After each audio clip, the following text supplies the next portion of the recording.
Fellas, we're back. The Empire has returned.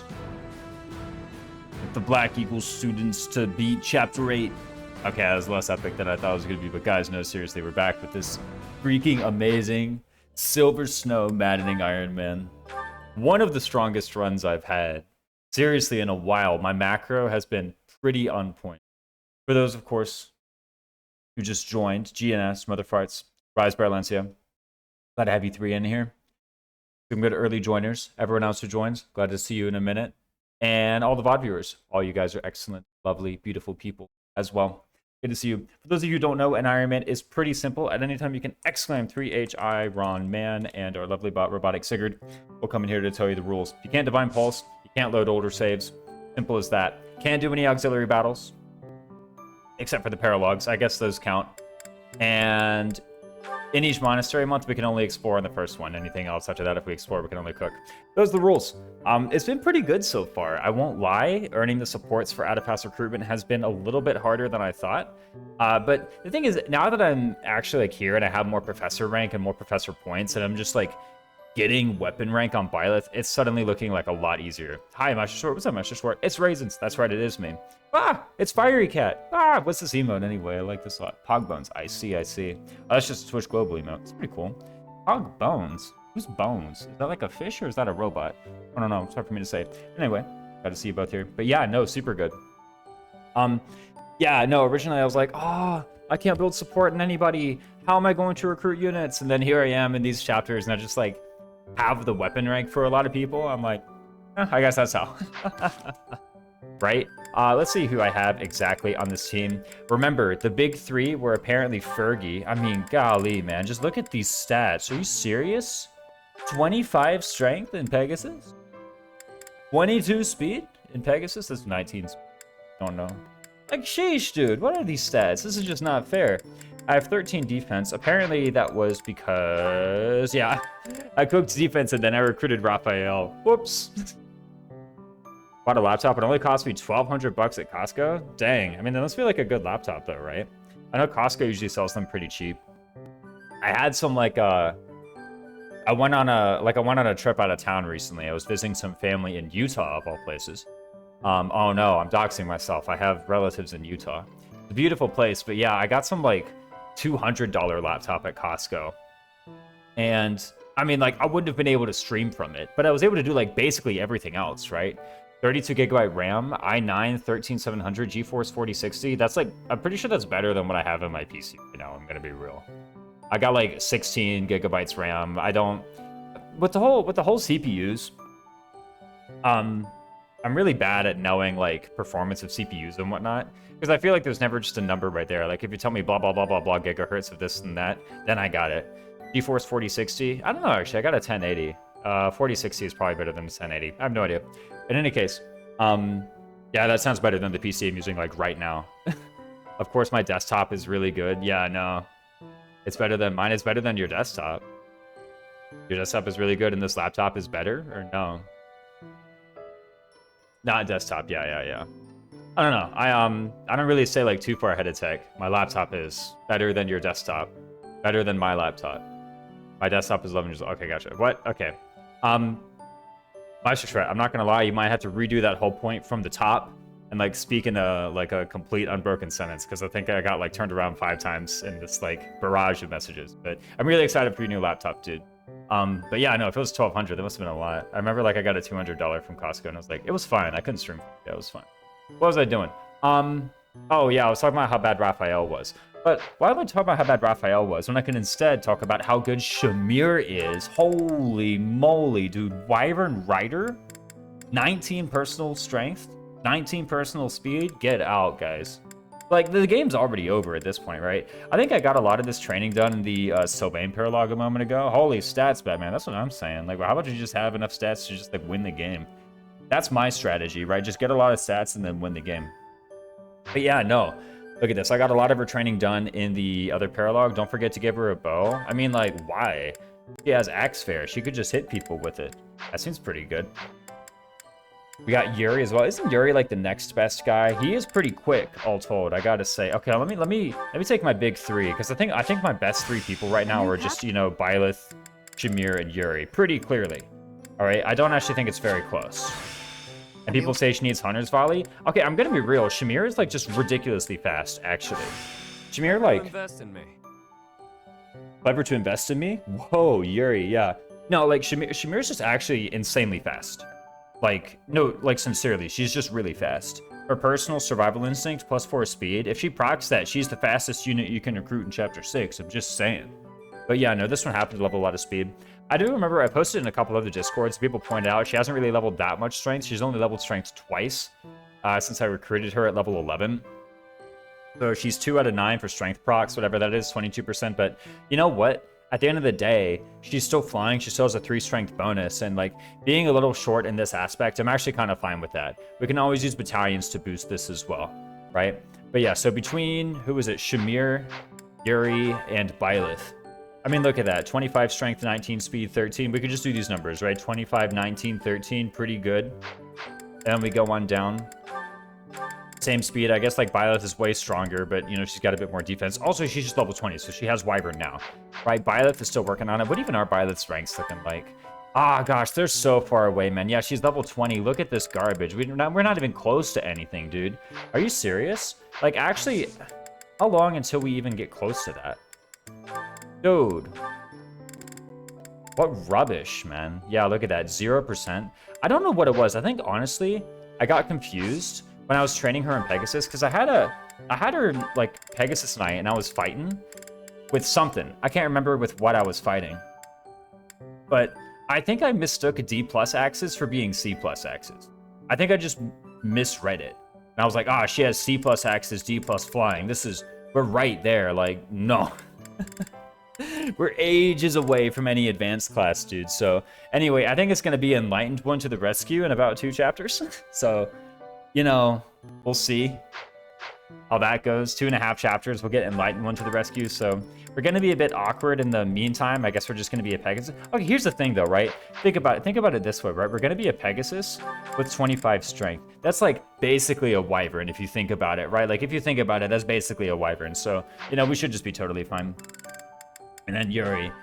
Yuri, obviously a lot faster than either one of them. Those other 2 guys, I think, have 19 speed. He has 21, so he's a lot faster. About the same strength as Shamir as well. There's no one in here who's actually like just totally gassed and I've overlooked them, right? I'm pretty sure the answer is no.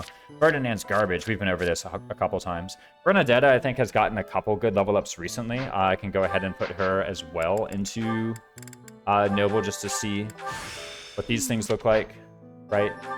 We can just pull this off if we can. Okay, I'm not allowed to switch around here. I mean, like 16 speed, 12 strength. Frankly, that's like not really the best. I guess like if you count her personal, it's a little bit better, but I don't know. I'm not like too enthusiastic about this unit. I guess she has Vengeance, so that's pretty nice. Are we using Caspar? I guess I'm gonna deploy him whenever I decide that I need his personal, maybe. I don't know. I think the answer is no on this one.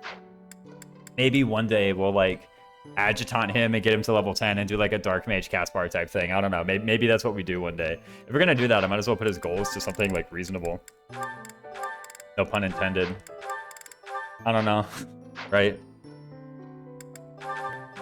That's another unit who's pretty good. Petra apparently was good.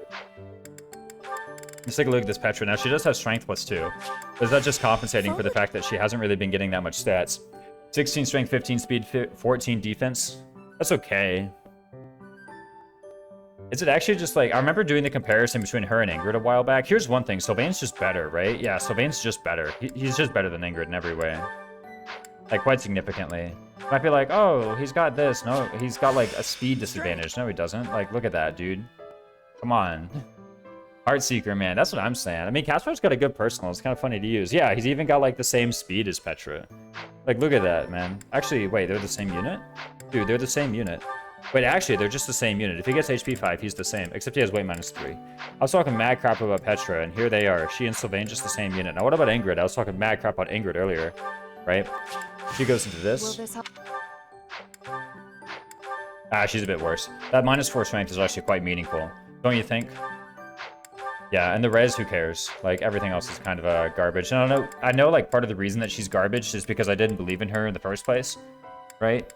So, like, that's part of the reason why she's kind of underperforming and underwhelming, but so be it. And then everyone else, I don't really care, right? Like, this guy, he's Mr. Rally Speed. That's all I care about for him, really. Raphael also doesn't matter. Hanneman Manuela, wait, I got Hanneman Manuela? I don't really have many attacking mages, huh? Maybe it doesn't matter. Manuela's pretty cool, though. She's quite neat. And then Balthus. Technically, Balthus is, like, probably one of my better units, but I don't know. I've given up on him. The usual. He's too good. I'm too proud to use him. In any case, let's try and look at the battles, because I do remember that one thing I really actually wanted to do was to go out and do a couple paralogues. Which two? I can't remember. Actually, that's a lie. I can remember one of them. One of the paralogues that I really wanted to do was the Raphael Ignatz paralogue, because it gives me a good battalion, and it's super fast. Like, you just go in here, you do it, and then you leave. It's quite nice. So let's go ahead and open this up. Maybe look for some inspiration. Maybe Rumored Nuptials was another one of them. Rumored Nuptials is like... that's the Dorothea Ingrid paralogue. That one's kind of okay. It's got a couple thieves on it, but if you just, like, increase your defense, usually it's quite fine. It definitely wasn't Oil and Water. And I think I wanted a Dancer before I approached Sword and Shield of Saros for a Cursed Relic. Black Market Scheme is kind of rough. I think I want Byleth in an advanced class before I embark upon that one. Mostly because I need, like, Byleth to, like, have better move and have some fare. Like, weapon fare before I really take on this one. I think she needs to, she needs a little bit more, I think, before she can reliably protect Balthus and Happy, who are 2 additional game over conditions in that chapter. Manuela Hanneman paralogue. This one seems cool because I can get, like, the experience gem, but I'm not really too keen on it. So probably what I'm going to do is either Death Toll into Remove Nuptials, or I'm going to do Death Toll and just skip. Right? Black Market Scheme is rough without advanced classes, exactly. Like, I've got one, I have Wyvern, and, like, frankly, with Wyvern Shamir, I'm pretty confident in general, but why would I go and do such a risky thing for what is frankly not actually that much reward, all told? You get the Lester Dicers, and you get the Timotheus Magic. And, like, those are 2 good battalions, but I don't even think I have anybody situated to, like, be fighting with magic in that way. You know what I mean? Like, I actually, wait, I legitimately just don't have a single, like, fighting mage type unit, right?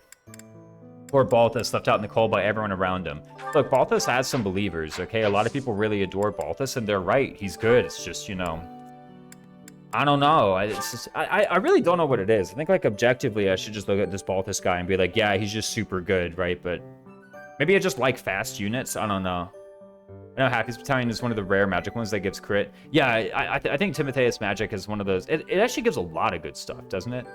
I remember giving also, like, some good bulk and just some good mixed offensive parameters as well. Like, just good plus magic and good plus hit as well. And, like, only for B rank. I remember it just being one of the better all-around, like, fighting magic battalions. Oh, it has Resonant Flames, the best one, of course. Right? Blaine doesn't need a battalion to be fighting with magic in that way, so why take the risk? Exactly, Zetanagi. I don't know what exactly you mean by that, but I'm just going to agree with it. Because it paints Flane as being a competent and independent unit. Which she is, by the way. I guess that makes Flane my, like, combat mage, huh, in a way. Didn't really think about that, but, like, it's kind of true. I don't really know. But let's deploy for Death Toll, because the Raphael Ignatz paralogue is, like, super easy, right? Like, it's pretty trivial, all told. I'm gonna be real with you guys. Like, you just walk up and you kill the guy. Or I guess you don't really walk up. It's more like you fly over. So, basically, then why don't we approach from... that won't work at all. Horses won't fit through there. Is he talking about the paralogue? We just gotta defeat their leader? Why don't we approach from both sides? Horses won't fit through there at all. He's talking about the forest in his own paralogue. He's planning ahead, guys. Very competent. I can't figure this out.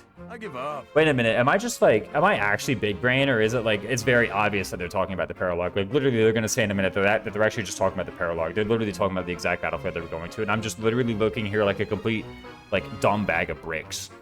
Just to engage in flanking to get plus 40 crit anyway. That's right. XCOM 2 crit as well. It gets rolled the same RN. I'm just saying. I'll go over it one more time. Right, we have a lot of patience with Raphael guy. How you want them to in a real battle, do they? They always do, Raphael. I reckon I learned better on the battle. Professor Igno, monster. Monsters have been attacking merchants, guys. Hey. Very well. Like whom? Like who? Like who? Like whom? I don't know. I wasn't checking the grammar. I don't know if it's a who or a whom. Thank you. right? I actually thought about doing another XCOM run. I did a Legend run recently in XCOM 2, I won't lie. Just a quick casual run on my own. Mostly, it was off the heels of some argument with the XCOM 2 Discord over like Shadow Strike and Shadow Step. And I went and I just did a quick run on Legend to prove that Shadow Step sucks. Because it does, by the way. Shadow Step sucks. I was like, literally, I thought I was going crazy, though. I was like, maybe I'm going crazy. Maybe Shadow Step actually owns. It's these 2 Ranger abilities that you get at like very early level. People were arguing over them. One guy was like, Shadow Step owns. And I'm like, I'm pretty sure it literally never does anything all campaign. And it didn't do anything all campaign. I beat the whole campaign without once Shadows, like my lack of Shadow Step mattering whatsoever. Say something nice about Ash, please. Ash, he's got that curved shot in Chapter 1, man. Give him that Steel Bow Plus. Boom! Just ownage from across the map. Ain't that right? Isn't that true? I mean, that seems like a pretty good thing for Ash to do. Just like, kaboom! Let's go. Every time. What happens now? Let's figure out this chapter, right? Just deploy Shamir. Pretty obviously, I think we deploy Shamir here. But yeah, no, I was thinking about doing another XCOM 2 run, and I was like, man, that'd be pretty cool. Imagine I did an XCOM 2. Even the Legend runs kind of take a while, though. Ash, Convoy, Warp King. Yo, that's true, though. What if you just spend 500 renown on a Master Key? You ever thought about that? Like, what if you just did that? More weapons. Okay, Wyvern Rider? Or, I mean, think about it. What about Pegasus Knight? Just kidding. We're not mastering Darting Blow. She's fast. She's already, like, very fast, okay? I don't need to... That's not an issue I need to fix. Look at this guy. 6 AS. You know? This is one thing about Three Houses, man. The enemies are kind of slow. Like, the enemies really... They forgot to give these guys a speed stat, I feel like. Even this guy, only 19 speed. Like, dude, what are you doing? She's over here with, like, 22. Right, she's got 22 speed. I can train her up to the weight -3. Will be pretty good. I'll just be +3, yeah, so I can rally that, rally that. That's with the Steel Axe, by the way, I'm just saying. Let's take a look here. She has C+ Lances. She doesn't have any breaker skills yet. Doesn't this guy have Swordbreaker? No, this guy should just not have Swordbreaker. The rare Maddening Paladin with no Swordbreaker. I mean, that's kind of fine, though, right? But why did I think this guy had Swordbreaker? For a while, I was like, oh, I can't just walk up there with a rapier because he just has Swordbreaker, so they won't have good hit. Why did I think that? And then you see Swordmasters in late game. Those guys are slow, too. Now, to be fair, you can't double them because they have Quick Riposte, but, you know, they're also pretty slow, just saying. What happens here? Yeah, it doesn't have any Swordbreaker. He just has 21 Avoid. That's it. What happens if she equips, think about it, a Rapier? And by Rapier, I mean a Rapier Plus. Yeah, the fast ones are Assassins. I mean, like, maybe. But what if you just got, like, Darting Blow and then you doubled the Assassin? Felt fast to me. It has been years since I played the game. Now, to be fair, like, maybe you just weren't utilizing, like, I don't know, rallies or fast classes or what's it called? Gardening. Gardening's the big one. You can double them in any phase, but you lose your Darting Blow. See, there you go. Exactly. See, they have you in Checkmate. SMH my head. What's going on? With the Rapier Plus, let's give her like a bat, too. You know, this is how paralogues go. Empire Wyvern? Empire Pegasus? How about just Empire Wyvern? That seems like the most fun one, I think, in my opinion. Empire Wyvern seems like the most fun. 124 hit.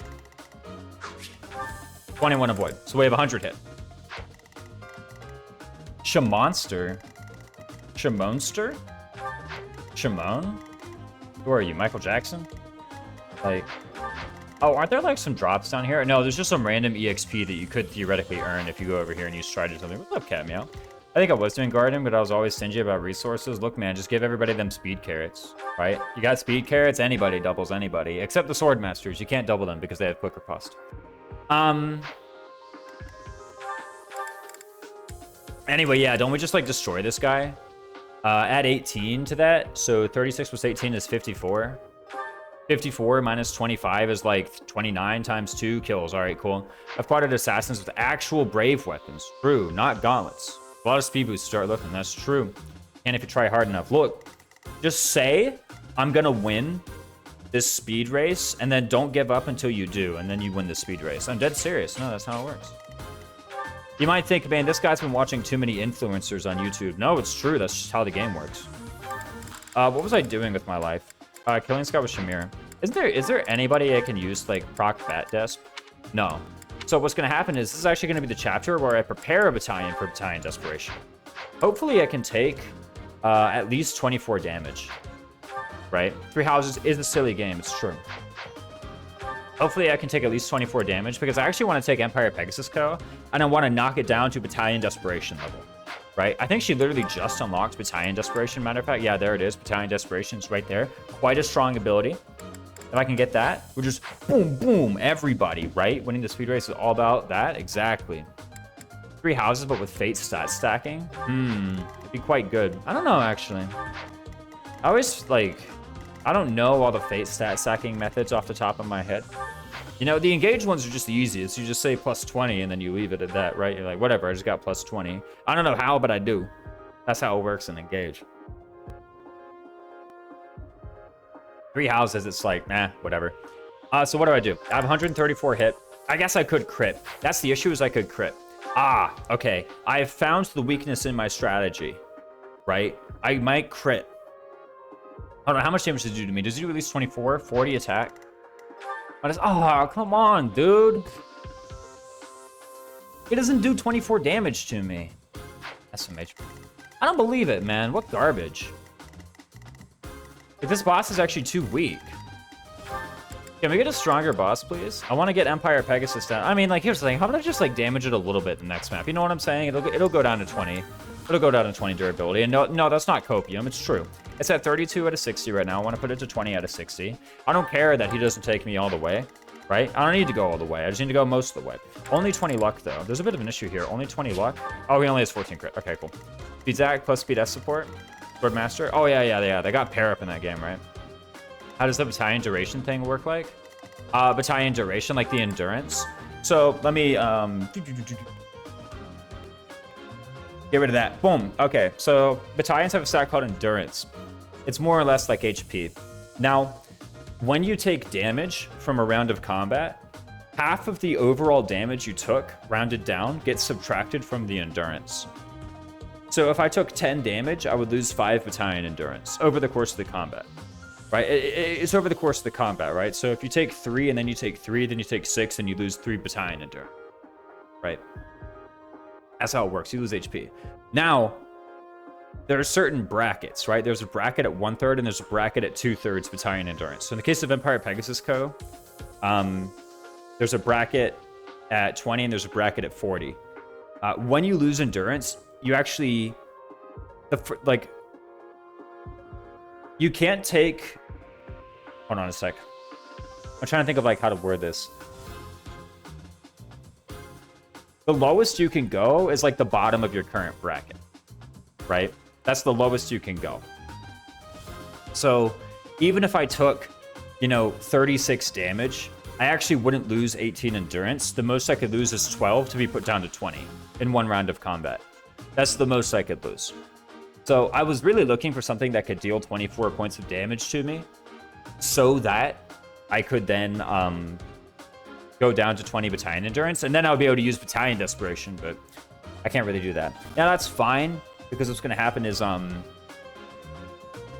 get rid of that. That's fine, because what's going to happen is in chapter 8 or in the next paralogue I do, I'll just do it there.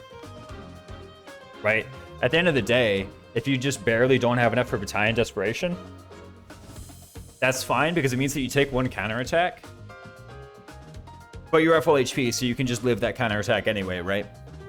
I just never used the formula to calculate that. It's just 1/2 damage taken overall in the course of the combat. Rounded down, actually. Very handy. So if you take only 1 damage, you take 0 battalion endurance damage. Kind of good. I won't lie. Anyway, boom. We hit her with a rally strength or something. I don't know. Do we actually hit her with a rally strength? Here's the thing. We got a 2-hit KO this boss, right? Don't we? Yeah. We got a 2-hit KO that boss. Wait a second. Hold on, think about this, though. I mean, imagine for a second. No, just kidding. I'm not gonna... Funny with that. Okay, anyway, she's just gonna go this way. Kaboom! Destroy this guy. I don't know what else she needs. Accuracy ring? Maybe. An adjutant? Who knows? It's kind of, unpredictable, I think. And is there, like, any drops from the enemies? No, there's, like, there's a monster down here where if I break the barrier, I get some ore. I don't know what ore, but I get it. I think the maximum stat stacking is 21. Unless I can find a better pair up on the Swordmaster Kaze. I'm pretty sure it's a lot higher than 21. I'm gonna be real with you. I think it's, like, probably significantly higher. Right? That's probably a lot higher than that. I don't really know for a fact, but if I were to guess, that's probably higher.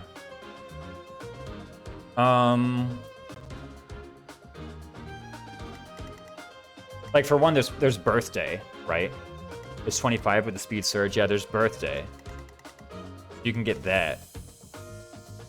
And plus, yeah, exactly, there's more. You can get, like, an even better speed than that.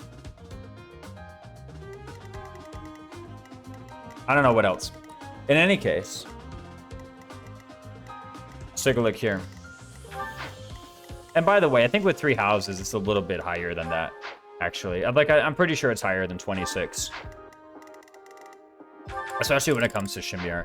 Matter of fact, I'm actually, like, quite certain it's higher than 26. Because I know that I've had 0% growth Shamir, like, doubling Petra without speed carrots. In like Azure Moon 21, for example. Base Benny can casually double Master Ninja and Ninja Hell in chapter 16 or chapter 17, I think.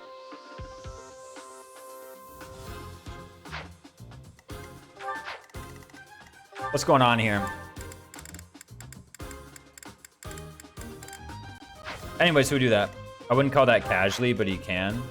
He is doubling them, right? So, you know. What am I doing with my life? Anyway, so she kills the guy, right? I mean, 134 hit. Again, let me, like, double check that there's no, like, silly sword breaker in here anywhere. There isn't. They have seal speed, though. Whoa, they gave this boss seal speed. Dude, watch out. If you fight this boss and don't kill him, your speed's gonna get sealed. If you have, 8 AS or less, then after he seals your speed, he's gonna double you when he attacks. Anyway. Cool boss. Yeah, they gave him seal speed. I mean, I guess, I don't know, maybe they, like, didn't think of the rapier. Pull into this map, though, legitimately a few times. I did this map legitimately every time I played it. I did kill the boss legitimately. 13 greenness can be tricky, and the one-turn strat is so easy. I know. I mean, like, okay, if I were here and I had lethal on the boss, I would take it. But, you know, I'm basically in the same place, if you think about it. He doesn't need the dance to do so. True. Anyway, so let's think about, if we're just going to do that up here. For one, does she have the move? Yes. Okay, cool. So we're going to rally, or we're going to stride her. Who's going to have the stride bat? Somebody wants the stride bat. Okay, here's who's going to have the stride bat. It's actually going to be Noble Sylvain. The reason is he's literally 1 weapon rank away from mastering Noble, so we're just going to get it. Right? Like, we literally have him use stride, and that masters Noble for HP 5. I think that's pretty good. Don't you? We can replace this, like, this garbage off prowess or something with HP 5. That seems way better. Raisins out here mastering classes. Who are you? When have you done with the real Raisins? That seems like a fine thing to do. Where's the Seros Holy Monk? They're here somewhere, aren't they? Seros Magic, Seros Archers, Seros Soldiers. Seros Holy, found him. Okay, cool. We have the Seros Holy Monks. Put him on there. And you could probably get it without the rally. Yeah. I don't have the words for saying I killed most of the map while protecting the green units. There we go. That's okay. It's fine, GNS. You know I'm just being obtuse. Very top. Exactly. Bates is silly. I'm just too slow to type. Exactly. What was I doing? I always forget what I'm doing here. Oh, we don't have any sword prowess. Does that matter? No, because we have 20 luck, and he only has 14 crit. Okay, how much avoid does he actually have? It is 21, right? Like, legitimately, it's 21 avoid? Yeah, okay, nothing more. Why do I keep on, like, second-guessing myself? I'm like, oh, there's no way it's that easy, but it actually is. Okay,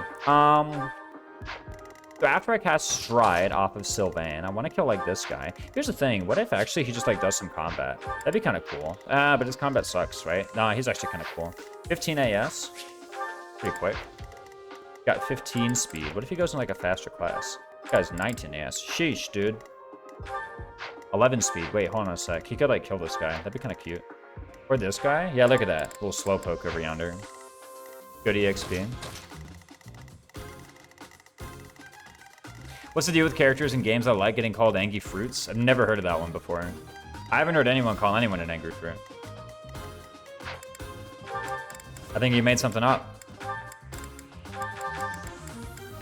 Boy, some guys, right? They'll support Manuela. She's really hype.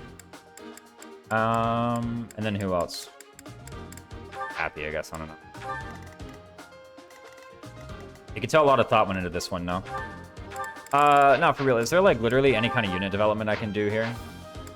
I'm an angry fruit because I'm gay, and my deadly sin of choice is wrath. The grapes of wrath? Isn't that a... What was the grapes of wrath even about? I mean, like, yeah, I'm giving away that I never read the grapes of wrath. Oh, no. But, like, what was it about? Was it about, like, the Great Depression or something? Maybe it was, like, set in the Great Depression. It's one of those things where, like, everyone says the title and nobody shares any details about it. I'm like, I wonder if it was actually any good. It is? Okay. It's one of those things, right? Maybe it's just my kind of mind, but I feel like when I talk about something, I talk about it in detail. You know, and I say this thing and that thing, and, you know, this has this quality or that quality. And don't you know about, like, you know, this enemy who has this move or whatever? So whenever I hear someone talk about something and they don't, like, say any details or, like, say any names of their moves or whatever, or their items, then it's like... You know anything about this? There's a Fate character called the Angry Mango. I've never heard of the Angry Mango. Have you read other Steinbeck stuff? No.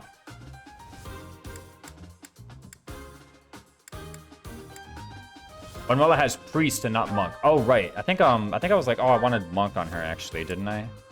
Didn't I actually, like, want monk? I don't think it matters. Maybe it, like, kind of matters. Like, how about I just, like, take her out of priest and put her into monk for a day? Technically, it's an angry Manu, the main evil in Zoroastrian myth. What? It's Angra Manu? Oh, I see. Who's the character, though? There's a Fate character? Oh, like a... Like Fate Grand Order or like Fire Emblem Fate?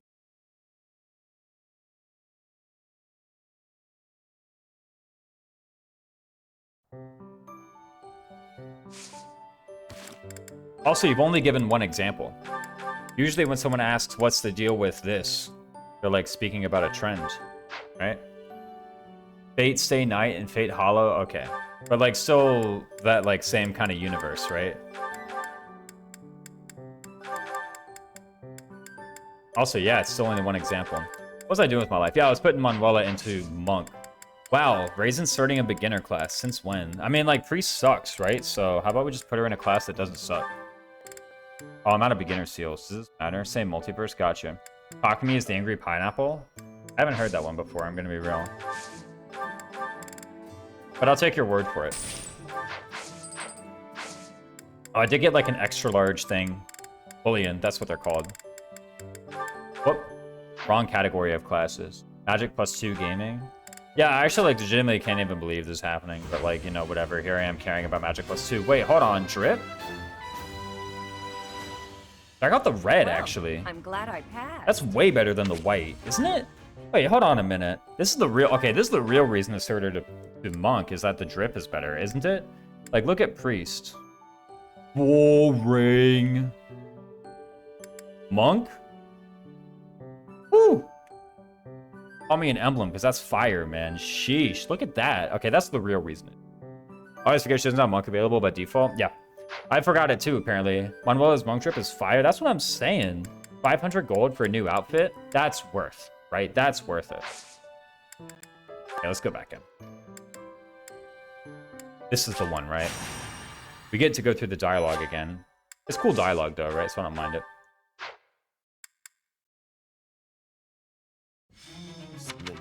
can't. What was I going through again? Oh, yeah.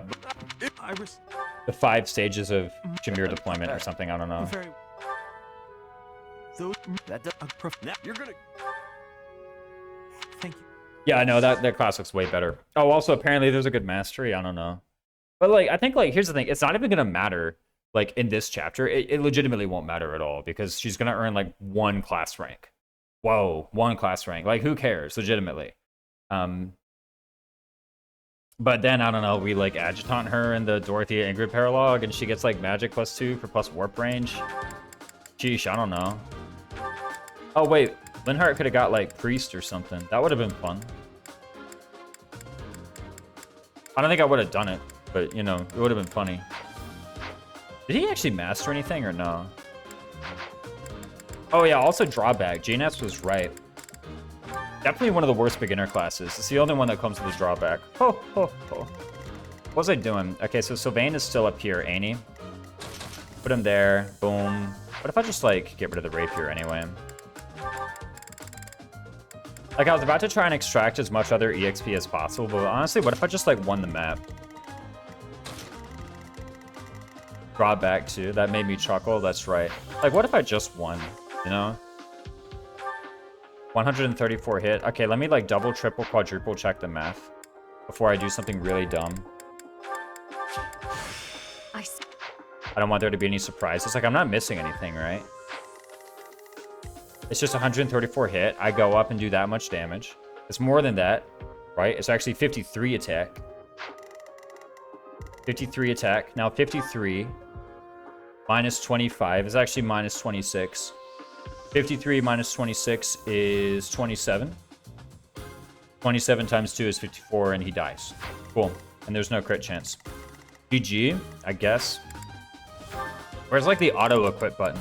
Legit, that's actually what I want to do. You know how in, like, in Awakening and Fates and Engage, there's, like, an optimized inventory button? Legit, I kind of wish I would click that. I had one of those. That's kind of what I want most. Let's stay in Pegasus Knight, I guess. What a Need to continue getting axe rank, apparently. Just do that. Let's actually, like, sit down and maybe try to earn some additional weapon rank, right? I mean, like, why not? We can, so probably should. Get that Saros Pegasus Co in here. Reclass Ingrid to... Wow, you actually just completely suck. Undeploy Ingrid. That's the answer. You know what we can do? We can build some support. I'm kidding, guys. The heck supports Shamir? Nobody. Cool. Here, the class itself, the worst one, probably Soldier. This is commoner with +1 dex and Lance XP, but no magic access. Yeah, exactly. Like, I'm gonna be real. The only one I super respect is Monk. Like, Myrmidon and Fighter are fine. They give you +1 speed or +1 strength, respectively. That's okay, right? I actually kind of like those. But here's the thing: if I'm like a physical unit and I miss Myrmidon or I miss Fighter, I'm not like losing sleep over it. I'm like, whatever. You know, like, just carry on. I'm certainly not dropping 500 gold on that. I guess I dropped 500 gold on Drip and Fashion, but, like, I'm not dropping 500 gold on, like, Fighter or Myrmidon, probably. Monk, though, I probably would. I would spend money on Monk. Because getting the, or, like, leaving the halved magic cast is, like, kind of pretty good. Wouldn't you agree? I would say so. That's what I think about it. Like, honestly, the beginner classes, if you miss them, who cares? Just for Monk.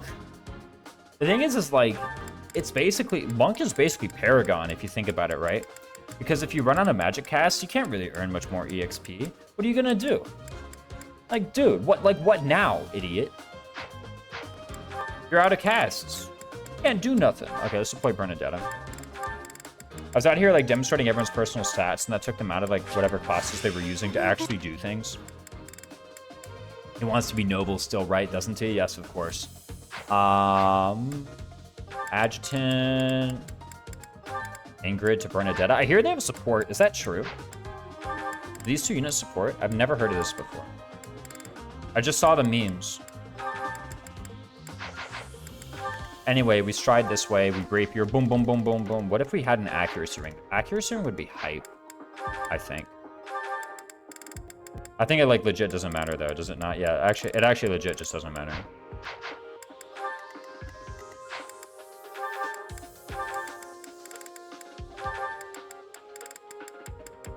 Just in case. Right? It's the freaking boss kill. What if I miscalculated something? That's what I'm always worried about. And then I never do. What if I did? Finger kicks a hole in Bernadetta's door? Yo, that's hype. Resonant white magic? That's sick. Imagine I used that. What happens here? I don't really care about any of this garbage, right? I guess she could use some, like, axe rank or something. That'd be pretty cool if she got some axe rank. Give her some axe rank. Running X plus. And what can she do from this position? She can go kaboom on this guy, right? Or what about on this guy, actually? That seems way better because she doubles him. Can she do 18 plus 14 plus 1? Can she do 33 points of damage? No, not even close. But wait a minute. Imagine for a sec that she actually had an iron axe.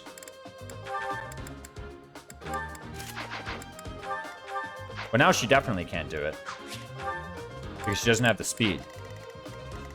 That was a good try, but it's not going to work. You know, actually, imagine what if Bernadetta took the Empire Pegasus. Think about this, right? Or what if Petra took the Empire Pegasus? Hold up, wait. No, this is clearly what has to be done. What's going to happen is Petra is going to take the Empire Pegasus. We're just going to take the Empire Wyvern, right? And the reason for that is actually, I'm pretty sure Petra, if she has Empire Pegasus, and this 14 AS, actually can take 24 damage from this guy. Ah, yeah, she can. Look at that. Because this is 26 magic. By the way, exceptionally high magic thus far. You do have support. That was news to me. Ingrid is so strong and terrifying that Bernadetta runs to go train in fear of her, which is quite funny. Dude, she's so scary, I'm going to do homework to cope. Breaking and entering is funny too. Yeah, exactly. But look at that. The mage doubles Petra. And for the first time in Fire Emblem Three Houses history, the mage has like more than 20 magic attack. So he does 26 damage. Minus 11 is 15 times 2 is 30. Thus knocking the Empire Pegasus down to 20 out of 60. It's actually just that simple, fellas. Turns out, that's all you have to do. Now, we're gonna get a stride here. A group of optimal endgame Fates characters beat optimal endgame Three Houses characters in terms of stats and weapons. Like, if you're saying, like, the Fates characters can just have whatever they want, and the Three Houses characters can just have whatever they want. I'm pretty sure Three Houses characters sweep. I'm gonna be real, and I don't think it's. I don't even think it's close. Like, for one, Fates characters have 0 charm, so they're just gonna get gambited to oblivion. That's not fair. That's not be it. Three Houses stats are higher overall. Like, the thing is, Three Houses characters, like, never even get close to their stats ever, or to their stat caps ever. Right? And yeah, their stat caps are just higher. Like, they'll just walk up and they'll just have, a gazillion stats. Except Marianne's strength exactly.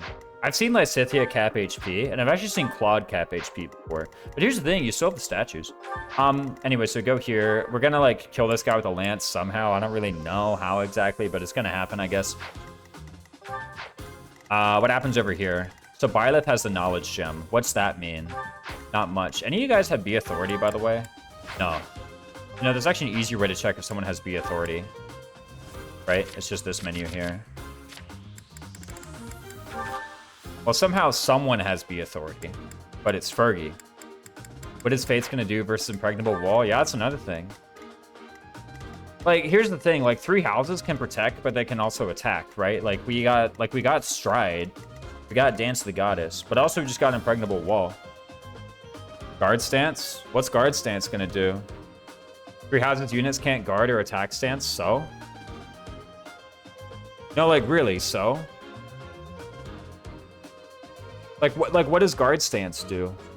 After I attack you 4 times, you block the 5th one?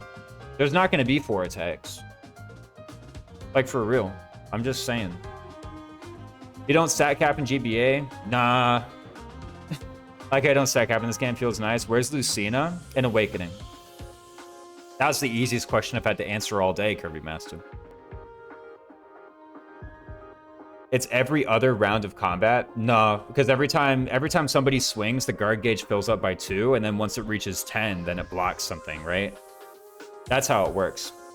Say something nice about Robin. You can make them look like however you want to make them look like, basically. Right? Assuming you double or the opponent doubles. Okay. You're right. So how many rounds of combat does it take for a 3 houses capped unit to kill like a Fates capped unit? Because if the answer is less than 2, then guard stance just doesn't matter. Say something nice about Robin, Robin, Robin. I don't know if there are 3 nice things to say about Robin, but I'll give it a go. They can walk on water. That's pretty sweet. How many other units can walk on water? It's like Erica and Jesus. That's basically it. Like, no, seriously. I don't know anyone else who can do that. And then a third nice thing about Robin. They can marry anybody. That's true. Isn't that really cool? Anyone you want to marry, Robin can marry. Ross? No. Journeyman can't walk on water. Nice try, though.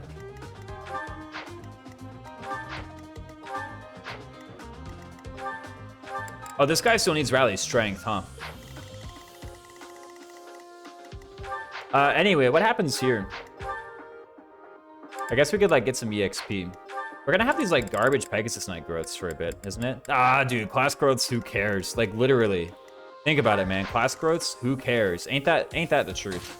I guess we could... I don't know. Wait, hold on. Are we close to mastering this? Does that even matter? Imagine for a second we were close to mastering a class unhappy. Ooh, 5 Wex. There's something nice about Paladin Sakura.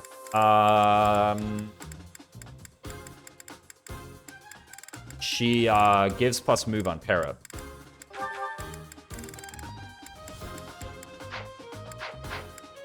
Let's just get in there. Right, I already know that with this stride. Like, the thing is, I kind of just want to, like, get some weapons on these jokers just in case, like, something goes south and suddenly I have to fight. Like, oh no, I have no weapons. Also, I suck. Like, but then I do this and then, like, it doesn't actually really matter. But let me just put some stuff on these jokers anyway. Like, it would be a real shame if in this Ironman I was, like, just talking mad smack and then I made some really stupid mistake and then lost everything. How about I don't do that, right? Now, to be fair, it's not as though this inventory is, like, exactly optimal or anything like that, but, you know, it's better than a completely empty inventory, which is what I was about to bring into this thing, right? Like, enough screwing around. Let's just go ahead and complete a map already. We have Manuela over there, but let's just have everybody grab a bone.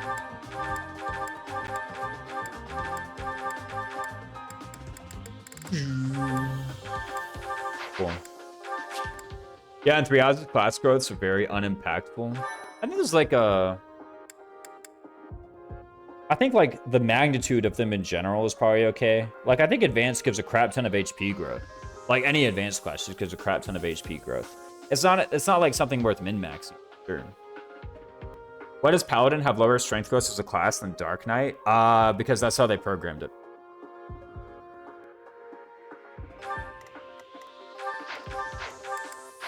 I don't know what else to tell you. You could ask them. I'm sure the 3 houses staffs have open mailboxes. You don't have to guess. Maybe they don't. Good growth makes beating the stat race easier, though. Yo, it's true. What's going on with my life? Not a lot. Let's just, like, give these jokers some, like, crap battalion or something. Empire Magic. That's what I'm playing. Saros Archers. Sure. And then what do you... Just something. J-Mercs. I'm, like, double and triple checking. I'm, like, freaking paranoid that my, like, one-turn strat isn't gonna work out for some dumb reason, right? Say something nice about Perry. Her personal is identical to the Shamir personal, and the Shamir personal owns, so the Perry personal obviously owns, right? It's got to. No way Perry personal is bad. I'm on it. I'm pretty... Sorry. To work. Cool. All right. What is a good class for Flame?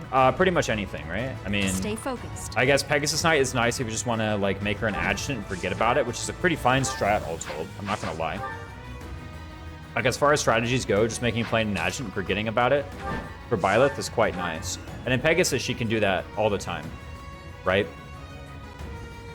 Her Priest is pretty fine as well. It just gives a crap ton of res. And like base Flame in Priest like tanks everything until like chapter 17, basically, right? Like just nothing can kill her until chapter 17 or so. Nothing magical can kill her, that is, right? I should qualify. Like obviously the physical stuff probably can. But like base Flame and Priest just like res tanks everything up until like chapter 17. Pegasus and Wyvern Marks is really good at a mage too, so she has good spells and magic. Yeah, I mean she's got Rescue. Like Rescue is pretty nice. That's about it. I guess Gremory is okay. The thing is, like, if Flame makes it to level 30, I guess she probably just has, like, the stats to do whatever, right? So, sure, Gremory for, like, rescue range. Sure. You guys, Excalibur. All right, I forgot. I don't think these guys can actually do anything, huh? After all that prep, it turns out that I can't actually do anything with these guys. Restore standing half. That's true, actually. Restore is pretty nice. I was talking mad crap. Oh, right, wait. Hold on a second. I wanted to, like, fight this guy and take 30 damage, right? I did. Yes. Okay, go me. Raisins, good job remembering that you wanted to fight that guy and take 30 damage. Okay. If only she had silence. Yeah, all right. I don't miss it.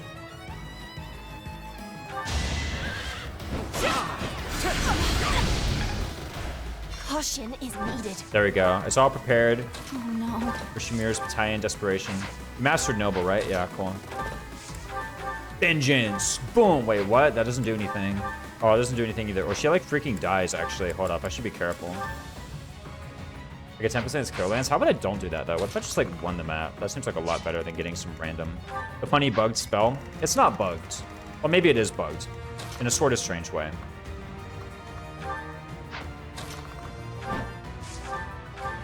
I was about to say it's not bugged, but it's bugged in a pretty inconsequential way. Let me put it that way. The animation is weird, and it uses some different RNs than you would think. What was I doing? I was just getting this kill for, like, weapon rank, basically, right? Yeah, cool.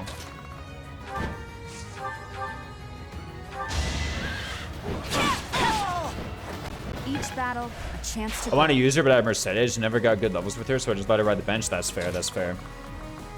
To be honest, like, fighting mage is not really something that I want a whole lot of in Fire Emblem Three Houses. I wasn't aware of this. So Silence, when you cast Silence, it uses 4 RNs to determine whether or not it hits and whether or not the animation says that it hits. The first 2 RNs will determine whether or not the animation says that it hits. Right? Like, it'll say, like, hit or miss depending on the first 2 RNs. And it does, like, a regular old 2 RN roll with the displayed hit rate. And then completely independently of that, it rolls 2 more RNs later, and that determines whether or not it actually hits. That's how it works. Boom, boom, right? And then we leave. What do you think? You're shut. Okay, cool. See ya. Looks like Good luck, Fire Emblem Raisins. The RNG abuse spell? No, the RNG abuse spell is easily warp, right? Isn't it warp? It's either warp or it's ward. Gotta be, right? Rapier plus moment. That's kind of a good item. It's usually very accurate. Mages aren't dodgy anyway. Yeah, it's like plus. It's just like 80 magic hit, right? So warp is also silly. Yeah, I mean, like, I call it the RNG. That's more so the RNG abuse spell because it burns exactly 1 RN. And with the crest that affects offensive magic spells burn 1 RN with all non-healing spells. Right. But warp has added benefit. Yeah, it has a cool benefit called it's the warp spell. Oh, did we like miss out on any rewards or something? I didn't actually pay attention to the rewards. Then heart with rewards and put 1 RN, but with less safety it does. Yep. Constance with Ward burns an RN. Who's the other one? It's not a net, right? Constance can basically get infinite rescue and bolting. Well, theoretically, right? I mean, like, let's be real. Raphael is a good man. That's right. Yes. He's not a nice guy. He's a good man. Burgundy's short axe, short spear, killer bow, extra large bullion. Oh, we have a bunch of crap to send to convoy. And it has the correct crest but no relevant spells. Yeah, exactly. Who else does? No, Happy as Timotheus. So that's healing spells. Lawrence. But I don't think he has anything. Maybe Lawrence has Ward, right? Lysithia, Lawrence, and Constance. Okay, Lawrence learns Ward. That makes sense. Yeah, that's it. You can abuse this exploit. You heard it here. Curry Master called it an exploit, not a bug. That makes it not a bug. There we go. Like what is it? Like Kanto. Is it Kanto bug or is it Kanto feature? Right? I call it Kanto feature. Sometimes I don't want a Kanto. I don't want that animation. Get that out of here. Speedrun uses it. Reversal feature. Reversal feature. There we go. Hey, I have literally used reversal feature like favorably before. There have been times when I actually wanted to fire that gambit at a 90-degree angle left. No, legit. Reversal feature. Oil and water or rumor nuptials? Wall gambit feature? True. Reversal of fortune. Hey, it's not harmful if you know what you're doing with it. That's what I'm saying. What's up, Lotus Rose? Welcome in. Thanks so much for the raid, hey? Also, when is flanking emote? It's not on Twitch. It's not spelled like flame. Spelled like that. It's like actually spelled like the word flanking. The lettuce sends their regard. The Salbar has arrived. What's up, Lotus Rose? Guys, welcome in. Thank you so much, Lotus Rose, for the raid. Guys, if you haven't checked out Lotus Rose's channel, it's super cool. What were you playing, Lotus Rose? Thanks so much for the raid. That's what we did to the boss, right? What's the matter? Oh, you don't. Then, truth be told, What do you have to worry about? a child is from. I think. Let me see. Do you know the suitor? I don't. This Yeah, what were you playing, Lotus Rose? What do you? Let me give a shout out. I was doing some Tales of Vesperia. That's awesome. Shout out Letalis _ Rose. I've been following them. They've been following me for like freaking forever, man. Definitely Great. one of the longest relationships with another streamer on Twitch that I've had. Super cool. How's the Ironman Maddening going? Quite well. We got some like pretty cracked units. We just like one-turned the Raphael Ignatz paralogue. We got the Victor Private Co., which by the way is quite a good battalion. Rev Lunatic, Ironman when? I don't have any plans to do that. Okay, we got this chapter. Now they don't let us see the enemies in preps. It's very cool. We have this bad boy. But I do know that there's some like warriors down here that like base chapter 7 Yuri just owns. So clearly if we just pull Yuri here, we should be able to take him out too. Right. Let's take a look here. It's not showing. It's not showing that I subbed. Oh, you just subbed right now? It might have happened a moment ago, huh? Stream elements. I could see about that. But did you just see? Yes. Before you did not have the 3-month subscriber bag. Now you did. Oh, there it is. Pretty cool. Fred, thank you so much for the sub, man. No, seriously. It means a lot. The 3 months Twitch is weird sometimes. I mean, I think it's stream elements, though. Maybe it is. I don't know. Maybe it is Twitch. An anonymous gifter gave Lettuce Rose a tier 1 sub. Thank you so much for the anonymous gifter. And Lettuce Rose, enjoy the sub, hey? Boom, boom, right? I mean, don't we just, like, demolish them? Okay, so we have Ingrid. Now, this is a chapter where actually we have to deploy Ingrid. I've been slandering her, like, up and down this whole entire time. Now I'm like, Yo, thank you, the Flames. Can you do comms for the Radiant Dawn race? I don't really know. I can't commit to anything like that right now.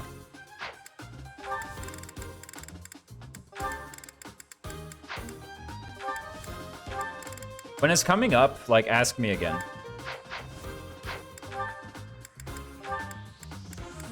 Or maybe it is coming up, and this is you telling me it's coming up. Can you do it, like, next week? In which case, like, message me on Discord about it or something. All right. It's in July, Lamau? Okay, yeah, then, like, tell me in July. Who am I deploying even, man? Let's play Flane. Flane's cool. Isn't Flane just like sick? Let's reclass some jokers here. Oh, let's not deploy Ignatz or Raphael. Don't both of these guys kind of suck? Maybe I want Rally Speed. I think Rally Speed seems kind of... Let's deploy Ignatz. Let's not deploy Raphael. Let's deploy Manuela. Isn't she hype? And I have Rev in October. Nice. No, Flane's way cooler. Flane's just cooler than Manuela. Like, sorry, Manuela, but it's just the truth, ain't it? Also, she's pretty close to a level. This seems pretty nice. Like, Manuela actually has pretty good physical combat stats for right now, but it's not really what I'm really looking for in a unit. I just want some nice support spells. And also, I kind of want to, like, add what's her name? Manuela to someone. Now, here's an issue, is I have too many flyers. So, should probably get rid of Petra, who's not the best right now. She is kind of cool. Okay, let me actually take a look at Ingrid's class. What even does she have? She has Soldier and she has Pegasus. Well, clearly Pegasus is, like, better than Soldier. But here's the thing, is actually, like, I am legitimately running out of flying battalions. I have D+ flying here. What if I just switch Byleth briefly to Merc? Out of Pegasus and, like, Mercenary or Thief? Maybe Mercenary. This seems, like, pretty fair. And then I can have Petra be flying. One thing that actually lets me do is this does let me use the, some of these B-rank bats that I've picked up over the past couple chapters and whatnot. Because I do have a couple B-rank battalions, but none of them are flying, right? Did your GitHub is still up, by the way? That's pretty cool.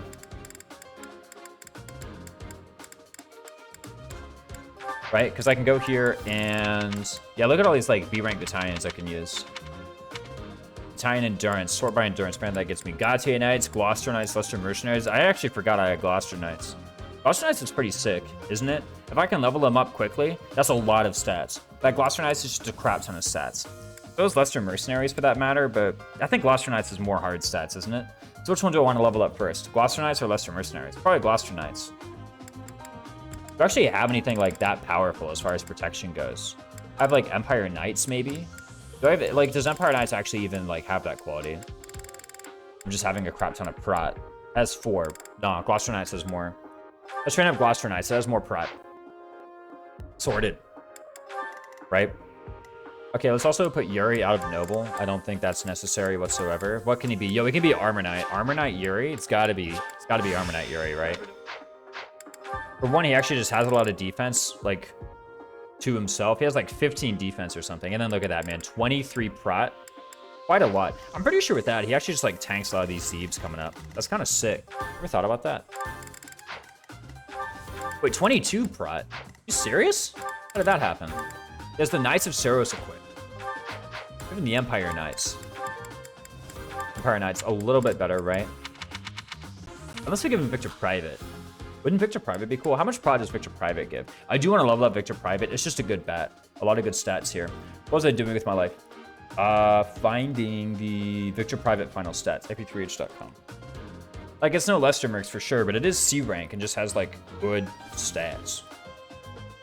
Let's take a look here. Victor Private versus Empire Knights. That is, I've always said it has good stats, but is that actually true? Victor Private versus Empire Knights.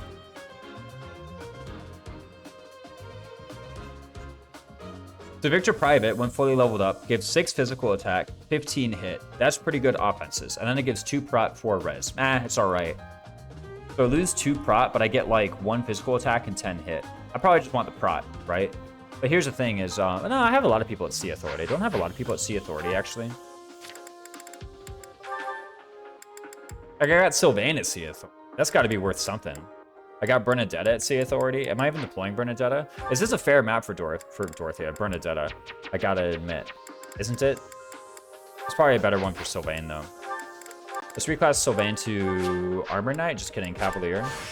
Actually, Cavalier faces movement penalty here, doesn't it? How severe is that movement penalty anyway? What if it's just Armor Knight? What if we did Cavalier and then we dismounted whenever the movement penalty was too much? And then we can do Victor Private on him and like Empire Knights on Yuri. Seems like the better thing to do. Let's get Victor Private right there.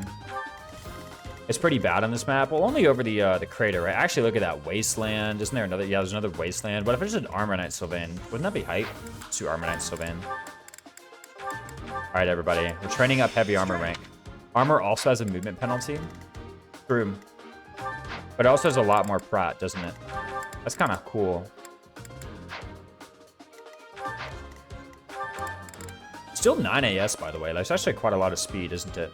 Let's take a look at our battalion. So here's one issue is that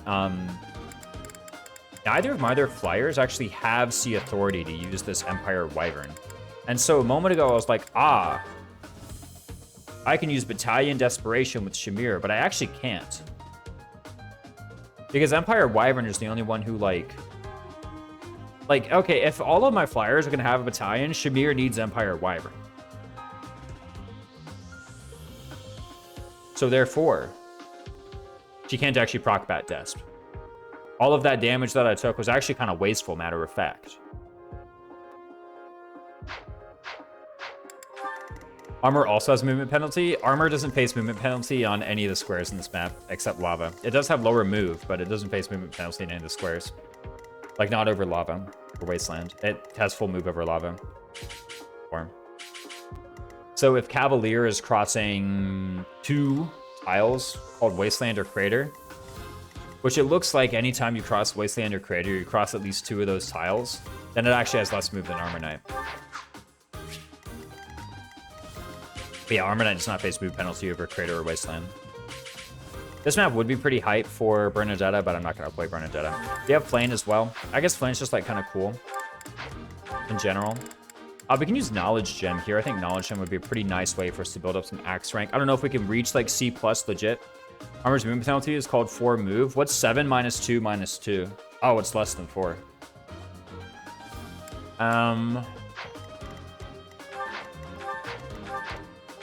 Like 4 isn't even that bad, all told. Like, you can still go. Look at that.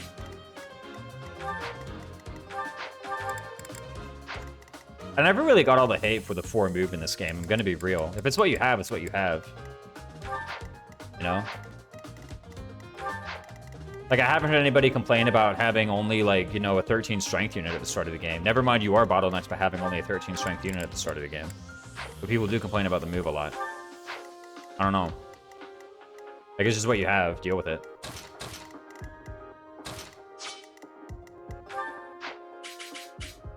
Beginner class combat arts, rescue, warp, etc. do a lot to compensate for low move too. Yeah, also stride, right? A lot of ways around it. But I want to sit here and like continuously mischaracterize everybody's opinions on the game, which is probably what I'm doing when I'm saying everybody's fussing. When I'm saying like statements such as everybody's fussing about 4 move. That's not necessarily true. A lot of people aren't fussing about it, and they are just dealing with it.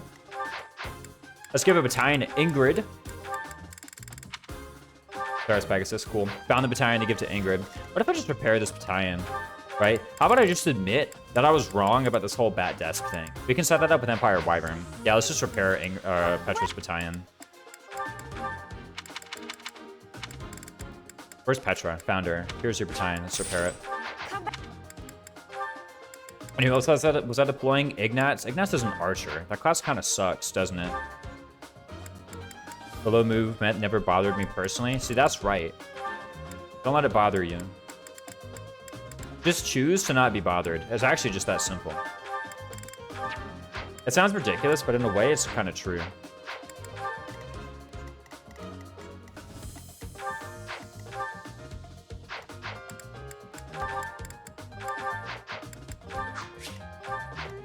Now what?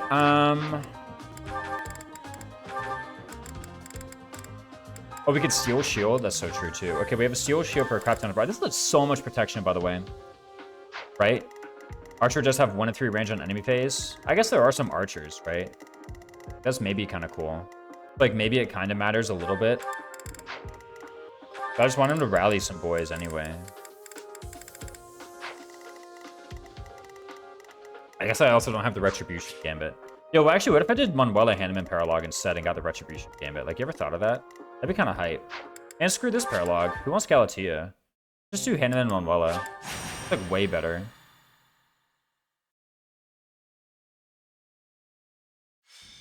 I'm sure that they ruin. Isn't this the one I wanted to do anyway? I actually can't remember. It was like a couple weeks ago since the last played this file, I won't lie. Remember when I looked at battalions for the first time I saw Stride and literally said, holy shit out loud? Yeah, I saw it. I was like, there's no way. Right? I was like, there's no way I'm just allowed to have this. And it works exactly the way it says it works. And it has 2 uses. And it's an E rank bet. I'm like, there's no way, right? Like, clearly there has to be a catch. And no, there wasn't. Like, it just is exactly that. I was like, all right, cool. Okay, let's check out this map. So we gotta kill this warrior at some point, right? 16 AS. Sheesh.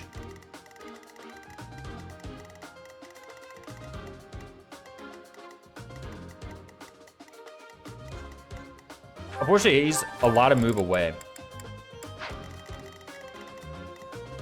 Also, I didn't really class Manuela into something appropriate for fighting this guy, and I can't go back and do it either.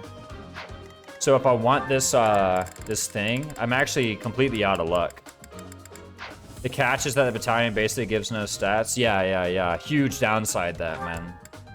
How am I ever gonna recover? Catches, I guess, being in Saros Unholy Monks for a while. How's that a catch? It's E rank. Anybody can equip it. I guess it's not flying. Like if it were on like Kingdom Knights or something C rank, I would say like, yeah, now that is that's a now there's a catch, right? Now there's a downside to it. I need C authority to do it. But it's on Saros Holy Monks. Like it's on an E rank bat. Like that's not a downside. What's going on here? 25 crit. Here's the thing is actually it takes a lot of move to get there, don't it?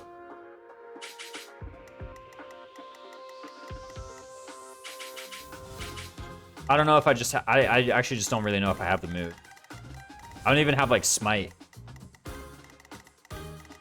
It's bad stats, but Gambler low makes up for it. Oh no, my unit who like gives everyone else on my entire team move +5 has. It's not even bad stats, by the way. Like, let me point one thing out. Like, just something really quick. It's not even bad stats. Like, it gives +3 resilience. It gives +10 hit. That's all right. I mean, it's also on Gautier Knights. Yeah, it's also on Kingdom Cavalry. Like, these stats aren't even that bad, also. Yeah, +10 hit, +3 res. That's, like, not awful. There's certainly bats with worse stats than this, right? Like, the entirety of the Golden Deer bat shot is worse than this, probably. Like, this isn't even bad. Okay, maybe that's an exaggeration. But it's actually kind of true. What if I said screw these paralogues and I just did the map, you know? You ever thought about that? Like, what if I just did the chapter map? I think that'd be cooler. Why did I even say I wanted to do this map? Oh, I said I wanted Retribution. But I can't even use Retribution. Okay, let's do the Ingrid Dorothea paralogue instead. Wrong paralogue. I was like, we can get Retribution through this paralogue. But we actually don't because nobody has A rank authority. What? Oh, truth be... A child gift from, I think. Let me see. Like, it's fine. This... Also, I think at the time I didn't really come to appreciate the battalion stats anyway. Like, I didn't realize, dude, Saros Mercenaries kind of owns. You ever thought about it? They're kind of really good. The Saros Mercenaries.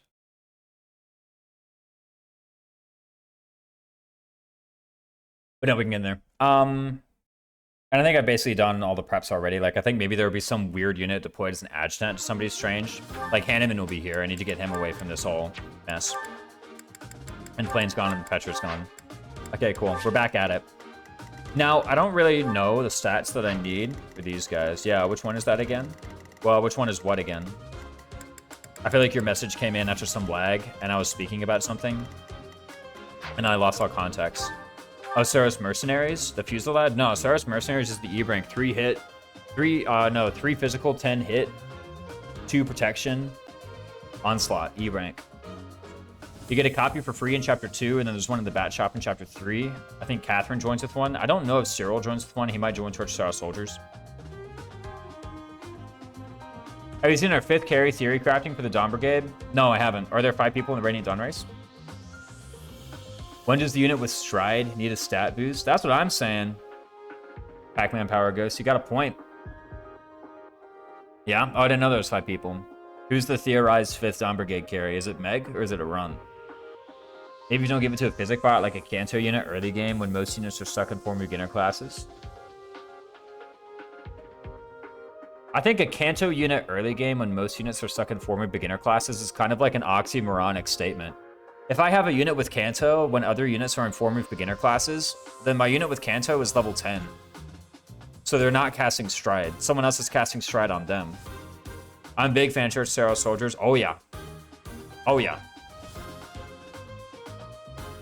Church Sarah Soldiers is pretty good. 3 prot, 3 res. 5 hit too. Sure, why not? Give me that. Everything about Church Sarah Soldiers is pretty good. Sup? What's up, the real staples? That's why I catch in quotes. Yeah, no, it's like whatever. Now, the thing is, I will say, like, if I have some kind of Stride Cavalier, like you're saying, and I do think Stride Cavalier is, like, a pretty legit archetype. Unit role, I guess is a better word. Stride Cavalier is a pretty legit unit role. If I have a Stride Cavalier, it's probably because I'm doing some kind of, like, silly 2-turn kill strat. Right? Love having a reliable frontline that can tank hits. That's what I'm saying, man. Just E rank, 3 prot, 3 res. You can actually... there's, like, a lot of enemies in this game whose damage you can just completely zero out with that bat. Not even an exaggeration. Let's just repair all the bats. Well, Except the one that Shamir is holding. And the one that Bernadette is holding. And the one that Ignatz is holding.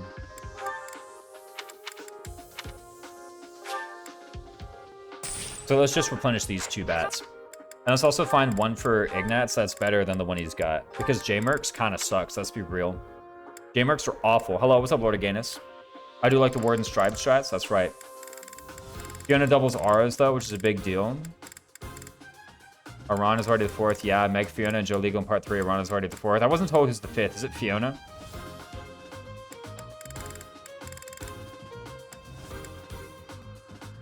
Fiona's faster to reach Icon 313.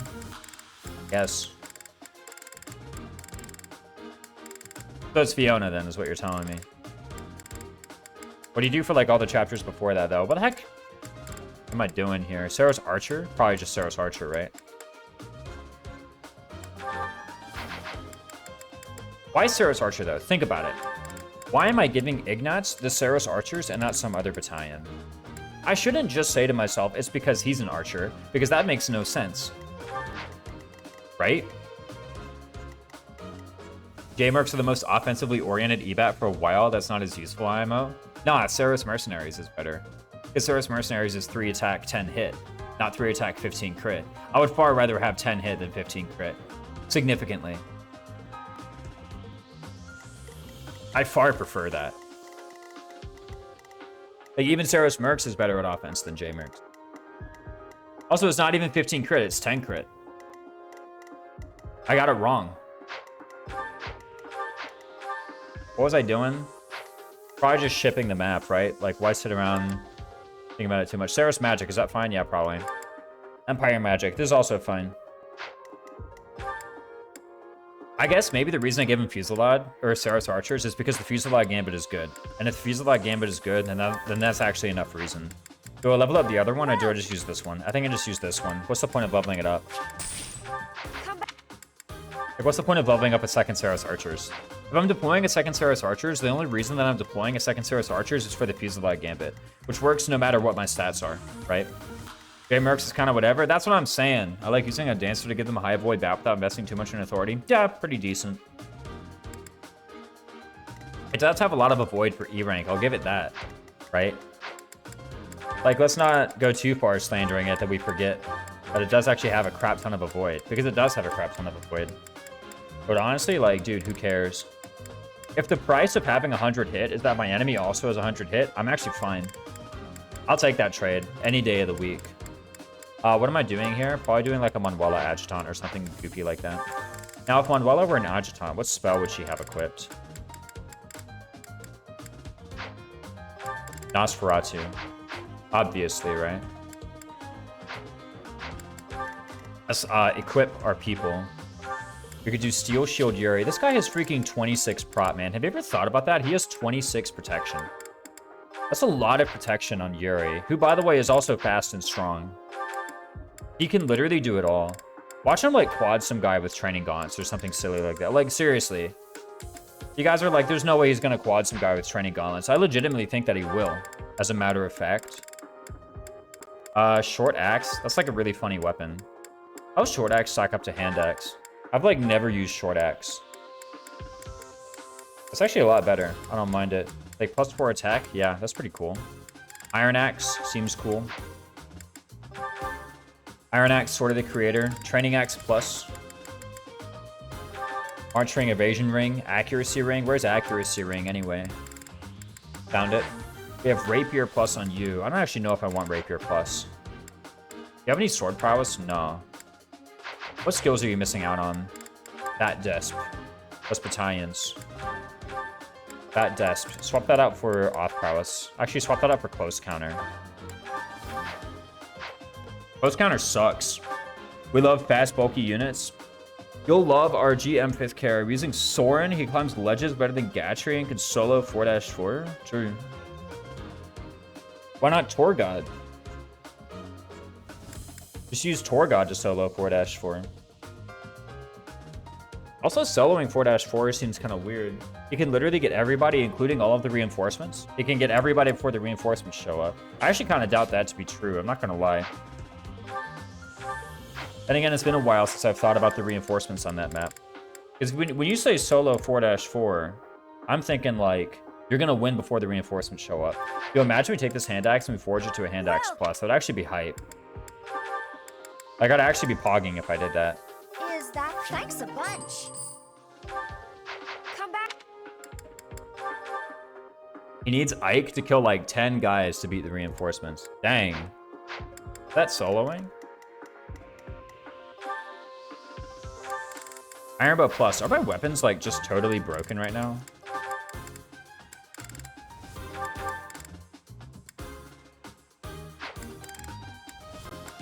You know what? Training bow, ironbow plus, mini bow.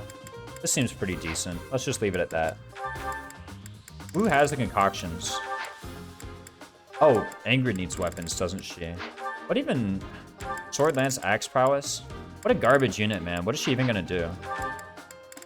I guess she can, like, equip a weapon here. Wait, hold on. I have a Killer Lance plus. I should probably go on a unit who's better at using lances than her. Like Shamir. Killer Lance plus. No, just kidding. Like Sylvain. Excuse me. Okay, found it. There we go. Sheesh. Imagine trying to use something else on that guy. Yo, iron shields. I have become the distributor of iron shields. Is what we're gonna do. That's how you win the game, actually. Just give everybody an iron shield, legitimately. It's quite powerful. You think I'm memeing, but I'm actually being dead serious right now, fellas. Okay, iron bow plus sucks. Just kidding, training bow sucks. Hello there, what's up, Nintendo? Radiant Dawn Draft is the best mages have ever been. Ever? I don't know. Have you seen Awakening? That game's kind of good. What are your thoughts on Mace Plus, says Choops?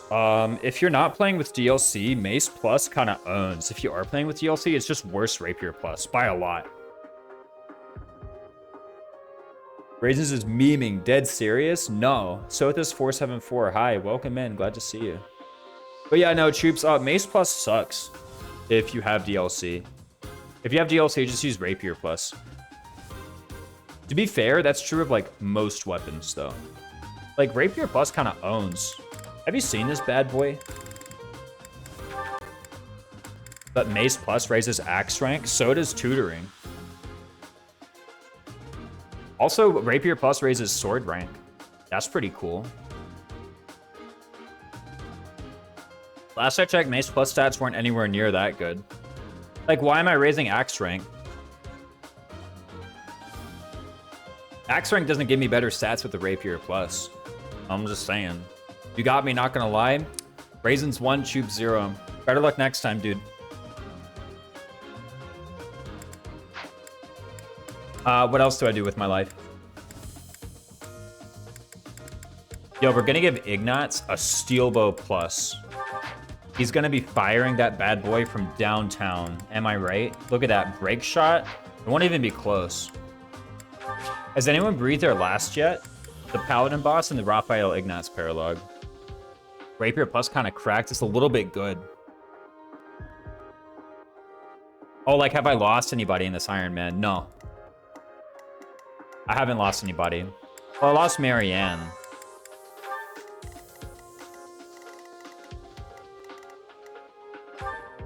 But I lost Marianne. She was doing what I wanted her to do anyway, which was tank the Death Knight. She did a pretty good job at it, too. Absolutely owned in the marker place of ideas. Yeah, the marker place. Yeah, just Marianne. I think this is enough preparation. I just want to get in there, right? Let's do a quick, because I'm actually like fighting generic enemies in this map. Let's do a quick once-over of the skills. Imagine I'd forgotten Darting Blow. I would literally look like the biggest idiot alive if I'd forgotten Darting Blow. Who needs Model Leader? Actually, Fergie needs Model Leader. She's got the Gloucester Knights. What's better, Vengeance or Hunter's Volley? Vengeance, pretty clearly. Like, what's better, the combat art that, like, literally one-shots everything beginning in Chapter 4, or, like, Hunter's Volley, this thing that you have to get, like... Like, what? Hunter's Volley? Like, first you gotta get Sniper, which requires level 20 and, like, B+ bows, which is a crap ton of rank. And then you gotta do, like, 75 combats in that class. Just to what? Attack twice? Like, seriously. They're the best Radiant Dawn mages have ever been. You ain't seen 0%. And Sonic are all top tier units. Sonic already a top tier unit, though. That's the thing. Not Marianne. Now I'm sad. Yeah, she died. Like, what's Hunter's Volley do? Attack twice? Like, how about you just have speed and attack them twice? Just get good speed. No, seriously. I'm not even memeing on that. Like, actually, just do it. Like, the thing about Hunter's Volley is you're like, I can get Hunter's Volley and now I can double them. Dude, the reason you can't double them is because you're in cringe Sniper. You have a +0 speed mod. Like, you ever just looked at Sniper and realized, dude, if I reclass to, like, Mercenary, I get more speed? No, seriously.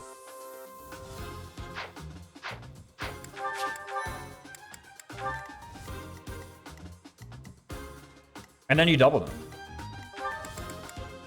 Instead, you're like, it's too fast. I give up. I got to do 75 combats in Sniper and get Hunter's Volley. Oh. Okay, okay. Oh, right. I thought I was doing a once-over of abilities. This is fine, right? I was kind of sad that I didn't have... Wait, HP 5. Get this garbage out of here, man. Just give me sword prowess. So you're not using my powers, human? No, I'm not. Sorry, I've decided I'm too good for it. Actually, this is my breakup message. Sorry, Sothis. You're just, the people on Twitter were right. Your powers are cringe and for noobs. It's kind of a lie. In all reality, what is it? Divine Pulse is like a really high skill ceiling mechanic. I'm not even gonna lie. It takes a lot of skill to use that maximally. And again, I'm not memeing. By the way, I'm never memeing. Everything I do is actually just legit and optimal. What garbage do you have equipped? Sword prowess, lance prowess? Are either of these better than off prowess? Surely something is, right? It's not like I'm out here like freaking fighting monsters anymore. Sorry, Sothis. My therapist told me not to talk to you again. Exactly. I like when someone says you're never doubling in Maddening when they're using Petra. Well, yeah, because they're using Petra and not Shamir. Petra's kind of slow. Shamir? Boom! Speedy. That's all I'm saying. What happens here? Okay. To be honest... Oh, wait. Once over the combat arts. The bats have to be good, right? Yeah, bats look good. Combat arts. Sure. Right?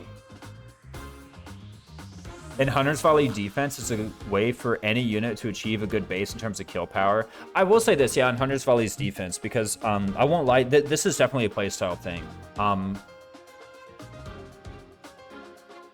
I'll admit this is a playstyle thing.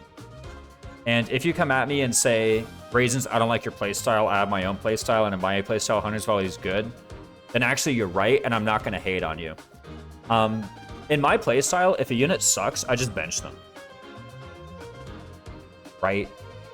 Like, if units in here and their stats are awful, and they're not doing anything, and they're not doubling, and they're not killing enemies, I just bench them. Who do you think the best Radiant Dawn flyers are? R, Janaf, Ulki, Sigrun, Tanith, Naeluchi, Jill, Vika. Sorry, Raisin is maybe like number 3. Oh, and Draft Race? I don't know. It's been a while since I've thought about it. I was thinking like hard mode. T-Barn. I forgot T-Barn. Oh, I forgot Naesala too. Look at me go. Just forgore the Royals. What's better, Fierce Iron Fist or Exhaustive Strike? Exhaustive Strike. Exhaustive Strike makes a broken axe, which you can then use to do broken weapon grinding in order to get things that are better than Fierce Iron Fist. Every time I click on Fierce Iron Fist, my damage goes down. Fierce Iron Fist only hits 3 times. Attacking normally hits 4 times. Tanith over Jill? I believe it. Jill's like legal in part 3 now, right? Yeah, but Tanith is probably the best one. Sigrun sucks. Fierce Iron Fist isn't great. For one, it's on Crappler. I'm just saying. Crappler sucks. Worst class in the game. Oh no! I'm having difficulty starting my solo A class and I have no backup. You know? Try to go for any of the other solo A classes. At least there's like a backup. You know what I'm saying? Sigrun is bad because she can't go to 4-2 and 4-5, which is a big deal. Yeah, but she can go to the desert. I remember that being like kind of a big... What was I doing with my life? Oh, I was just starting the chapter because my combat arts are fine. I think so. Oh no, I was actually getting really nerdy over these combat arts. That's what I was doing. I think most of these don't matter. Yo, Smash? Smash has got to be better than Monster Blast, am I right?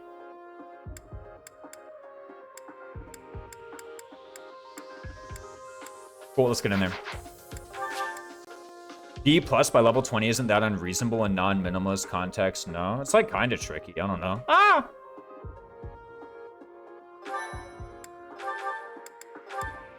Like Shamir didn't have that. What's better, Frozen Lance or normal Magic Tomes? Frozen Lance. Magic Tomes kind of suck. Actually, they're both kind of equally mid, I won't lie. But probably Frozen Lance. Has its uses.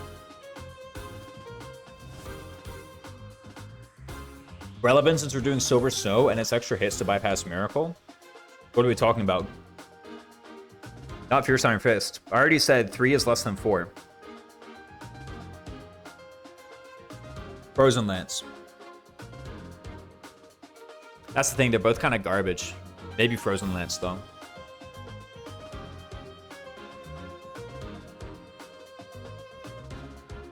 Nah, normal tomes.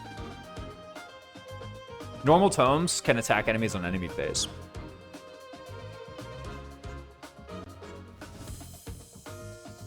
Fight 3RD with Desperation. You gotta retry that message.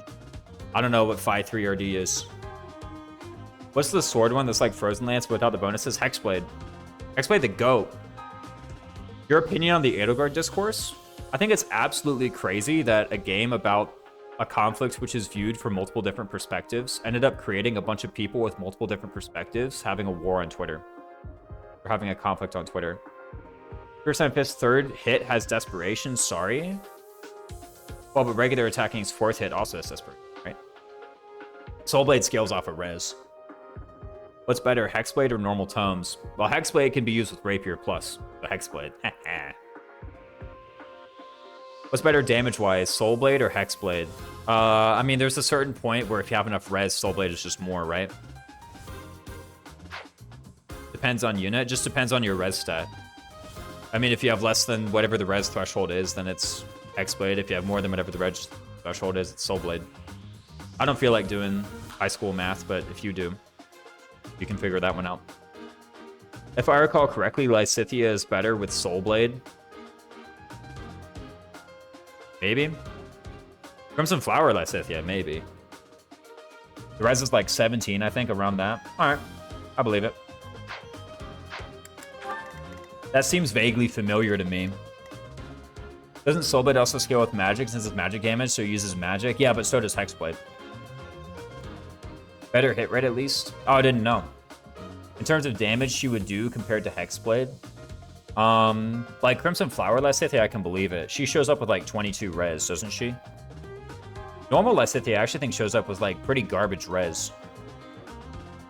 Like it's actually kind of pathetic, her res stat. I won't even lie. Lysithea res. What is it? I say this, but watch me be just like totally wrong. Even normal Lysithea has a good res growth. Ah, but that's a growth. Ah, Lysithea Von Ordelia. Yeah, she shows up with 4 res. 4. She has 25% personal res growth as well. 25% personal res growth, yeah.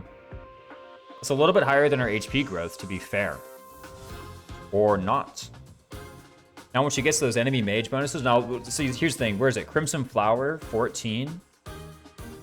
23 res. Yeah. Give me that. Get in there. Sometimes, man, I go to chapter 14, I get that level 29 Mage Lysithea, and she just outstacks everybody. I know people considered her very similar to Nyx, but good. I will say, the popular opinion on Lysithea has changed a lot since the early like meta of the game. What's better, Edelgard or Dimitri, morality-wise? I don't know. Haven't thought about it that much. But she will get bumped to Bishop base anyway. What is Bishop base? It's not 12, is it? I know it's 12 base defense. How much base res is Bishop and Warlock or whatever? Those bad boys. I don't actually know this one.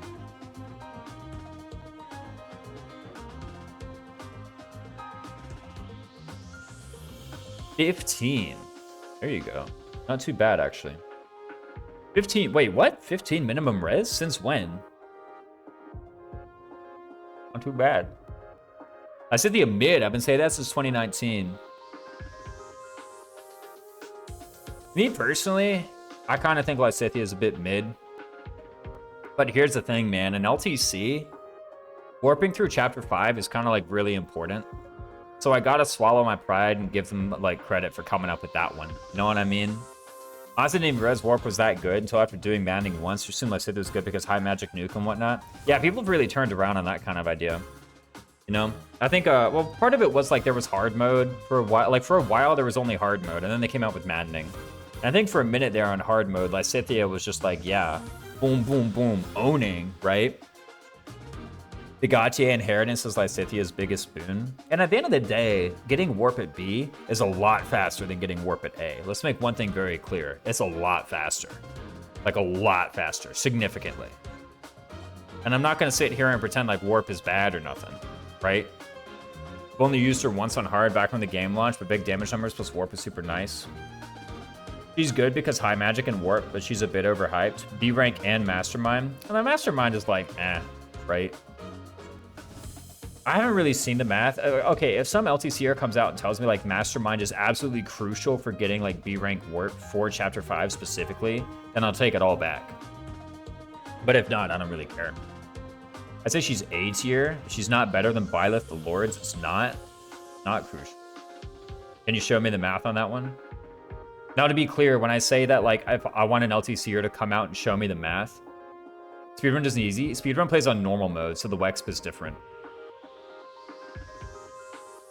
In-house? Yeah, but the weapon EXP is different on normal mode because you get more in goals. It's a lot different. It's not essential, but being able to use Knots and Seraphim to expedite it is convenient. I mean, like, how much Wex do you really get? I don't even think... I honestly don't even think you get, like... I don't even think you get a week worth of Faith rank from Mastermind. Between like chapter 1 and chapter 5, I think you legitimately don't even get a week of Wex from Mastermind. I'm talking about the early game. I think Quad is mid. Quad can solo chapter 13 at base level and Maddening. You'd be shocked what other people can do. Who cares about Hunting by Daybreak? I mean, Hunting by Daybreak is like, a lot of people seem to have trouble with that map, so maybe we should bring it up. You can only participate in 1 round of combat each turn. Who, Lysithea? No, she can participate in a lot. Can't she? Like 4 base res might be pathetic, but that does tank mages. Pure Waters exists, right? Any unit with strength stat can solo it. Maybe. I mean, I'll give him some credit for hunting by daybreak. I think I ought to. His battalion kind of sucks. Vantage Lysithia Gaming, it's true. There we go. That's really what Mastermind activates, is Vantage Lysithia. He has to spend less time in Cringe Mercenary. What if Mercenary is just your best class anyway? Claude is very underwhelming early game. I mean, is he? He's like, alright. He's worse than Edelgard, and he's worse than Dimitri. But you don't have Edelgard, and you don't have Dimitri. You have the deer. And he's better than the deer. And you have the enemies, and he's better than the enemies. The main reason he can solo is good old-fashioned Falling Star. I don't know if that's the main reason he can solo. Stuff like Encloser is probably better for that. Claude is the best Lord IMO. Whoa. That's a hot one, Shoops. Please elaborate. No, seriously. He's the lowest investment Lord. It's a pretty good one. It's a really good one. Like Fallen Star. I don't even know what Fallen Star does. Unlimited resources, he outperforms everything. I don't know if that's true. Why do you say? Fallen Star gives you true evade. I don't remember. Do the enemies like see it and change their targeting parameters? I think so. Because I've heard people call Fallen Star stealth but good, which is not true. He's given pretty much all of his kit. What's his kit? For free. Quick tier list. Combat art tier list. We're clearly not doing a chapter.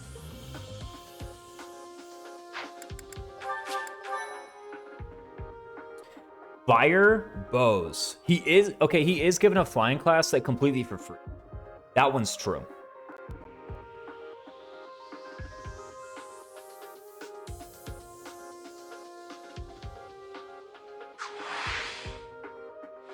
Combat art tier list sounds like an interesting topic too. Which one you want? Which song? Battalions? What about battalions? And his class bases are legit solid for the time. He gets a free pass. See, the thing is like, what if instead of doing that, you just got Wyvern anyway? He gets the best one in the game. Immortal Core is not the best battalion in the game. Far from it. That he uses in Hunting by Daybreak? No. I wouldn't even put Immortal Core. Like, if there was a battalion tier list, there's like a lot of things going in S tier, and Immortal Core is not one of them. The best personal class? No, I take him out of Wyvern Rider and put him in like I take him out of Wyvern Master or whatever and put him in Wyvern Rider. You nuts? It gives 0 off. It gives 0 hit. King of Lions Core is the best personal battalion in the game. I think King of Lions Core is probably going in S tier. You got poop for brains, and I don't say that lightly. So for one, okay, the best like battalion in the game is Sarah's Holy Monks. Just period.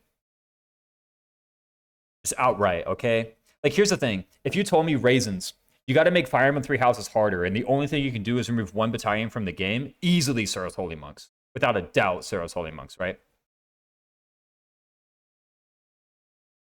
Yo, which soundtrack you want for real? Literally, the first soundtrack anyone names is the one I'm playing.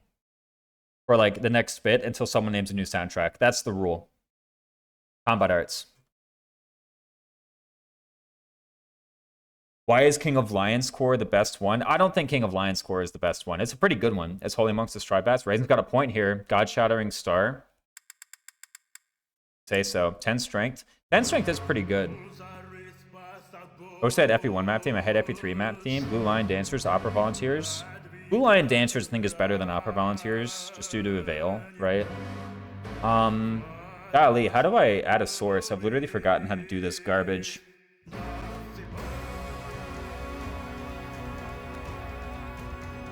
Browser, found it.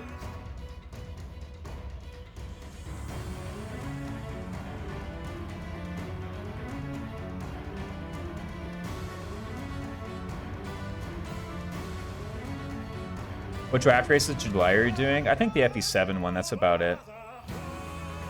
Let me know if this is good. I don't know about actually placing them on a list, but I could go and give a rating for each, right? Immortal Core is great for Hilda because that Authority Bane is crap. It is nice for Hilda. Like, I don't even think Immortal Core is the best flying bet. I think there's like Empire Pegasus is better than Immortal Core. Keyhole Wyvern is better than Immortal Core. Like, those two are definitely better than Immortal Core.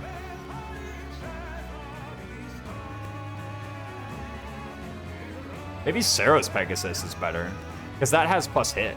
I'm just saying.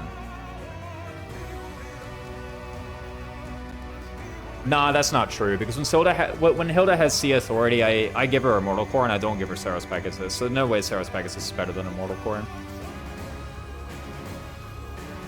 But definitely Keyhole's better. Like, for sure, Keyhole's better. I'm invested in this tier list. All right.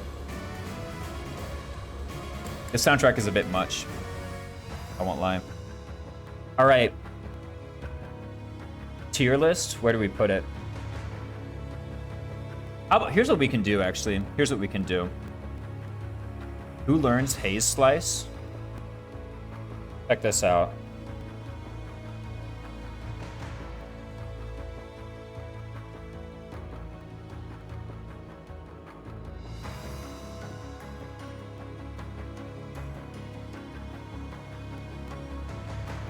Dude, how do I do this?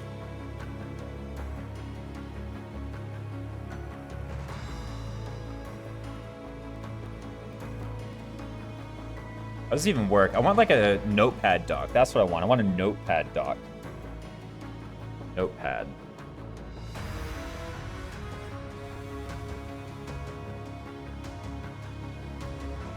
Do you think that they gave characters their authority bases and boons based on their character? And if so, can you explain Ignatz?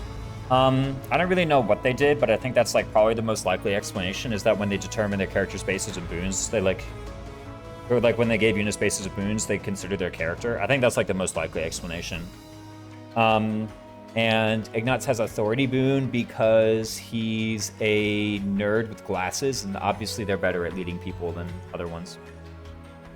Hilda makes sense, obviously. Getting other people to do things is her MO. Exactly. Good point. What was I doing with my life? I was trying to add this notepad source. Window source. Window capture. Is it window for real? Notepad.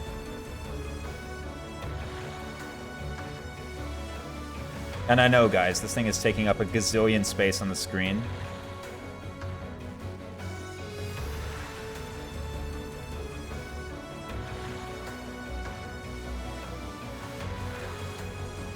How does this even work? How am I going to do this? Oh, this is much better. Look at that.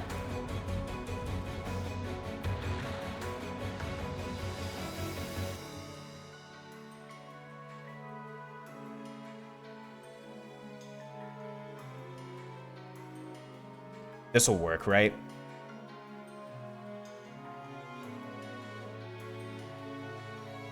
I think this will do.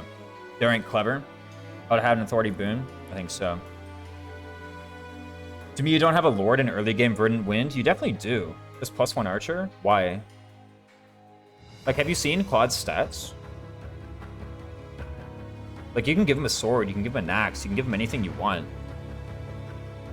You put him in Wyvern Rider. Like, I don't know.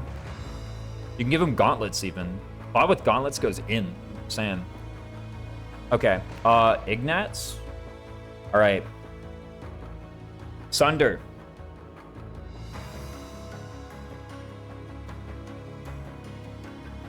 +4 might, +15 crit. Who learns this bad boy? Order rank C+ for Dimitri Felix Ferdinand. I think I've literally clicked this combat art like once in my life. If I've clicked this combat art like exactly once in my life, I think it's going in C. Because it has to be garbage to go in D. Don't you think? Claude has comparable stats to Dimitri and Edelgard, and they don't have their broken stuff early game. The one advantage they could ever have is faster weight -3 if you pursue that. And she exists in Empire, so she has Empire bats. 0 is their best trail starting point. Fair enough. That's definitely one. Rat Strike. Rat Strike tier list. I'll give it a B. Rat Strike B tier. Gotta be, yeah. What's this? 5 hit, 10 hit, 5 might, 10 hit. Everybody learns this bad boy, but I don't know. The thing about Wrath Strike is like swords are really light, so how about you just double with them instead? You know? You ever thought about it? That's why I don't like Wrath Strike. Get rid of that. Like, that's the thing with Wrath Strike. I mean, I whip it out from time to time, so that's why I'm gonna give it the B. You know? I think that's fine. By the way, let me know if this is like actually like an alright setup and whatnot. Like, let me make sure that you guys can still read the actual... Maybe it's a bit.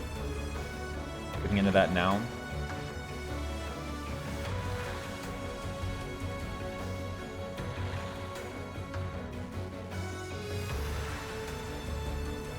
Edelgard is faster and bulkier. Dimitri has early Tempest Lance.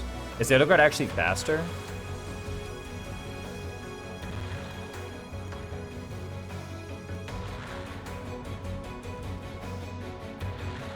They have the same speed.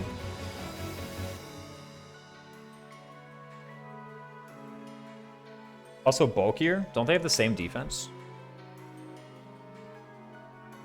I remember only Dimitri had the high defense. Yeah, they have the same defense. They have the same speed and the same defense. Oh, what's up, Papalotto? With weight -3, that is? Yeah, but Claude can also get weight -3.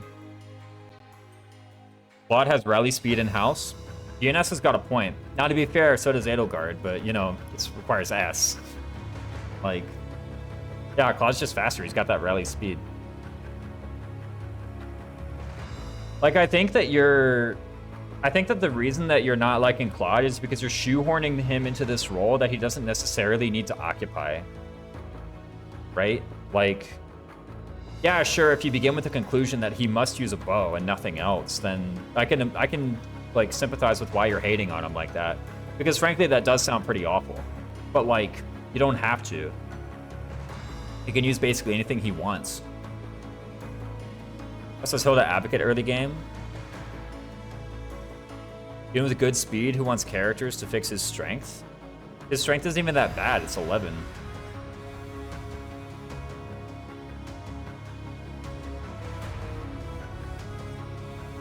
Grounder. What do you reckon with Grounder? A tier. Grounder's A tier. I don't know, I use it a lot. 20 hits, pretty sick. His strength is good. 20 hits, pretty sick with Grounder, I think. And sometimes use that thing with Levin Sword, kill wyverns with it. He really wants to go into Fighter Brigand. You know, there's a crazy thing is that you can just go Fighter. Hexblade deals magic-based damage. Isn't this the one we were talking about earlier? That provokes the whole entire list. Might 7 hit 10. Deals magic-based damage. This is like kind of a funny way to have like a Rapier plus deal a crap ton of magic damage all at once. Grounder 20 hit is great. That's what I'm saying, GNS. Grounder 20 hits insanely good. Right?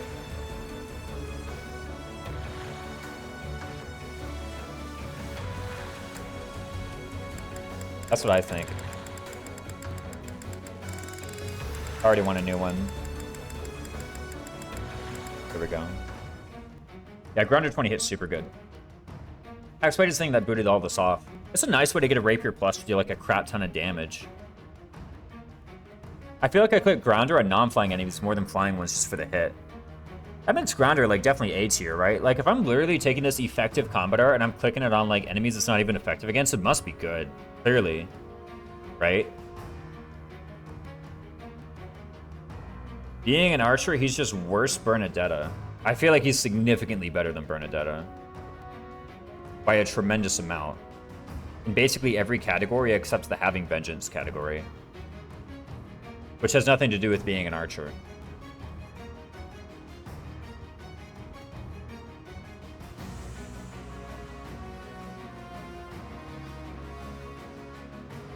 I don't really like it that much though, all told.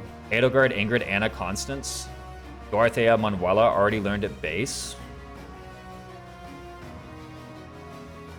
Like the thing is, okay, let me take all of these units. So let me take Dorothea, Manuela, Edelgard, Ingrid, Anna, Constance.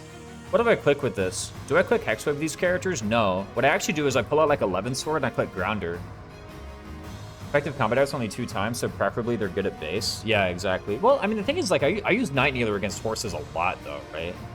Raisin's playing Trails next stream. I don't even know what series that belongs to, so I guess no. I guess I can enemy phase more than her. Yeah, that's pretty good. What is this, Trails in the Sky? Yeah, there's two nerds in my chat talking about some like completely unrelated video game. I don't think Hexblade's that good. I'm gonna be real. 9 Healer is 15 hit. I do frankly use 9 Healer for the 15 hit a lot too. It seems to be a common trend with effective combat arts. And by a common trend, I mean for exactly those two. Because Helmsplitter does not have good hit. Right? Helmsplitter is the opposite. It's good might, low hit. Compared to Smash, at least. I'm not really that impressed with Hexblade, I'm gonna be real. But I'd probably click it about as much as Wrath Strike, if not a little bit less. Let me be clear, if it goes in D tier, it's because it sucks. I never use it, right? I don't see this getting clicked that much on these units. Well, okay, so the thing is like, so here's the reason why it's not like a super believer for these bad boys, for Edelgard, Ingrid, Anna, and Constance.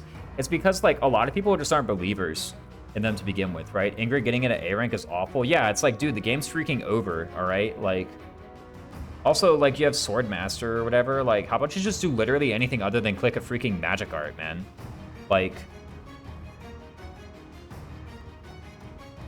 the combat art might still get increased by effectiveness. Okay, so when it says might, it actually means attack. Let me do one thing real quick with the browser capture. This is probably way better, isn't it? Where should I put it? This seems better.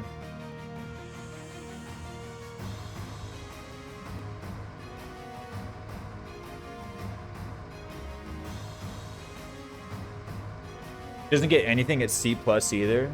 Maybe if she gets really rescued. Constance getting an A when she gets Soul Blade at C+ is a bit weird, champ. I mean, Constance Res is like pretty garbage, right? Oh, I couldn't see the C+. Yeah, it's kind of weird, champ, for Constance, I won't lie. Exactly. Like, for a bunch of these units, I don't really care, but like Dorothea Manuela. It's mostly like Dorothea Manuela, right? That really use it. And actually, to be fair, like with Manuela, I've done Hexblade Rapier Plus with Manuela a lot, actually. Maybe it's better than that. If I say, oh, I do this a lot, then maybe it's actually good. You know? I wonder like how much the avail should be a consideration. Because here's the thing, there's freaking like one unit who gets Hexblade, and I think over the course of a campaign, I use Hexblade more often than I use Wrath Strike. So maybe it's better. Like, I literally think I cast Hexblade more often than I cast, like, Wrath Strike, period. And it's literally only on one unit that I care about. I don't really cast it with Dorothea, I'm gonna be real. And I do Thief Dorothea a lot. Just because, like, I mean, Thief with Levensword Plus is basically just better mage. So clearly this is good. Warlock Sword level 20 gets Constance minimum 15 res, so eh? How does she reach 17? I mean, yeah, exactly. I guess it is kind of weird. But here's the thing, Warlock minimum. Clearly you're doing Swordmaster Constance, right? If it's impactful on unit, I don't see why it doesn't go in A. Yeah.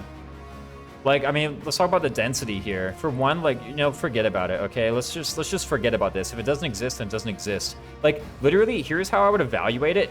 If this sentence ended here, here's what I would evaluate it as: A tier, right? I would literally say it's A tier because of how often I click it. If the sentence ended here. Oh, and here's a bonus. Like, you know, cool. I'll give it that. Wind Sweep. Wind Sweep. Now, this one's pretty polarizing. Now, here's the thing. I'm actually going to put Wind Sweep in S. It's just a good art, ain't it? I like it. For one, these parameters are actually really good, ain't they? Preventing counterattack is, like, kind of cool. Right? Like, here's the thing with Yuri. It's like, oh, Yuri, he just prevents counterattack anyway, right? Like, doesn't he just double? But here's the thing, actually. Sometimes you actually need to, like, get the 20 hit, 10 crit in there with Yuri. That's another thing. It's kind of good. I'm going to put that bad boy in S, right? Windsweep is also just nice for reliability, right? I kind of, like, legit needed this bad boy for the Death Knight in Chapter 4, didn't I? Worker Paws Swordmasters get wrecked.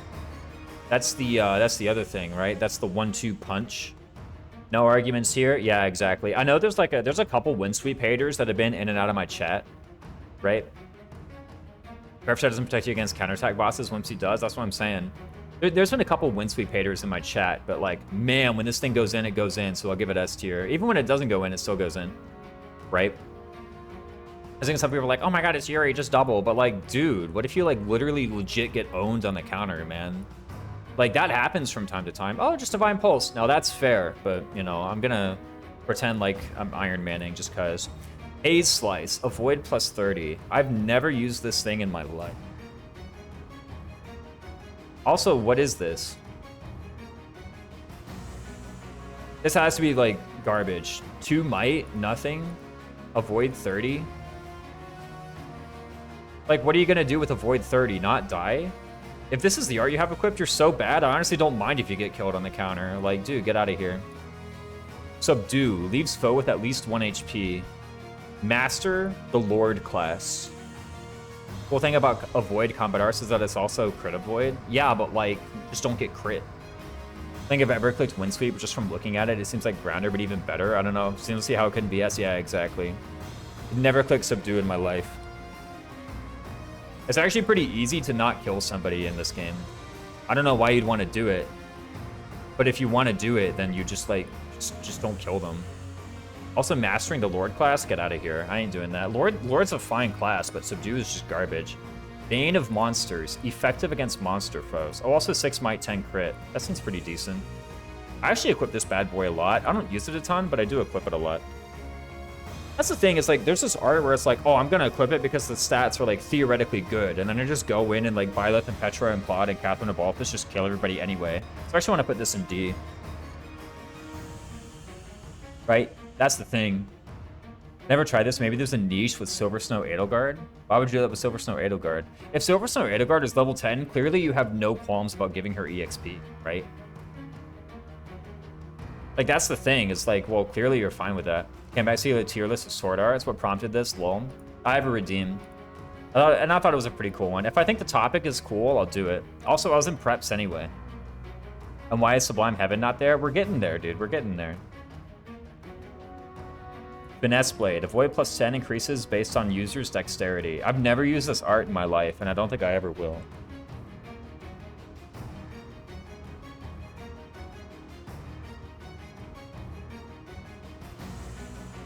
Alright, I'm not missing out on anything here, am I? No. 2 might... Okay, a little bit more than 2. Like, a little bit more than 2. Okay. But, like...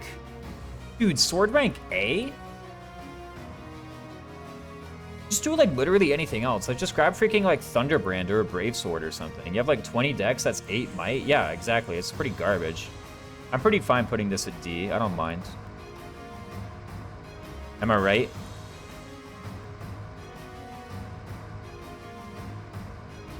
Soul Blade. Deals magic-based damage. Mine increases based on user's resistance. So this is the same hit.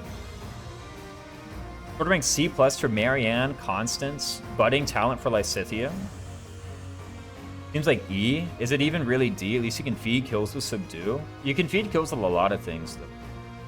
D, okay, here's the thing. When I do tier list Curry Master, D is as low as it goes. And I've already said D is the I'm never using this garbage in my life tier. Isn't Bane of Monsters have a little bit more? Just think about it. Kind of something unique. That's when the most annoying enemies are monsters. Here's the thing about it, though, right? Is like, so if you have Bane of Monsters, like, just freaking double the monster. Like, just double the monster. And if you can't double the monster, that's because it's a bird, in which case use a bow, right? Or was Bane of Monster anyway. Effective against monster foes. Whoa. You get doubled sword might. For one, you might just be getting doubled sword might anyway because it's sword weak, right? And also, yeah, just double. Especially with crit rates. Maybe if you want ore, I guess. Oh, for like double breaking through a barrier. Shield breaking. So let's think about like shield breaking and whatnot. So how often do I use effective damage for shield breaking? If the effective damage is coming from Happy, a lot. If the effective damage is coming from like Blessed Lance, a lot actually.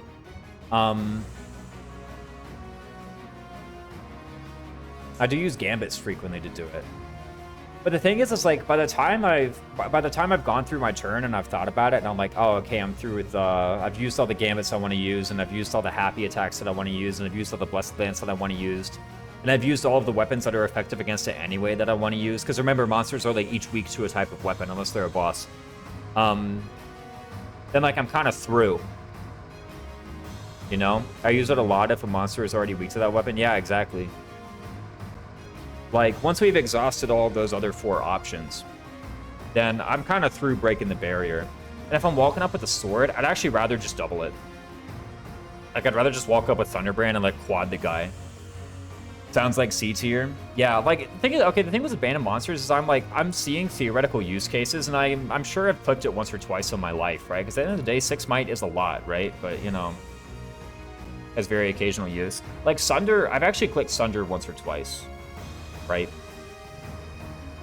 D tier, yeah, I'm sat here, I'm like, I can see a theoretical use case for this. 12 might shield break too. Yeah, sure, not too bad, but like the thing is when the rubber hits the road, I never use it because if I have this thing, if I have like C+ swords, I'm just like doubling them with Thunderbrain or something instead, right? That's what I'd rather do.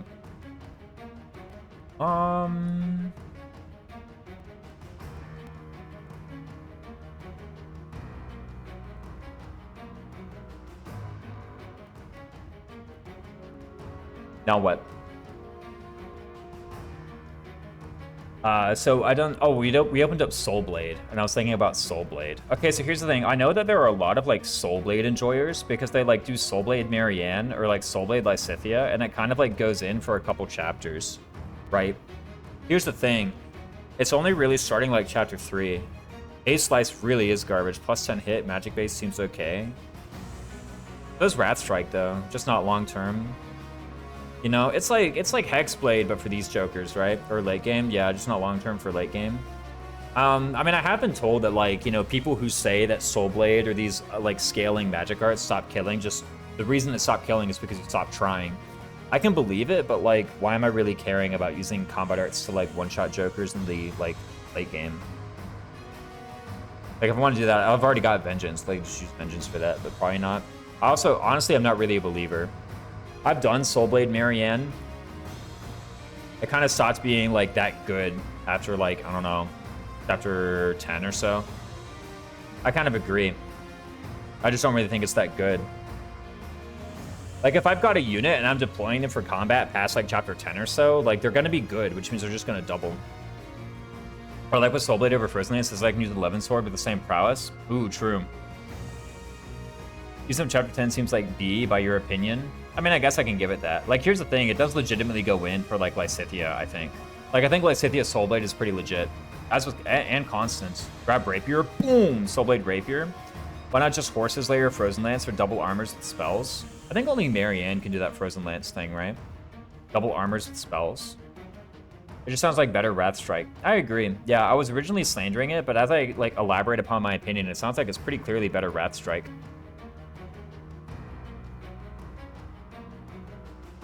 I'm not ordering within tiers, by the way. I'm just putting them in. Best strike until you got the rank, then use Soul Blade since she came up. Yeah, exactly. Does Marianne get both? I guess. Gets both, huh? Soul Blade. Boudriant Strike. Thunderbrand only. Effective against armored and dragon foes. Now, these have some funny numbers to them. On Maddening, I'm not quite sure. Because the thing about Thunderbrand is you just click it and they die anyway. Like, here's the thing about plus 30 hit. It's not really plus 30 hit because you just lose 3 attacks. Like, what if instead of, like, getting plus 30 hit, you just attacked them an extra 3 times? You ever thought about that? There are some rare times where this is actually better than attacking with Thunderbrand. Why is Boudriant Strike a thing? Thunderbrand is too great on its own. There are some times when actually this is just better. But not really. I would give this a D. I would give this a C. I've definitely clicked this before.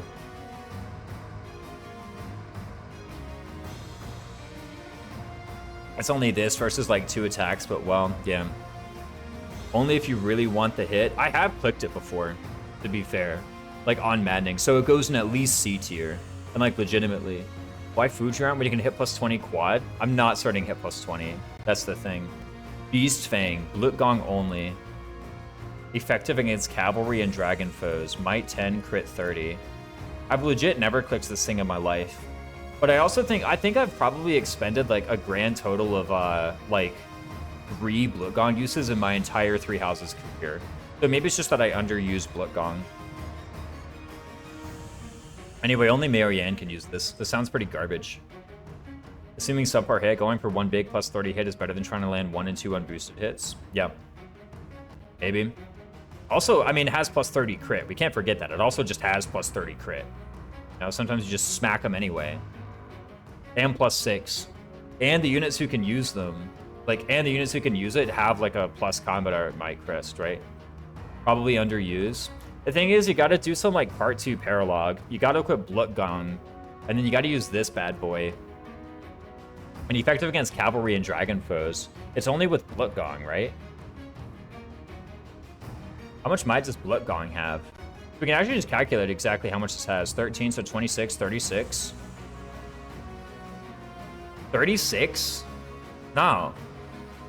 I feel like Lance of Ruin Nightkneeler has 49. I'd rather just do that. Don't a lot of dragons start getting anti-magic armor in late game too? I don't think I've ever actually seen effective against dragons be relevant a single time in my life, I'm gonna be real. Blutgong is magic for what it's worth. Yeah, but like the physical just kills them anyway. Maybe not a lot. Here's the thing about the cavalry, they all got Swordbreaker Plus too. Like all of them. Except Gwendol. And Gwendol has like 2 AS, so you just double them with Blutgong if you're gonna do that. Rapier Plus is 27 at base, that doesn't knock you out of doubling. That's true. What if you just like attacked with Rapier Plus?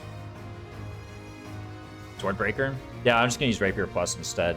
Here's the thing, a lot of these is like, how about, a lot of these combat arts is like, what if I just attacked with like Rapier Plus or an Iron Gauntlet instead? Have I ever used this? No.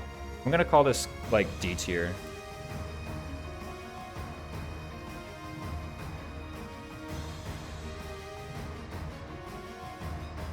Garbage. Swordbreaker. Swordbreaker Plus, Nola.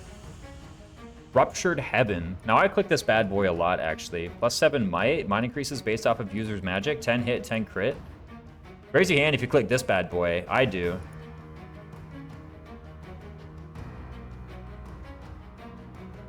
I think S tier, pretty clearly. Easy A, at least. I actually think S tier. Easy S. Yeah, no. Like, literally, when you click this thing, the enemy just freaking dies, man. Like, legitimately. Like, actually, you just click this thing. Oh, crap, there's their health bar. Gone. Yeah, it's just a good button. You can repair this bad boy via resting, too. Not even that bad. 1-2 range. Yeah, and 2 range. So the critic is repaired for free twice. That's right. You know? Might as well use this. How many times can you use it per map? 6? Yeah, how many times I'm using, like, all the other combat arts per map? Probably less than 6. It's really good. Like, I'm gonna be honest, this might be... No, I'm kidding, it's probably Curve Shot. This is actually pretty easily my most used, like, sword combat art. Easily. Sword Creator is heavy, it's hard to double with it. I don't know if that's true. Sword of the Creator only. Don't you also need the crest? Like, of all the sword combat arts, I think legitimately this is my most clicked one. Even more than Sublime Heaven. It's one of my most used arts and it's locked to 1 unit. Yeah. I was actually legit about to say I think it might be my most used combat art period, but no, that's not true. It's probably like Curve Shot or Tempest Lance or something. Byleth only, not just the crest, that's right. Heaven's Fall. Okay, I'm not considering that one. Assassinate. Avoid plus 15. And kill enemies instantly. From manual testing, Assassinate seems to have a 5% chance of activation that is rolled separately from the lethality ability. I'm never clicking this in my life. It's a cool meme. But there's a reason it's a cool meme and not a cool combat art. It's because it sucks.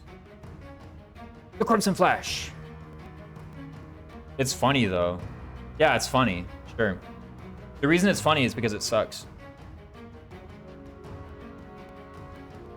Like, thing is Assassin only. What? I'm Assassin. I have plus 5 speed. Why am I clicking combat arts? Versus Ring and Engage gives lethality. Yeah, the Crimson Flash. Exactly. Astra. Swordmaster only. Triggers 5 consecutive hits at 30% damage. Not might. 30% damage. I don't know how it rounds. I personally think this is just totally garbage. I like Astra. Oh yeah, Astra is so good. GNS, elaborate. Because apparently GNS is an Astra fan in the chat. 9 uses. It does take up 9 sword uses. Sidewinder, what's up, dude? Thanks so much for the raid. I've, like, never used Astra Lamau. I don't think I've ever mastered Swordmaster. The thing with mastering Swordmaster is you need to do 38 combats. I don't think there's enough enemies in the game for that. I think it does its job fine. It's basically times 1.5% damage rounded down. Yeah, it's like 1.5% hits rounded down. You also need to be in the Swordmaster class. I think the Swordmaster class is fine. Astra Blutgong. There's no point to it unless you're trying to avoid a counter and one hit doesn't do enough. Yeah, but just use like a Brave Sword. Just Wrath Strike or just Brave Sword, right? It's better while gambling for crits. Is that true? I feel like you have to be at like a really weird threshold for that to be true. Like you have to be at a point where Astra is doing like, you line up an Astra and it's doing like 90% of their HP, right? It can statistically be better in some cases. You're more likely to crit in general, but it won't actually do more damage on average. On top of minus 10%, on top of minus 10 hit.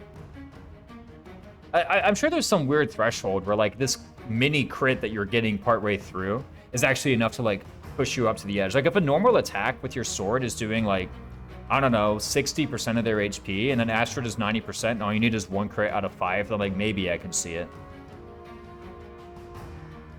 Like that's a really narrow set of circumstances though. I don't need it to do more damage on average, I just need enough to kill. Yeah, but like the circumstances I've identified, which, and by the way, GNS, if you think I'm just being narrow-minded and the circumstances where it's good is actually broader than what I'm saying, then please just tell me outright, because I don't want to be wrong or like misconstrue your point in this matter. It's just you've presented the situations where you think it's good, and I just think those situations are like far too narrow and rare. For one, what if you just like pick up Thunderbrand instead? That also hits twice. Cheap bans at twitch.tv/OriginalRaisins. Oh, I only deleted them. Dang, I didn't ban them. This seems really, really rare. Yeah, like I'm sure there are situations where Astra is just the best button to click, but I don't do it. Swordmaster is fine, by the way. Before anyone starts slandering Swordmaster, Swordmaster is fine, but I think it's fine for reasons not related to Astra. When I do click it sometimes. Okay, that's fair. Now, to be fair to Astra, like, I've legit never mastered Swordmaster in my life. I use Swordmaster a lot, I've never mastered it, so maybe I've just never been in a situation where I even, like, have the opportunity to click Astra to begin with. GNS told me he thinks you're being narrow-minded in DMs. Nah. I mean, maybe you and GNS are, like, really close. Maybe you guys are like this or whatever. I would like one Swordmaster Slander ticket, please. Sure. Greater Danish with the Prime sub. I would like one Swordmaster Slander ticket, please. Ticket like a speeding ticket? Yeah, I can give you a citation. I'll give you a citation. I'll send you to court over Swordmaster Slander in here. That is illegal in this channel. Greater Danish, thank you so much for the 4 months. Awesome support to be given. Yeah, no. I mean, maybe you and GNS are like buddy-buddy or whatever, but I don't know. I think GNS is brave enough to speak up in my chat when we disagree. When I do click it sometimes. Maybe this is just one of those things where, like, I just need to literally unlock it once ever, which I've never done. Personally, I think it's a perfectly fine 6 out of 10 combat art. Better than Wrath Strike? I mean, maybe it's better than Wrath Strike.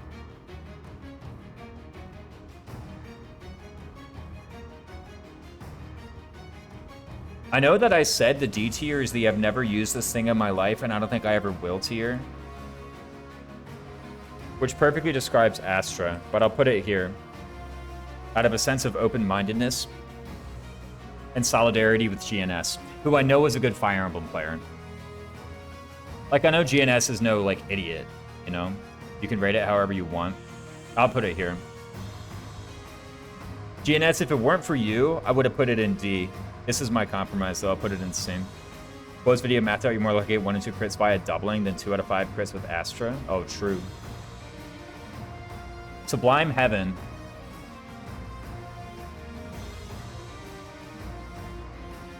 Any questions? Sword Dance. Now this one's funny. No questions. GNS has a dark side, exactly. This one's funny, but bad. I remember, someone challenged, I think the Reddit Discord, to come up with the biggest, magic attack on 0% growths. And the answer was actually Sword Dance Hilda, but it's kind of garbagium. Feel like it's better than Ruptured Heaven Sublime. That is, I'm not ordering the tiers. Well, it's pretty good. It's funny.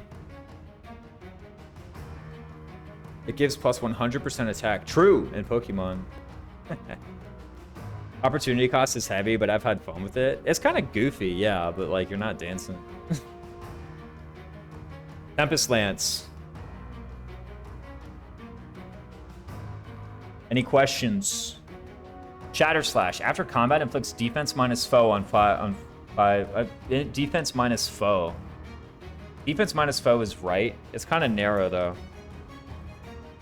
The thing is, I always unlock it, and then I say that I'm gonna use it, and then I use it like once, and then I never use it again. SS, Tempest Lance Hater. Where hit? A tier. It's got 10 hit, dude.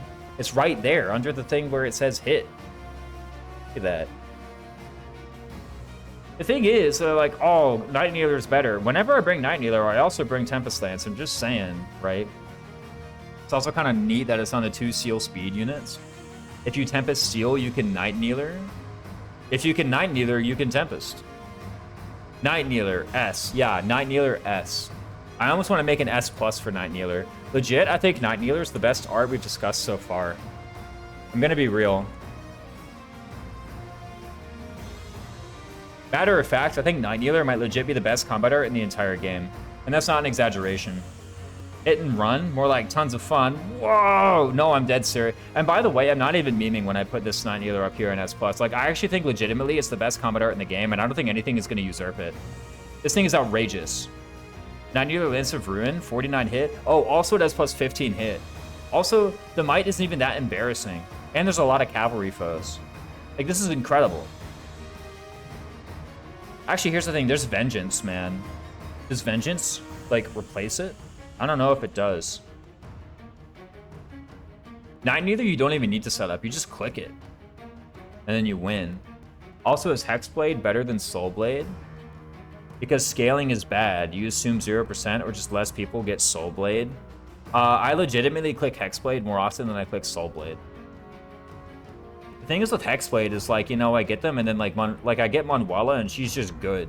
Soulblade, I've like given up to begin with. I'm not recruiting meme Marianne, like garbage Marianne, just to click Soulblade. How about I do like literally anything else with my life?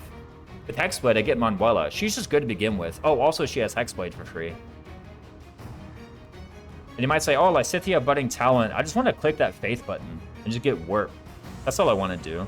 I don't want to use no garbage Soulblade. Fast phase will get most damage to the point where Soulblade out damages. Yeah, I fully admit Soulblade out damages. It's just like, I'm not even getting Soulblade in the first place. I'm going to be real. For one, I'm never deploying garbage Marianne. She sucks. Oh, but she has Soulblade. Nah, she sucks. Like, everyone else can just walk up and do that too.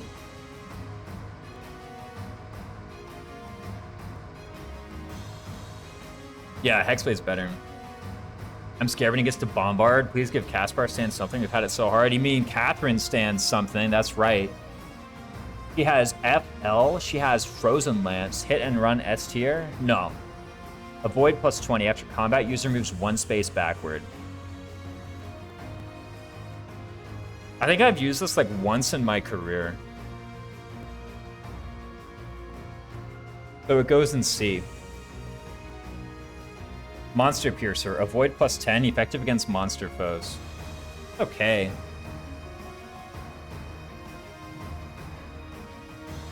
Hit and Run has dodge increase utility for Death Knight. It's basically Wind Sweep. Is that true? Which Death Knight? Ingrid, Flane, Shamir. So for Ingrid. So I'm going to take Chapter 4 Ingrid. Give her a Lance with Hit and Run. It almost made it in the Silver Snow speedrun. Holy, wait, seriously? On endgame? To like open up the square?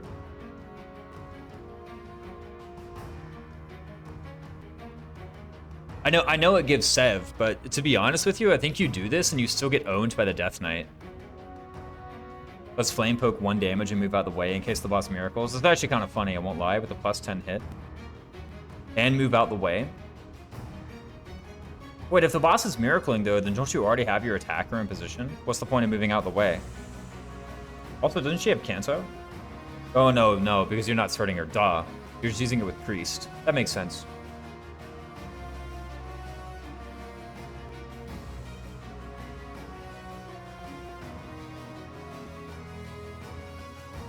I was about to say, like, what if she just uses Tempest Lance and then died? But, like, she actually can't die if she kills.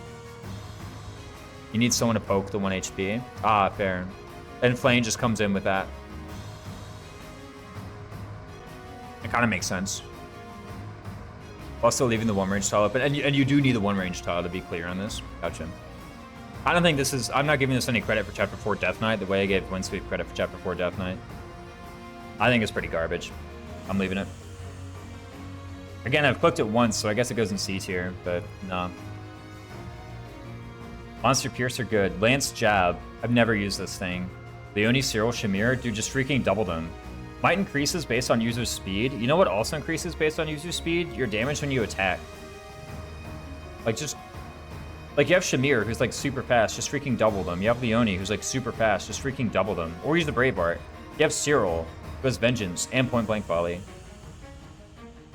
Unless you die to counter. It seems like a problem that you guys are bringing up all the time, unless you die to counter. Here's a thought. Don't die on the counter attack. Don't have your A rank Lance unit die on the counter attack. If this was C+ rank Lances and you were like, I die on the counter attack, I might buy it.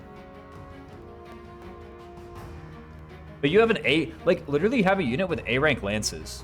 I think you should have figured out this whole dying on the counter attack problem by now. I'm using on Fort Mercius Death Knight to one-shot with Spear of a Shawl? Dang. One-shot with Spear of a Shawl.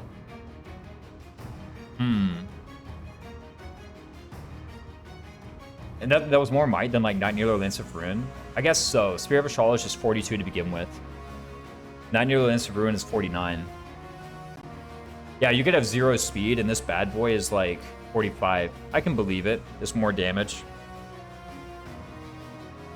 And I guess, like, Swift Strikes was illegal or something. I can buy it.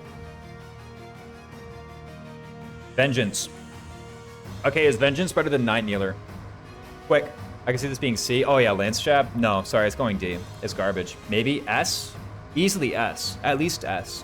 But is it better than Night Kneeler? Because I want to put something in S+. I want something to have first place. But to be honest, I think Night Kneeler has first place, not Vengeance. I don't know about S+. No, I don't click it. I know you don't click it, Wrong House. Just have damage. What, like with Vengeance? Depends if you care about availability. Dude, stop gaslighting. Got another DM from GNS. This isn't looking good. Choops is giving it away. GNS, you should just learn not to DM Choops. Because only 3 units can learn Vengeance, one of which is Azure exclusive. Yeah, but the thing is with Vengeance that you only need 1 unit to click it.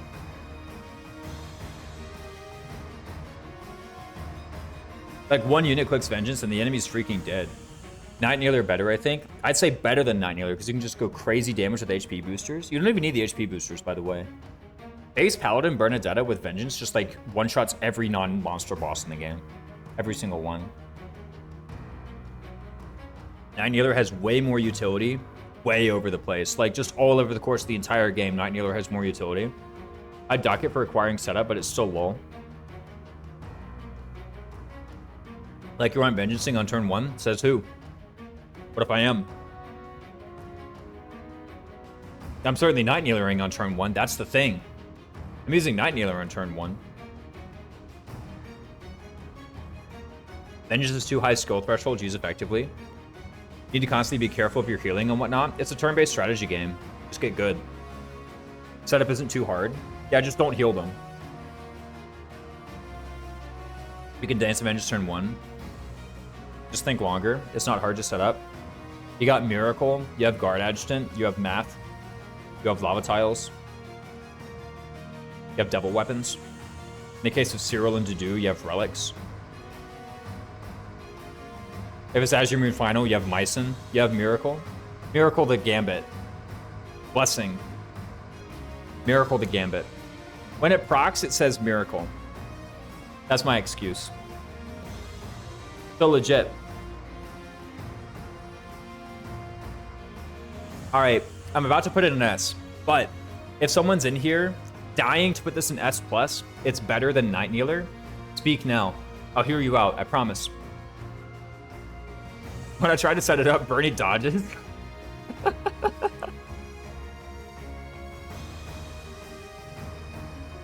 Okay, well, what are you rating them by other than how they make the game easier?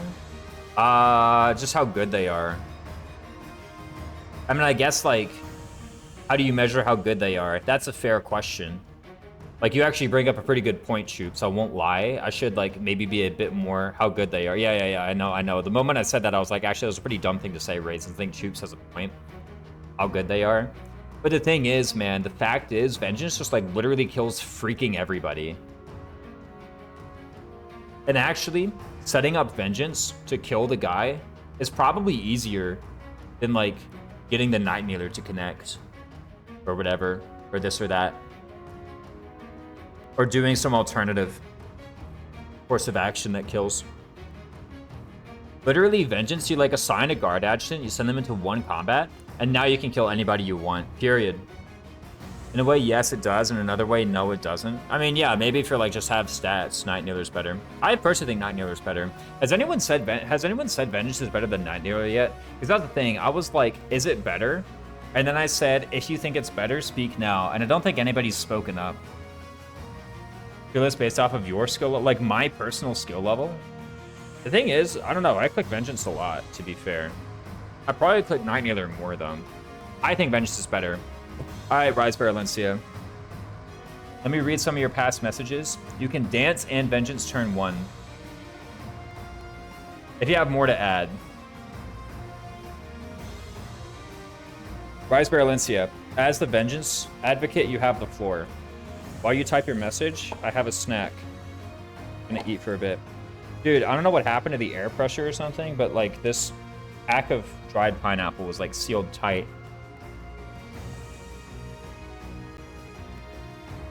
I'd say better than Night Kneeler because you can just get crazy damage to HP boosters.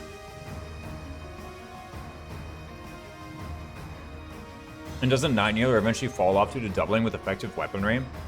Night Kneeler Lance of Ruin is a crap ton of damage at every stage of the game. Even like Night Kneeler Iron for more accuracy is really good at every stage of the game.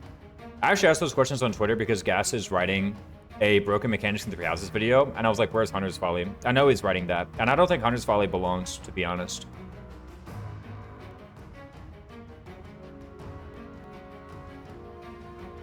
I think Hunter's Folly is pretty crap.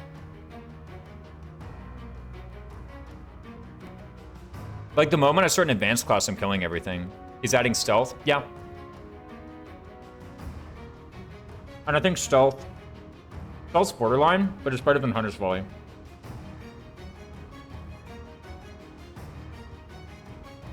This is the last time saying Hunter's Volley is really good. I mean, I think some people know I'm like the #1 Hunter's Volley. Imagine doing 75 combats in an advanced class and you're still too crap to double the enemy. I'm just saying. Requires sniper mastery. What's better in Fire Emblem 3 Houses, Vengeance or Hunter's Volley? Yeah, I saw that one. Gas showed me that one, actually. Yeah, you can also just get stats. Like, how about you just double them? Like, again, you realize the reason you can't double is because you're in this garbage class called Sniper with a +0 speed mod. You're stalking me? Yeah, you're living rent-free in my head, dude. I gotta kick you out. Banning Shoops. No, I'm kidding. I'm putting it in A. Hey, Bo's good. I added my piece of Vengeance. Oh, right, sorry. I got, like, completely distracted by Choops. I just think having stats is valid. You can put stats in other units and have Vengeance. And you kill one unit per turn flunky with Paladin bases. Yeah, it's true. The thing about Vengeance is that the setup, to be honest with you, isn't even that hard. I'm gonna be real, the setup for Vengeance isn't that hard. But can't you all just be a kill 1 unit per turn like guy with Night Kneeler? Also, like, who are these units we're talking about? It's either Dedu, Bernadetta, or Cyril. I'm gonna be real, man. Dedu is always adjunct to Dimitri. in my runs because Dimitri's too good. Maybe I shouldn't be doing that. Maybe I should just be killing everybody with Dedue instead. You can, but not as easily. Setup isn't hard, then Soul Blade would be higher. Just saying. Wrong house is a point. Setup isn't, but maintaining is. You're limited by the other enemies in your range. Those guys deactivate when you kill the boss, which Vengeance does, by the way.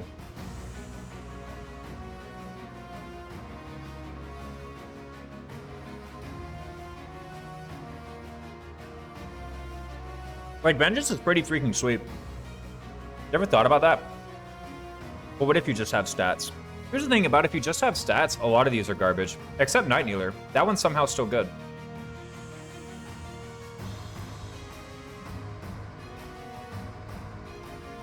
This is a crap ton of damage. I've never thought about that. I'm sorry, you're right.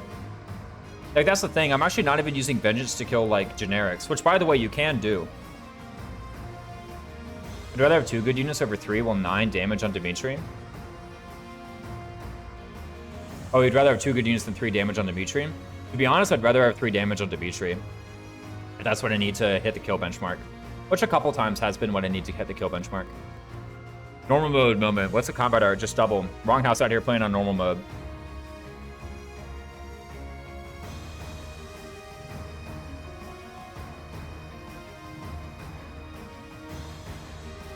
Vengeance loves threshold that aren't easy to just get more stats against. It's true. There were a couple things when I played 0% that were only really possible with Vengeance.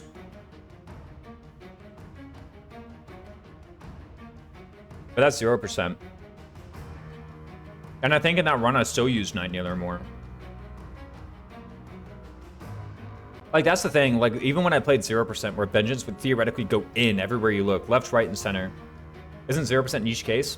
Yeah, but it's Vengeance's best case. And when I played it, I still used Night Kneeler more. Like, that's the thing. Even when I made the environment as Vengeance friendly as possible, I still didn't use it as much as Night Kneeler. Now, to be fair, part of that was availability. Part of that was me just arbitrarily not believing in Dedue because he has bad speed. Part of that was me saving Bernadetta for very late so I could just make her a dancer with pass. And then I destroyed everybody with Serial Vengeance late game. By everybody, I mean like 6 bosses. Vengeance does shine a lot when you have heavy restrictions like that. It's the easiest way to punch above your weight class. Because literally nothing is better than Vengeance.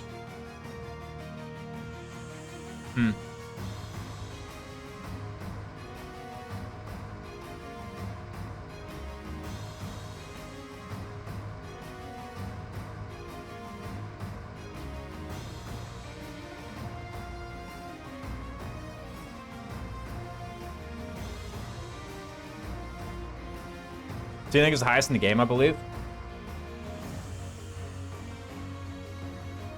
If you say you're only allowed to use a combat art, probably Fierce Iron Fist is actually higher. Probably. Glowing Ember. I've never seen this thing in my life. Maybe it's actually legit. It's not.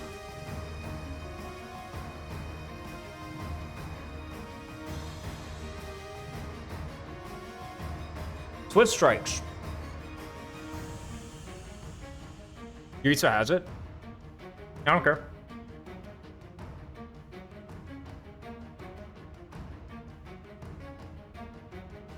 Much as I hate to admit it, Swift Strikes is probably A.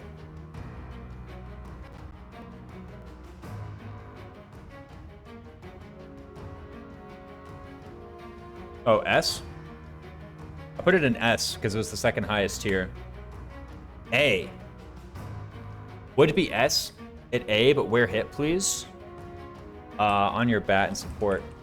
Seriously, down here? I thought you guys loved this bad boy. I do use it a lot. GNS, be real. Do you still Broken Weapon grind out Swift Strikes for Chapter 2 on Sylvain, or was that someone else? I don't know if that was you or that was Rykard. It was one of you.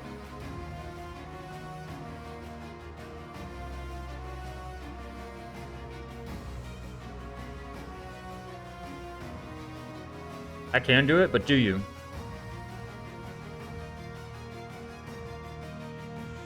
Because I won't lie, when you said you did that, I was like, that's pretty cringe. I'm never advocating for that. I wonder if you still do. Not to say that I should use this as context for determining your opinion on this matter, but I'm kind of using it as context for determining your opinion on this matter. I wouldn't say Sylvain Crest with Swift Strikes is good synergy. The thing about Swift Strikes is that the crest doesn't mean to proc, you just freaking kill them with it. Who may see? Like, basically what I need is like, here's the thing though, right? You basically said you don't do it anymore, or you can't. You can do it, implies that you don't do it much anymore. So therefore you're safe, right? If you had been like, yeah, I just like to be honest, GNS, if you had said like, yeah, I still did the whole broken weapon grind, Sylvain Swift Strikes and like chapter 2 thing, I actually would have just like discounted. I would have discounted that opinion. I would have been like, this is outrageous, right? What I like is the math that allows, that enables it. Yeah. Just makes crest users even better. I mean, you could subtract the crest and it's the same, right? I think with any unit, you add Swift Strikes and they become better. Allows that enables it. Burn and Seth can benefit from the quest on Swift. Dude, can I freaking read this message? Ferdinand / Seth can benefit from the crest on Swift Strikes on monsters occasionally. So you're admitting that it doesn't kill them. That's the thing, man. If you say there's a combo, then you're admitting that it doesn't kill. I'm just saying.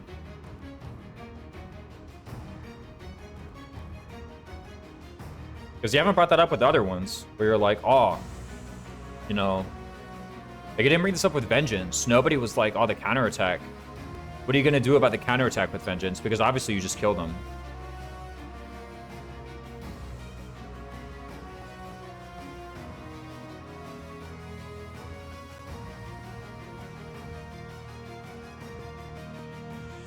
Swift Strikes Horses Lair? Legit.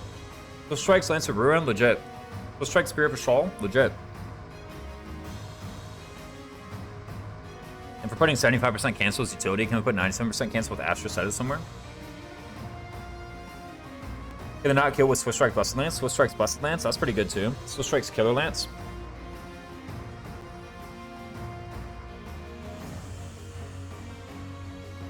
Like, that's the thing, man. If you say the crest is there, like, okay, here's the thing.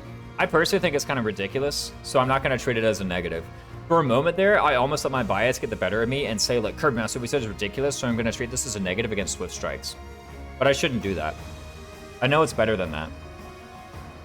Like, if I think it's outrageous to say that the Swift Strikes crest, like, combo exists because, like, why don't they just die? The thing is, they do just die. That's the thing with Swift Strikes, right? You can say Brave Lance, Swift Strike, let's hit it twice for a counter with any weapon. That's crazy. Just like the skill Desperation.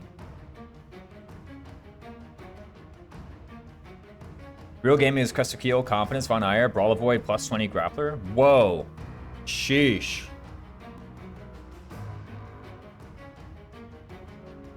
Who's texting me? My lovely parents, I think. Yep. Board Avoid, Astro with Keel, cancel. Clearly. True about Desperation. I'm gonna put it in A. I think it's good. I think it's insane. For one, just double. When you can't, I mean, it kind of goes in. It's kind of similar to Night Kneeler, where I grab it with like a Horse's Lair anyway and just kill someone with that. Having Desperation just made the combat redundant, just another way of getting the same thing. Yeah, exactly. I think I was just trying to gas up Desperation out of nowhere. I'm not saying it to slander Swift Strikes. If I put Swift Strikes at A, who's a hater? Who's like, no, it should go higher? A lot of people probably, actually. Having those options is good, really? That's the thing, it is at A rank, man. It's at A rank. That thing shows up way too late. Way too late. Except on Seth. Me when I love Desperation. Me. Pac-Man Power Ghost, you a Desperation lover? Fist bump. Boom.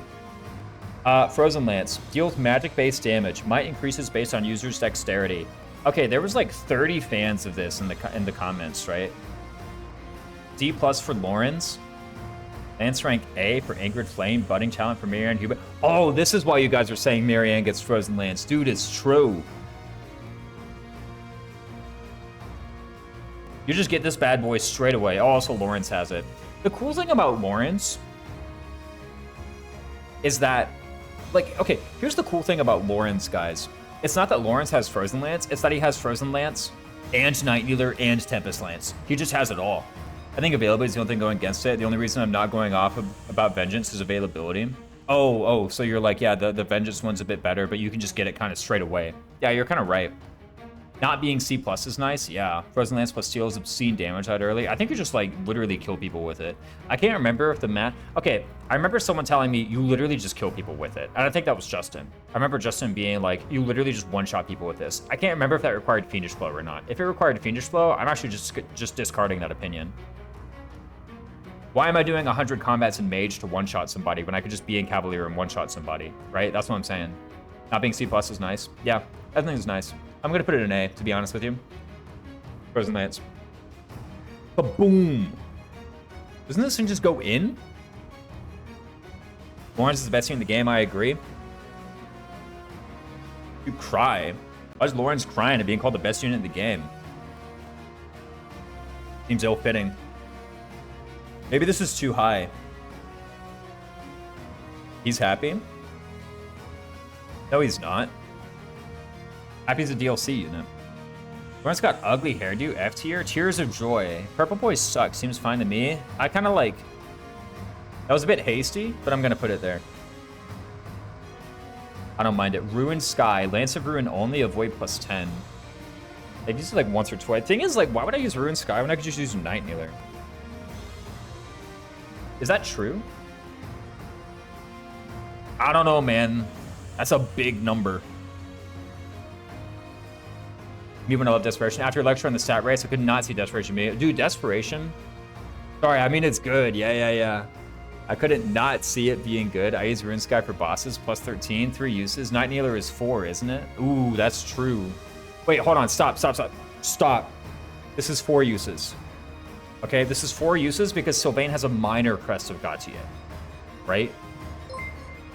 So this 474, thank you so much for the follow. I apologize, I'm not using your powers in my run. Yeah, guys, no, Ruined Sky is a 4-use one because Sylvain has a minor Crest of Gautier. What game do you have the most fun discussing? 3 Houses. Sothis. Yo, what's this emo, by the way? Nimpeep? Nice. Pretty cool. I like that one. Avoid +10, 13 might. I mean, this thing has a big number on it. I gotta admit, man. I could have guessed. Yeah, I feel the same. Oh, that's also your favorite. My game is goated. That's right. I can't math. It's 57 when effective. Oh, effective against flying and dragon foes. Oh, that's true. Dude, against a flyer? Boom. Am I right? Like, am I right? So where's it go then? I love my Saints. See, the thing is, I put it in C because I'm like, man, am I clicking it? Just Lance of Ruin more? You right? But then I was like, boom, bam, pow, and then everyone died. B, Sylvain only. Yeah, sure. Flyers are kind of dodgy for Lance of Ruin low hit, but DNS brings up a good point, fellas. Hey, low hit base, it's 10. That's like the same. Oh, but it's Lance of Ruin. You're right. But here's the thing, man. It happens all in one go. See, Raisins listen to me, even though my last playthrough was like 3 years ago. Kirby Master. You got to do another 3 Houses run. I'm telling you, you got to do another 3 Houses run. To be fair, Sylvain only is a pretty good argument. That's a pretty good argument, to be fair, yeah. Yo, Pac-Man Power Ghost. I remember you were talking about the stat race PowerPoint that I did. That was a fun one to do. I think in 0%, I counted it. I had 18 uses of Swift Strikes and Vengeance across the entire playthrough. And I think I had something like 30 or 35 Bat Death procs. How do you make emotes? On your Twitch channel, there's a thing. You have to have what's it called? The thing, not partner, affiliate. You have to have affiliate. Sylvain good though. I'm gonna put it in C because Sylvain good, man. But I don't know. Like, you do a lot of stuff. Just how good Desperation is, dude. Just double. Good units have it too. Atrocity. Arid bar only, effective against all foes. How big is Arid bar? Is it Arid bar? Am I pronouncing it correctly?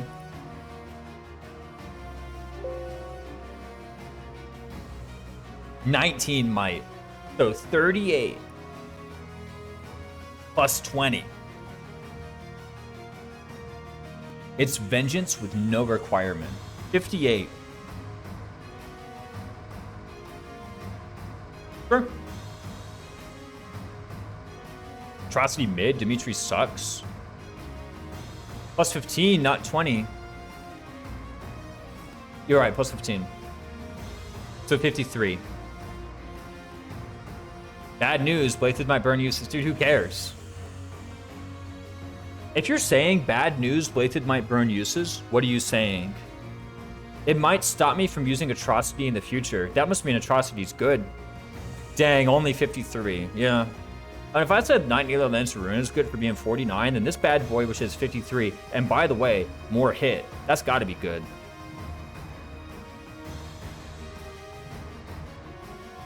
And by good, I mean C tier. I mean, as far as like relic arts go, being C tier is pretty nice, right? He gets bad speed from being on a horse. Just dismount. Availability and Lil Dimitri broken, bad, sit right in the middle. Yeah, exactly. Just why don't you just kill them anyway? This is pretty comparable to Swift Strikes, but better. Whoa. Are you saying it should be above Swift Strike? Curvemaster, wait, are you a Swift Strikes hater or something all of a sudden? But only one you as opposed to 3? That's true. All right, cool. I'll put it down there. It's enough of that. Burning Quake, Lewin only, avoid plus 10. Might increases based on user's speed, effective against dragon foes. Burning Quake. I've used this, like, I don't even know if I've used it, but I may have. It looks kind of good. The thing is, like, okay, so why am I using Lewin and not Lance of Ruin? It's probably because Lewin is lighter, which means I double, so I'm probably not using an art. Like, if I'm attacking an enemy with an art, oh, I have Atrocity open still, not Burning Quake. Like, if I'm attacking an enemy with an art, I'm not using Lewin. That's the thing. But pretend Burning Quake has Atrocity stats. All Relic Lances have the same weight. What? Oh, maybe it was for the hit. No way. All Relic Lances have the same weight. There's no way that's true. I might have made some assertion that was just completely wrong. Or maybe it was the hit. It was something. 9. Where's Lance of Ruin? By the way, I gotta pee. I gotta, like, actually go. Yeah, they're also 9. Okay, that's true. I'll be right back. Gotta pee.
I'm back.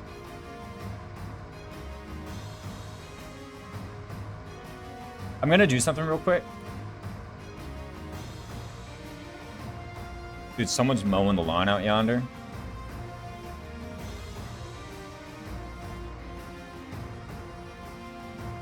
I'm gonna do a second thing.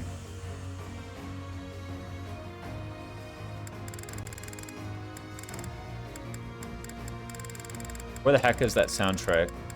I've heard too much.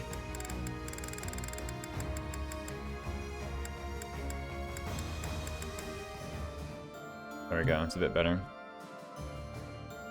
Let me see what chat said while I was away. First RNG, Setting is good, it's vengeance no requirement. You die, atrocity mid, he gets bad speed from being on a horse. 7 Burning Quake has atrocity stats. All right lances the same weight. Okay, this is where I left off. You only have 1 Lance of Ruin, Lewin's still good. Live camp reaction. Lewin has better relic art utility because Lance of Ruin is always spammed with Night Kneeler for the big might. Okay, but just because the... Like, just repair the Lance of Ruin. Like, how does Lewin have better relic art utility? The Burning Quake? Like, I still don't use it.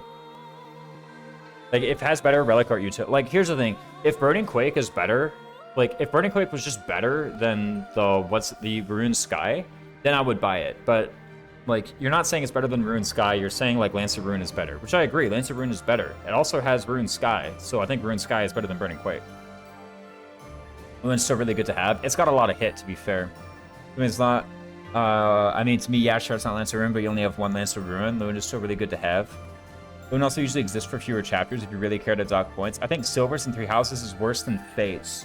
I think Silvers are a bit overhated in Fates. I think they're pretty good. People look at Silvers and they think they're literally the most garbage thing ever. Never pick them. Absolutely under no circumstances pick these things called Silvers in Fates. They're like, fine, dude. Worse than Fates. Since relics exist, no reason to use Silvers over it. I probably, in my 3 Houses playthroughs, expend more uses of relics than of Silvers. It's true, but I still use Silvers. Silvers are nice if you aren't skipping all the maps or blowing all your money on relic fixes. Most of the time I get by with Steel Plus. I'm using Iron Plus over Steel Plus. Like, by the point of the game when I can use Silvers, I'm just using Iron Plus. Steel Plus is usually nice, but Silvers are usually better accuracy. Also, like, say you're getting by with Steel Plus, but Silver Plus is better than Steel Plus, so you just use it. Lewin itself is great with Burning Quake. I just use Battalion Inspiration with Ingrid's speed. That's the thing, actually, yeah, no, it's only coming from Ingrid. Wait, stop. Whoa, I forgot about this. It's literally only coming from Ingrid. What the heck? Groups won't leave me alone? Oh, yeah, there we go. Yeah, Gas, I don't know, like, how much of the, video you were working on you wanted to give away. Yeah. But Choops wasn't leaving you alone. Should I just tell Choops the only reason that Hunter's Folly is even making the list is just to placate him? Like, seriously. That's legit my issue on it. That's legit my perspective on it. Like, if I were making a video about broken stuff in 3 Houses, Hunter's Volley wouldn't make the list. Hunter's Volley wouldn't even make the honorable mentions. Like, honestly, I'm just gonna go ahead and put Hunter's Volley in here. I'm gonna be real, that art sucks. Broken mechanics in 3 Houses include broken weapons and bats. They're literally broken, it's true. I'm gonna be real, broken weapon grinding would be on the list. Like, actually broken weapon grinding would be on the list. Hunter's Volley sucks. Dude, imagine doing 75 combats in an advanced class and you still can't double the enemy. Like, are you just garbage or what? Like, just get benched at that point. Don't use this. Whoa. Like, dude, the reason you can't double is because you're still in cringe sniper. I'm just saying. Anyway, where did Ruined Sky go? Ruined Sky there, Burning Quake. Oh, yeah, the same tier. I forgot, Burning Quake is only on Ingrid, yeah. No good. Garbaggio. Era Celine.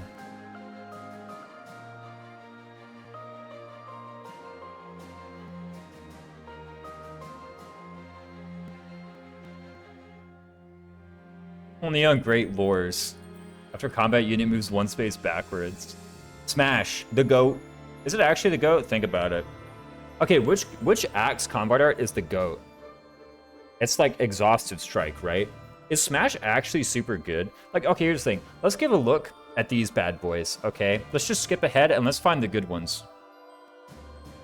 Skip Paladin. Smash never falls off, IMO. GNS says Smash never falls off. Never. You know, I do use it in late game from time to time. Smash is minimum A tier. Smash is the same hit as Tempest Lance, which means I just use Tempest Lance. Axe combat arts are mostly kind of bruh, just double. That's like the weirdest thing ever, just double with an axe. They're like the heaviest one, you know? Yes, thanks so much for the follow, man. Hit and crit is never useless. Isn't it the same hit as like a same tier, like Lance, using Tempest Lance? I guess it is crit. So here's the question. How much do you like 20 crit? Smash has good hit, good crit, and I think just one less damage than Tempest Lance. Yeah, see, if it had like better hit than Tempest Lance though, then I'd be like, oh yeah, easy, it's at the same tier as Tempest Lance, right? But it doesn't. It's less overall damage and hit than Tempest Lance, right? 20 crit is the worst part for me. Everything else is good. Okay, Wrong House, I know you're biased on this matter. Like, I respect your opinion and I respect you a lot as a friend, but if you're saying like 20 crit is cringe and like de-elevates it, like, nah. The entire reason to click it is 20 crit. Legitimately.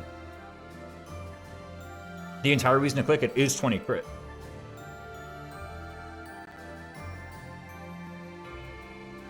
Because that's the only thing it has over Tempest Lance. Now, by the way, being almost as good as Tempest Lance is actually fine. What am I talking about? I'm over here like, oh my god, it's almost as good as Tempest Lance, and like literally about to put it a tier lower because of that? Get out of here. Axe has more might, so it offsets the combat art between it and Smash. Not so much more might that it outdamages Tempest Lance. Tempest Lance always does like outdamage. But here's the thing, you're totally right. It has the same hit and not that much less might. So you're right, I'll just put it there. Smash is a huge reason why axes are so good in 3 houses. A huge reason. Nothing to do with Wyvern Rider. Tempest Lance is +8. It's true. A lot more. I do think Smash is pretty good. I was ready to slander it like a hot take, but actually all of chat except for Wrong House is right. It's just good.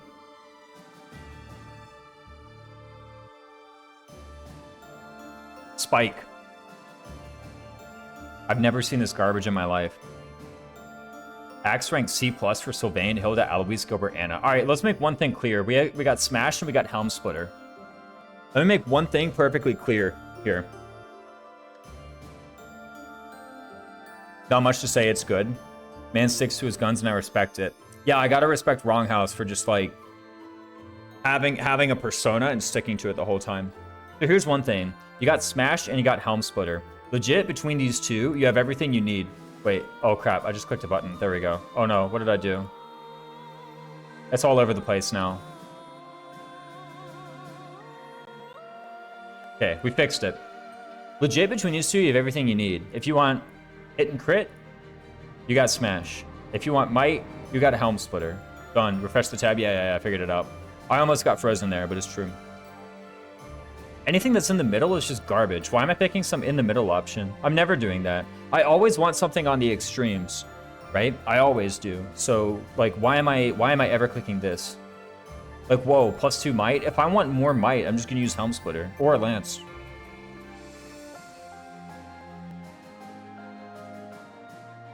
Garbaggio. Ain't that right? Let me actually move this down to the next. Use it once or twice in Cindered Shadows? I mean, maybe, actually. The thing about Cindered Shadows is quite different. There's just never a reason to click it. Yeah, Helm Splitter. I'm going to give Helm Splitter A. It's not as good as Smash. It's not as good as Tempest Lance. But it's basically... This is the, I want to use Tempest Lance, but I forgot to instruct Lance's button. That's what Helm Splitter is. Oh, also it's effective against armored foes. Monster Breaker. I think I literally used this, like, today. 9 might? Are you kidding me? Kind of situational, though. I guess it breaks barriers. That's kind of cool. Helm Splitter for its effectiveness is kind of weird because Mace exists, that, and Alter Rapier. Yeah, I just use Rapier Plus. Like, just click that instead. Like, seriously, you're gonna use Helm Splitter for, like, freaking... Like, that's... Honestly, that's less damage than just using a hammer. And the hammer also can't double. Or maybe it does. Maybe the hammer does actually double. Right? That's the thing. Like, Helm Splitter definitely doesn't double. And you're attacking a freaking Armored Knight. How about you just, like, grab, like, yeah, a Mace or a Rapier and just, like, hit him. Let's do that. Diamond Axe. Has anyone ever used Diamond Axe? Maybe I have, actually. Mace plus the GOAT. No, it ain't. It's Rapier. Mace plus is outdated. We've all spent 40 bucks on the DLC by now, Choops. Never used Diamond Axe. Diamond Axe and Wild Abandon. Okay, here's the thing. I have used Wild Abandon, right? Like, I have used that one. Here's Wild Abandon, man. Okay, yeah, sure, less might, but dude, 30 crit? You gotta admit. I've used it on prot tanks. It's missing. Wasn't that big of a deal? Huh. Do you just click it? I never used the DLC. I'm not a cheater. GNS thinks the same. Yeah, GNS is a purist. No DLC. Diamond Axe. I was the Wild Abandon thing I was talking about wrong house. But yeah, I know you meant use Diamond Axe on like prot tanks. Oh, we can't see the bottom screen where you can see. Thank you for that. I can see down to here, apparently. Yeah, I was looking at Wild Abandon, saying 10 hit, 30 crit. That's what I was looking at. Diamond Axe on prot tanks where it doesn't matter if you miss. If it doesn't matter that you missed, then it doesn't matter that you did damage, right? Like, that's the thing. Like, okay, if you're happy, like, so you're attacking someone with Diamond Axe. It does, like, I don't know, 20 damage. Or not Diamond Axe. You're attacking someone with a regular axe. It's like 20 damage or something, right? If you're okay not dealing all of your damage, you're okay not dealing 11 damage. Which is what this is over Smash, right? It can push the KO threshold with 14 might. Maybe this is something where I just need to play, like, Strange... I need to, like, master Swordmaster more often and use Astra more. With the 14. I think I might just use the Wild Abandon.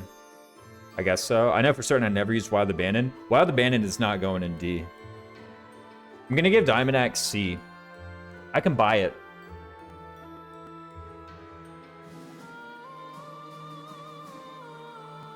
I'm personally never clicking it, but I can buy it. Exhaustive Strike. Yeah, Exhaustive Strike. It's kind of a meme, but it does work. That's the thing, right? Astra's a meme and it sucks. Diamond Axe is a meme and it sucks. Exhaustive Strike is a meme and it works. Exhaustive Strike is probably B. Yeah, I'm putting it in B. I'm not going to say that this is like the nuts. This is the bomb. You guys are all idiots for not using Exhaustive Strike more often. You're probably fine, but when you use it, it does work. I'm just saying. Like, okay, if I'm going to push a threshold, I'm not using Diamond Axe, man. I'm using Exhaustive Strike. I think it's 38 base might with the Steel Axe plus. Yeah, it's something. Adds 30% of that value. Instantly make a broken weapon. Exactly. I like it on Happy for the golems that negate magic damage. Oh yeah. Oh yeah. S tier. Big time. Instant broken weapon Lamau. That's the real utility. Armored Strike. Might increases based on user's defense. Okay, I'm gonna make a quick policy. If I've never heard of this art in my life, it's going down here. Wild Abandon. I'm gonna give Wild Abandon B. Am I crazy? Am I crazy for putting Wild Abandon in B? That bad boy's got 30 crit on it. Like, just hit. Like, just hit. I don't even know who gets it. It's like Alois and Caspar, right? Caspar, Petra, Raphael. Obviously Raphael. Wrong house. You don't remember using Wild Abandon Raphael in Crimson Flower Draft? Only heard of Armored Strike, Blow, and Fates. You're crazy. I'll put it in C for having crit. That's why I put it in B, is because it has crit. Like, dude, okay, this combat art has one problem. Just deal with it, okay? Like, it's pretty clear what you're doing with 10 might, 30 crit, okay? You're just going for the shitter crit. It's fine. Just do it. It just hit that bad boy. Focused Strike. Actually, I've seen Focused Strike come in, like, from time to time. You're crazy. Oh, Armored Strike has crit? No. No, Armored Strike has less crit than Smash. Get out of here. Obviously it's bad. Oh, you meant Armored Strike. You were talking about Armored Strike, yeah. Like, Armored Strike sucks. Might increase based on user's defense. I guess it does have more might. Sadly, my phone battery's about to die and I can't charge for now. Wish I could stay. Have fun. I might be back later. For sure, GNS. Charge your phone. A mobile watcher. Lightning Axe deals magic-based damage. Might increases based on user's resistance. Is this thing any good? I've never used this bad boy in my life. C+ for Annette. So everyone tells me that Wyvern Rider Annette is lit because of this art. That if it hit 20 focus strike, just have 3 phones? Yeah, GNS, why are you so broke? Just have more phones. Gosh. You're like the rest of us. Wait, it's 30? Focus strike is 30? Does Sedith get focus strike? Dude, he does. Ferdinand, Ash, Sedith? Okay, really 2 units. Here's the thing, man, it's Sedith. She sees freaking Swift Strikes. Like, seriously? Get out of here, man. Sedith is using a combat art. Guess which one? Not Focus Strike. Anyway, I hear Lighting Axe, like, goes in, but here's the thing about, like, Wyvern and Net. If you just, like, use a Training Axe, you just kill everything anyway.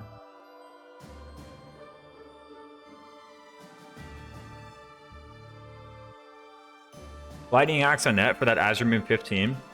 Doesn't Ferdinand also go Swift Strikes? Exactly. We don't talk about him, but he does get Swift Strikes. I remember this one being alright. I'll give it C. And that's garbage. And then Axe Rank A for Sylvain Edelgard. That's too late. Wait. Yeah, C's good. In which universe does Edelgard use Lightning Axe? Turn 6. I don't know. Apocalyptic Flame. Trikugel only. Inflicts strength -5 on foe for 1 turn. Can we make a mage with an axe? It does have 20 hit and 15 might, but I've never used... Actually, no, I'm pretty sure I have used this thing quite a few times. Lighting Zoltan can sometimes hit in one-shot Great Knights. It's true. That was actually true. Isn't this... Wouldn't doubling with Bolt Axe just be better? True. No, okay, here's the thing. Like, Lightning Axe of Zoltan is, like, insane. It's like, boom! You just demolish them. Trikugel only inflicts strength -5. I think I've used this bad boy once or twice. I'm gonna give it B. Not for real. For one, what else am I using Trikugel for? Clearly this. And I have broken Trikugel in the past. Has a lot of numbers on it. This guy does have a lot of numbers on it. Let's be real. Minus strength might as well not be there. Yeah, ignore it. 15 might, 20 hit. That's what we're here for. I tell you, type Trikugel. Did I at least spell it right? Apocalyptic Flame. I'm just going to say Trikugel. We all know, okay? We're going to be like, what's Trikugel? And they're going to find Apocalyptic Flame. Or they have no investigative capability. Dust. Crusher only. So Annette has to click this. For like, what, 38 might or something? Magic? 20 might, big number. Yeah, but see, it's coming from Annette. I guess Annette... Here's the one thing about Annette with this is that she doesn't have to level up anything to use this. She just gets this bad boy. Kaboom! Did it actually kill anybody? Maybe. It's like, what, 45 damage or something straight away? Magic weapon? Yeah. I know it's magic. Crusher? How much might is Crusher? It's 22. That hit rate, though. Figure it out. I don't mind it. And that probably has, like, you know, freaking Macule Evil Repelling Kill on accident. I'm gonna give it C. I never clicked it, but if someone did, I'd be like, that was hype. 18 might, 60 hit on Crusher. Only 18 might? D rank. 38 attack at base. At base and net, though. Magic attack. Flickering Flower.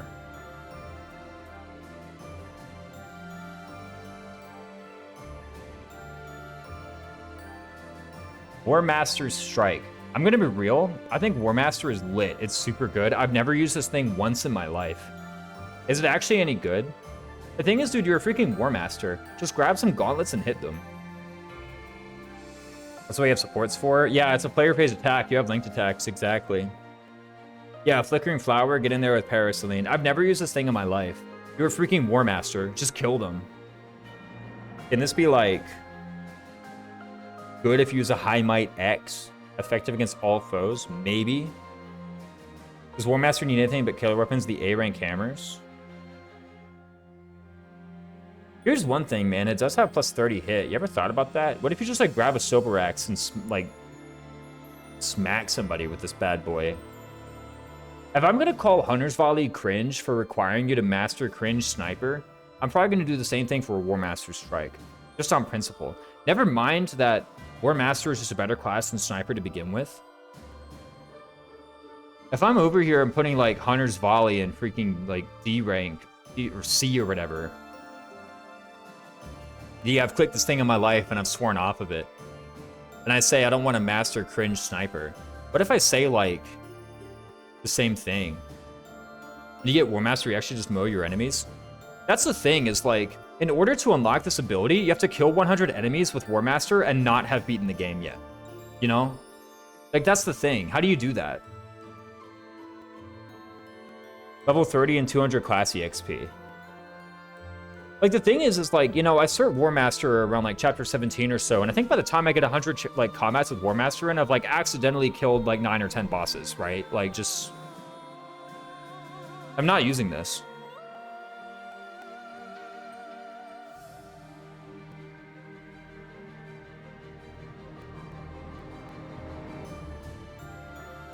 Curve shot. The goat? At least A tier, right? So much EXP, and at that point it's nearly irrelevant. Just like, okay, dude, you've done 100 combats in War Master. Surely you can just pick up a pair of like killer gauntlets and just kill them. Easy S. Did we skip Raging Storm? Oh, we did. Okay. Cool. Moving on.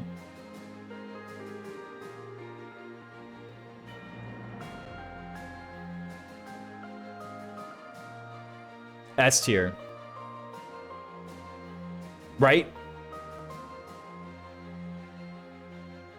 I thought you skipped Raging Storm intentionally as a meme. No, I literally just didn't even see it. I don't play this route. Curve shot, pretty good. Okay, what else is good from here? Enclosure is good. Point blank volley. Okay, we need to have a serious discussion about point blank volley one day. Curve shot S tier. I agree. Easy. Is it S plus?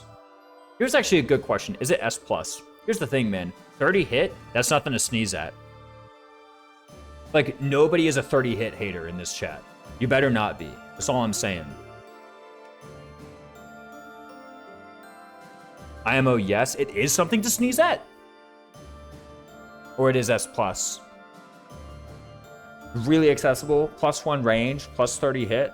IMO, S plus. I'll give it S plus. I don't really need much convincing on this matter. To be honest, it's probably my most clicked combat art. Here's the thing, is it my most clicked combat art because it's good or because it fails to kill the enemy? You ever thought about that? Like, there's a correlation between not killing and me continuing to click it.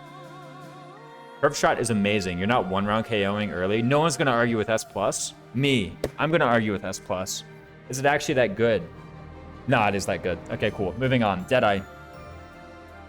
It's funny. So where did the rest of the memes go? It's a meme, right? It goes down here. Imagine even in late game, we're not more carrying. There are scenarios where it would be helpful. That I can bait. Maybe B for baiting. Baiting is like that's like a C tier. You're like, oh, I want to aggro an enemy from a distance. Sure, okay. Lots of ways to do that. Including this. I'll put it here. Heavy draw.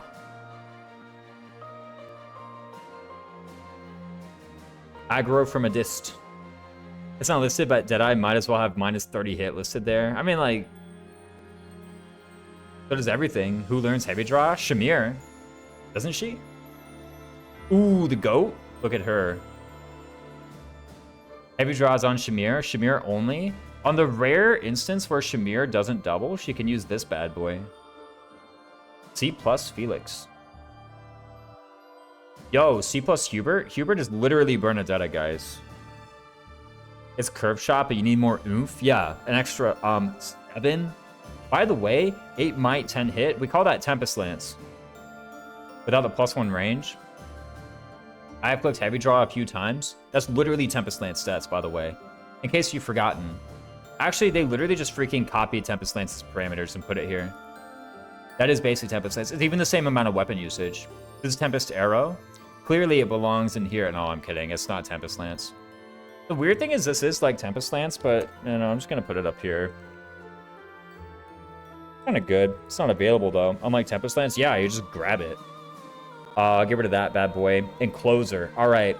Some guy is gonna tell me Encloser is S tier. Who's it gonna be?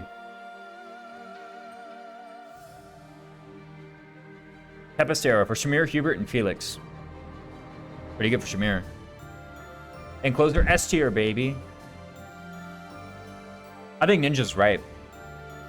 Sorry, New Jersey. You know what also stops the enemy from moving? Oh.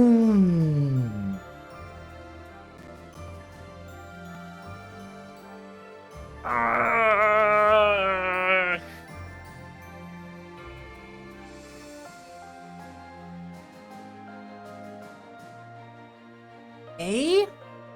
On Claude? How does Bo rank A Claude not kill? To be fair, Bernie with bows. I love this combat art, says Pac-Man Power Ghost. Pac-Man Power Ghost, you love this combat art. Where do you put it? Since Berna sucks and never kills, she can use this to not be a detriment to the team. Bernadetta sucks, but she does like one-shot people with vengeance, right? So, you know, how bad is she?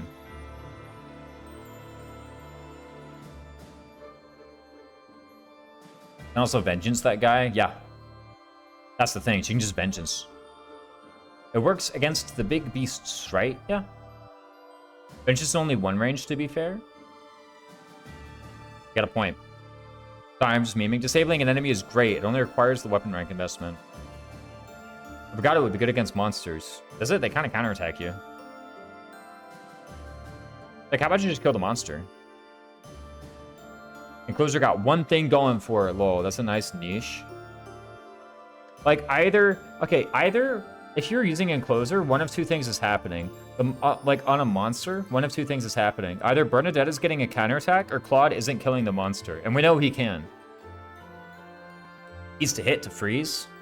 And it's got plus 15 hit and 2 range, and freaking A-rank bows, man, just hit. Like, just hit, literally. I'm not a fan. B tier. I guess Archer, Bernie, useful? Like, what if you just freaking kill them, man? Unless you kill, like, 3 monsters and leave one alive. What if you just, like, Gambit the monster and then Impregnable Wall or something? Or what if you just Gambit the monster and live anyway? Like, there's more than one way to stop a monster from attacking your team. Matter of fact, there's several.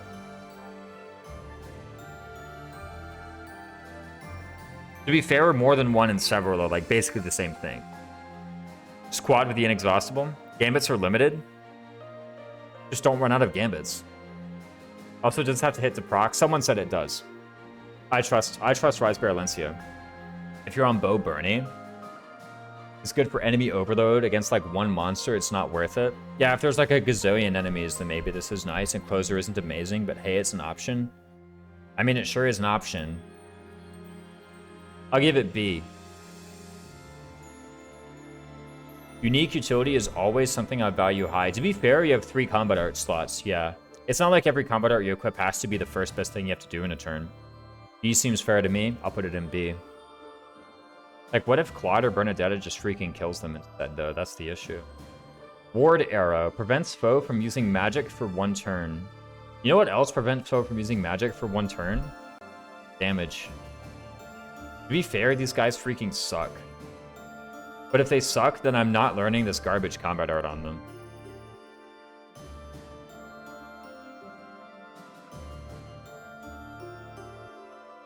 Alright, point blank volley.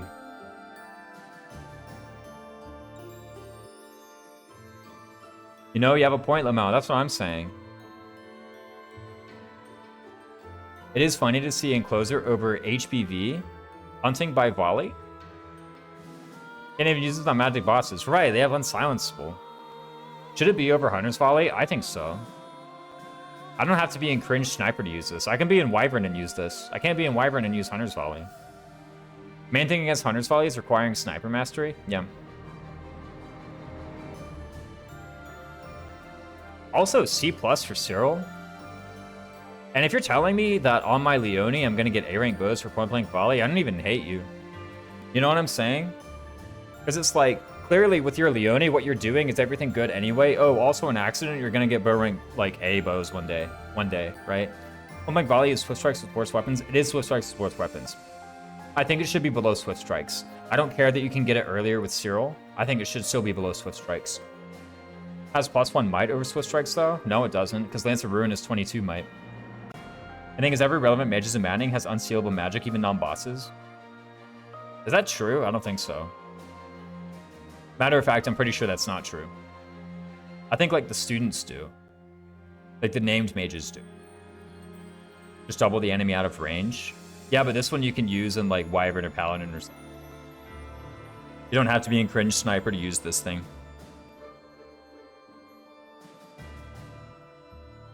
I don't think it should be higher than Swift Strikes. Should it be in the same tier? Does Leon even need this when she can just Darting Blow a Bat Desk? Yeah, exactly. But does Cyril need it? The thing is, does Cyril need it? No. Does he get to use it? Yeah. And the named mages are relevant mage. Yeah, I mean, like, I'm gonna be real. Ward Arrow is already going here in D. Like, we can continue to slander it, but, like, it's already in D. Range 1, might as well destroy the enemy with other good combat arts. Requires setup, Darting Blow, Bat Desk. This requires a bow on Leone. Both different methods to accomplish the same things. All right, let's forget about the Leone for a minute. Let's think about the Cyril. Okay, you grab Cyril and you just, like, freaking annihilates everybody with this straight away. Is Cyril used? Oh, yeah. Oh, yeah, Cyril's used. And frankly, this is a big part of it. This is a big part of why. Also, he has Vengeance. Like, Cyril's really good, by the way. I don't think I've used Cyril once. He's kind of good. Does he have, like, 80 hit with it in his join? No, he has 100 with Saros Mercs. To be fair, that means you're giving him the Saros Mercs. That's a pretty big investment, but, like, you know, just use the Saros Mercs. Like, if one of your units freaking, like, 100% one-shots enemies with it on his join map, probably he should be getting the Saros Mercs.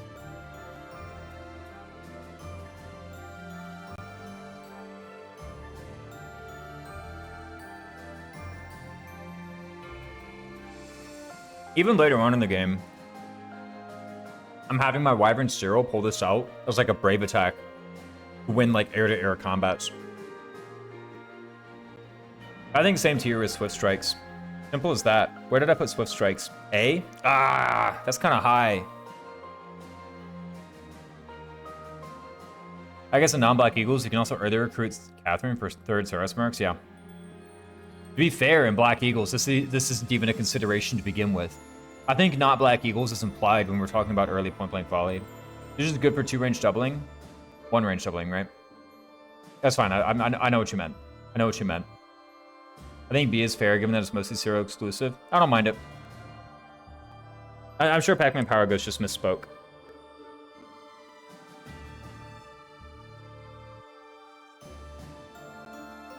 Monster Blast.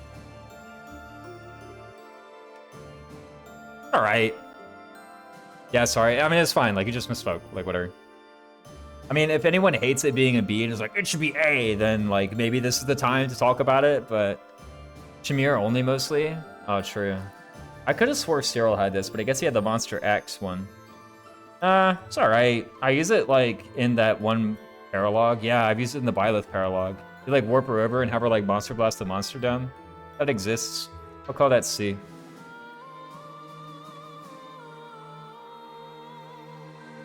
Waning Shot. After combat, inflicts strength -5 on foe for 1 turn.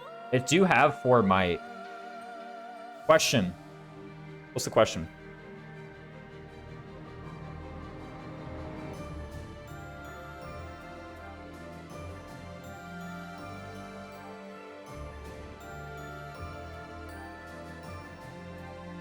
Budding Mercedes. It does have 3 range. You can make an argument PvP should be tiered the same as Swift Strikes because Cyril gets it earlier than anyone gets Swift Strikes. Yeah, but Swift Strikes is just such a better top end.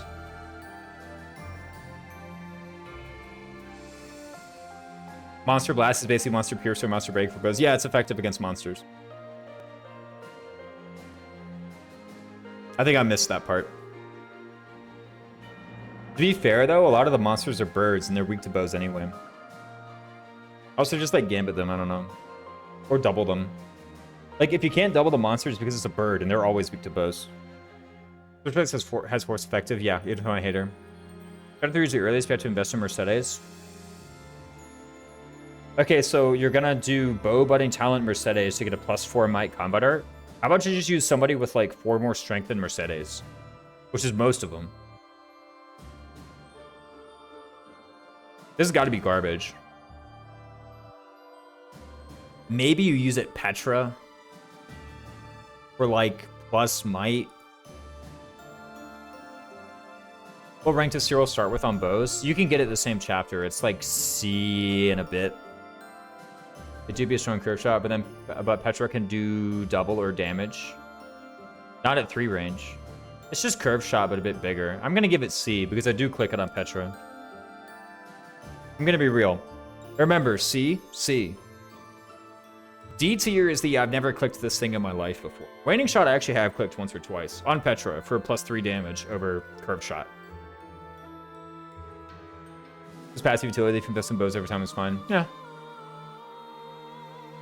Break shot. Ooh, break shot. Now this bad boy, I don't mind this bad boy. Don't you? I actually use this thing a lot.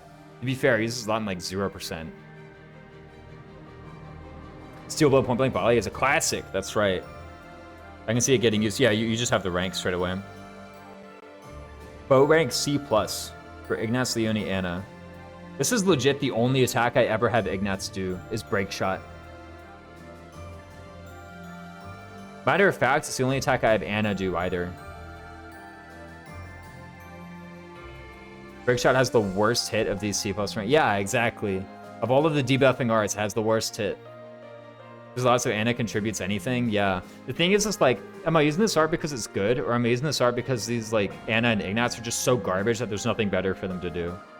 Here's the thing, I literally never use this on the Yoni, and she's good, so maybe it's the latter. Ignatz got that hit +20 though. I mean, like, sure. I'm gonna put this in B. Whoa, same as point blank volley? You're crazy. Yeah, actually. I use this several times per campaign. I'm gonna be real. Against that one enemy, yeah. I use it chapter 5, use it chapter 9. As an improved curve shot compared to everything else. I mean, then you still get the... I actually like... The debuff -5 is legit. Schism shot. This ain't. Right?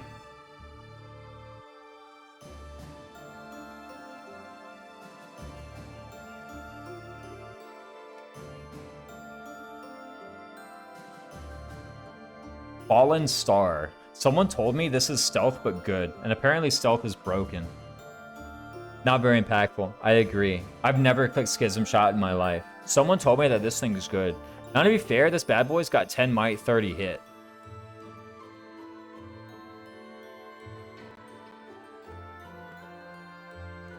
I mean, I don't mind it.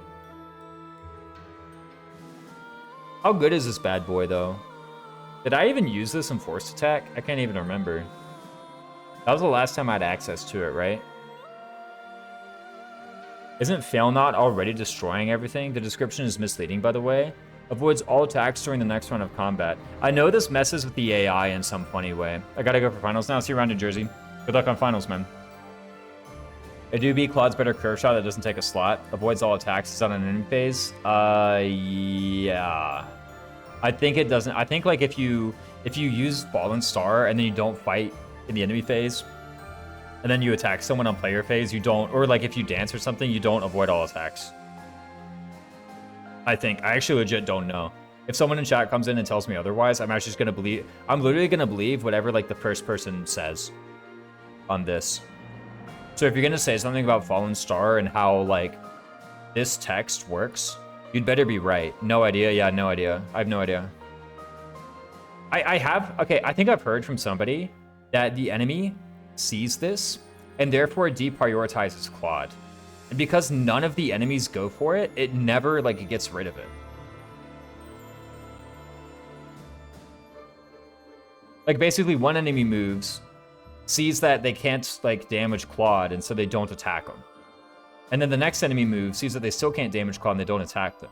And if one of these guys just went for it, then suddenly the debuff would be gone and now everybody could damage Claude. They still attack him, really.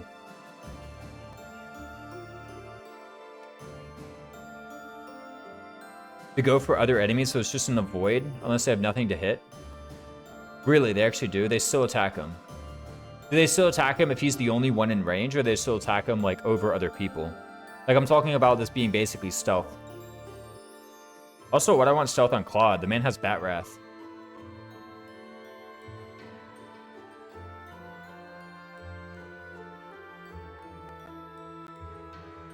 I'd never use this thing, but it sounds pretty good. I might just put it in A to placate everybody. Man, up here with Tempest Lance and Smash, kind of good though.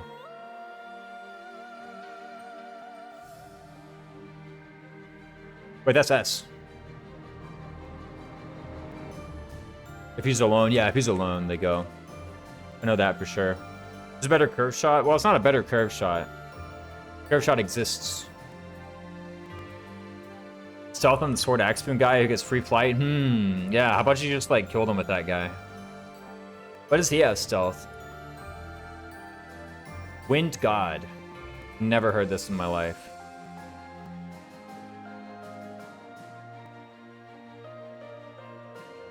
Looks like it sucks. It's kind of like Deadeye, but funny. But like Hunter just killed him.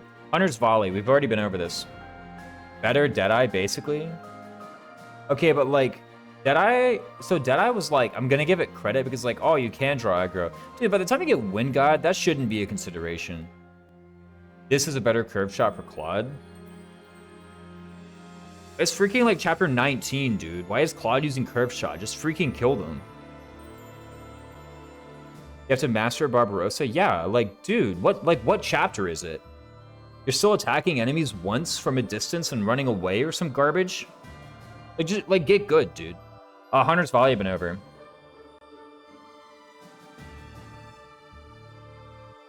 Draining Blow? Who the heck has this? Balthus?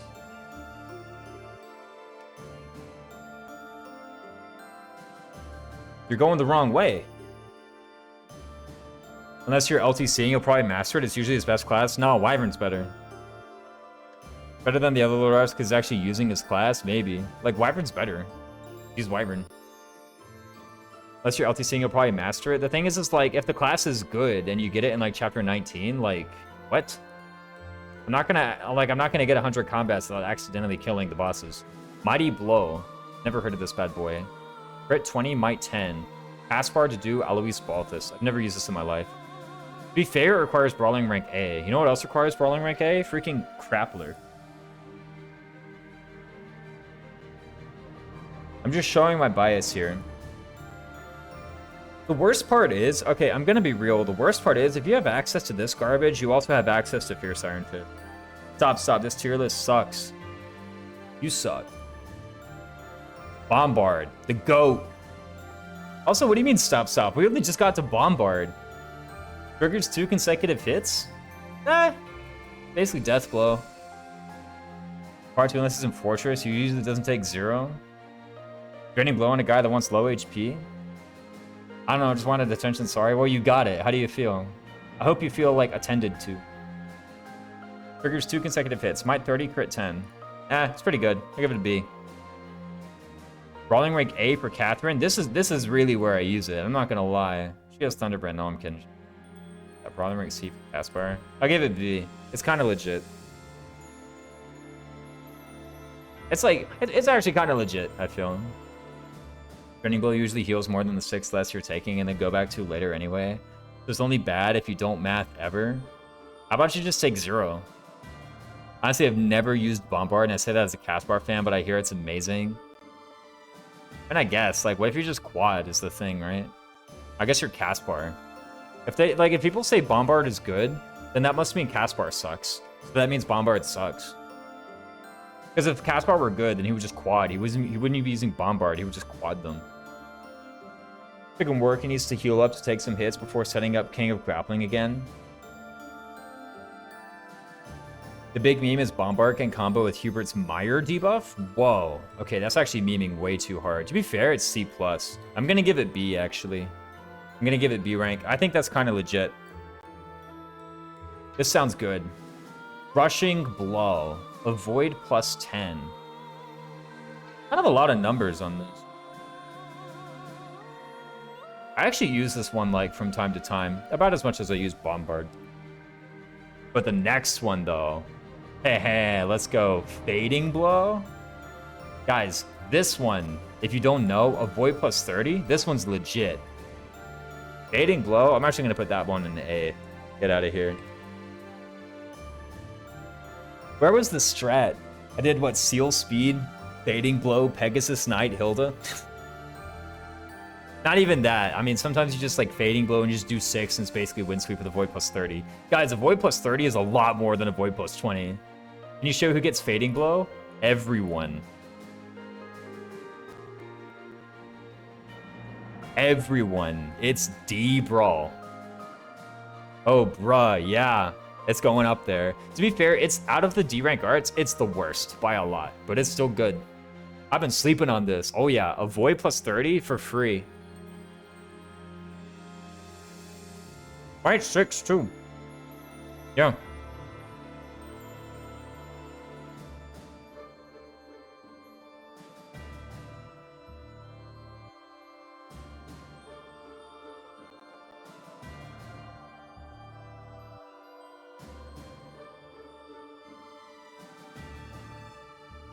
And I'm not gonna hear it. Nimble combo. Wait a minute. Did I say Bombard was good? Sorry, I had it mixed up. I saw Bombard was A. Wait, not much. Ferdinand Dancer Fading Blow. Oh, and fault people for knowing what the DNC Brawl arts are. Worst magic art. Magic arts uses weapons have better might than tomes. I was just clicking the dance button. Why would Byleth use this in the first place? That's what I'm saying. Dude, Nimble combo. I'm gonna be real. Bombard's going in C. Because I remember when I saw Bombard, I was like, oh, I use this on Catherine all the time. No, I got it wrong. I use this on Catherine all the time.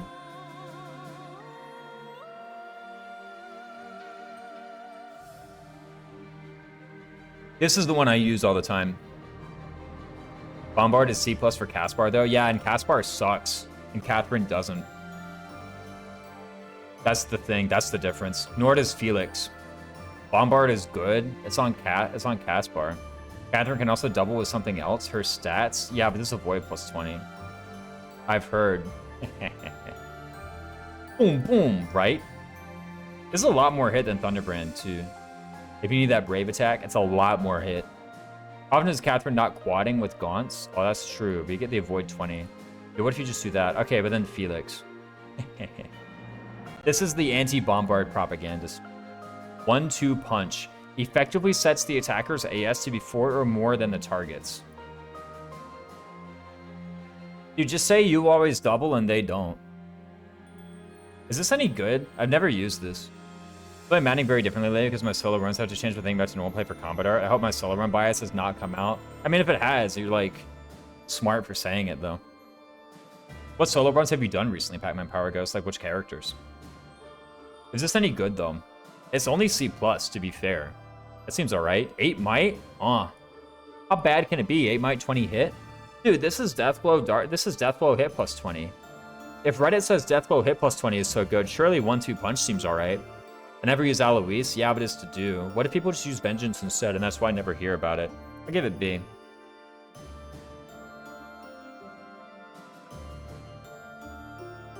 Mostly so that the other, like, hit twice combat art is above Bombard. I don't want anything being as low or lower than Bombard. Monster Crusher. Raphael gets this one. Unique art. Stop fighting. Alois uses exhausted strikes. We never hear this. Yeah, I'm never giving Alois gauntlets in my life. Every time I recruit Alois, I give him like solo grappling to go like grappler or solo brawling to go grappler, and it never happens. Never happens. 13 might. This is 13 might with gauntlets. With 1-2 in silver. I've heard that one before, yeah. Alois pretty good with that. I'll give Monster Crusher up there. It's only Raphael, but man, this thing goes in. Raisins uses Grappler, you heard it here first. I literally said I don't even cert the class. Like, I actually give up before I get it. I always have the idea that I'm going to use Grappler. Literally, here's what happens. I put Alois on solo brawling, and he doesn't even get to Grappler before the game is over. Like, legitimately. The game, I literally walk into the final map, and he still doesn't have Grappler. Because Solo A sucks. Oh, Fierce Iron Fist. Ugh, Monka, Fierce Iron Fist. Okay, guys, we're just gonna put it in D. It sucks. It's garbage. I'm not starting Grappler, and if I am, I'm not doing 100 combats in it. Eviscerate. This bad boy goes in, though. I mean, this is basically just Monster Crit. I don't know. It's Hunter's Volley tier, I guess. Okay, what's actually better? Hunter's Volley or Fierce Iron Fist? Like, actually, what's better? Is it really Hunter's Volley tier? What is less cringe? Just outright. Grappler or Sniper? Here's the thing about Sniper. If you're missing the bow rank, you just can, like, go Assassin in the meantime. And then you just stay an Assassin, because, like, wait a minute, this class owns. And then you never go Sniper. Alright.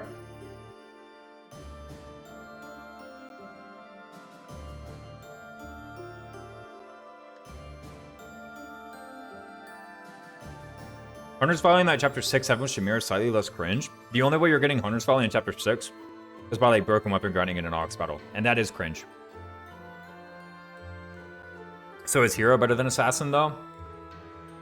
No.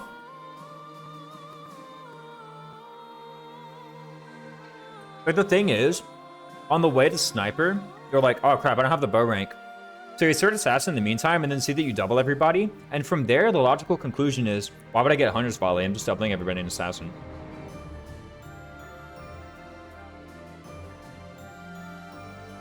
Legit, I think Fierce Iron Fist sucks. The world needs to know. Eviscerate? I think this one's actually legit. No, it's not. What am I talking about? Just attack them with the Vajramushti. Vajramushti owns. Numa Gale? I've never seen this before in my life. I've actually never made a War Monk. Cool. I'm not doing these. Cool.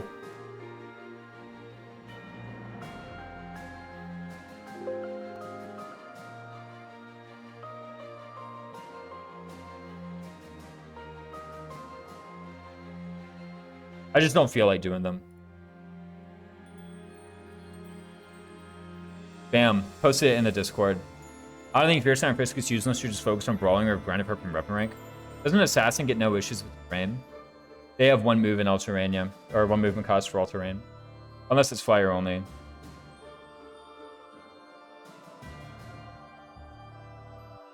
I like it. Grappler also has Thief move? Yeah, Grappler does too. Alright, let's actually do the map.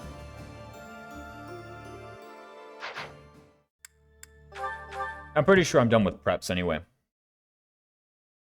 Crazy, I know. I'm gonna trust past raisins to have been done with preps. Overall, I agree with 98% of these placements. Which one do you not agree with? You wouldn't have said the number 98% unless there was one that you disagreed with. No, Fierce Iron Fist just sucks.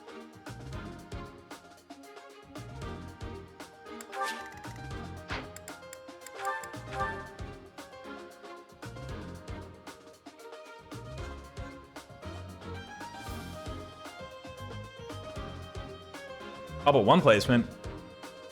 Which one did you hate?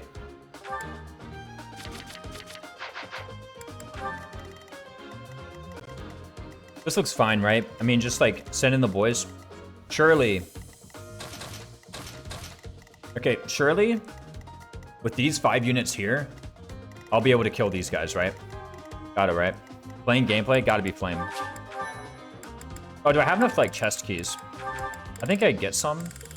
Let me sell these 2 extra large bullions and buy, like, some chest keys. I don't know how many I need. Wait, don't I have a thief? Is that the one? But surely I can afford, like, 2 chest keys, right? Where do you place Hunter's Volley? C. Yeah, place it in C. Kinda sucks. Is that the one? Thanks, but come back. I've done one Maddening run where I, like, did the whole get Hunter's Volley and deploy Sniper strat. It was legit the hardest Maddening run I've ever done in my life. Every Maddening run where I was just like, let me just never make a Sniper has been, like, significantly easier. Significantly. It's too far gone in my brain now. In there with all the rest of it. I remember Raisin's first Maddening run. Legit, it was the most I've ever struggled with any Fire Emblem game ever. And I had a lot of Hunter's Volley. Triple Sniper, you got poop in your head. It pains me to say this, but there is poop in your brain. A poopy brain? It sucks. Why is it good?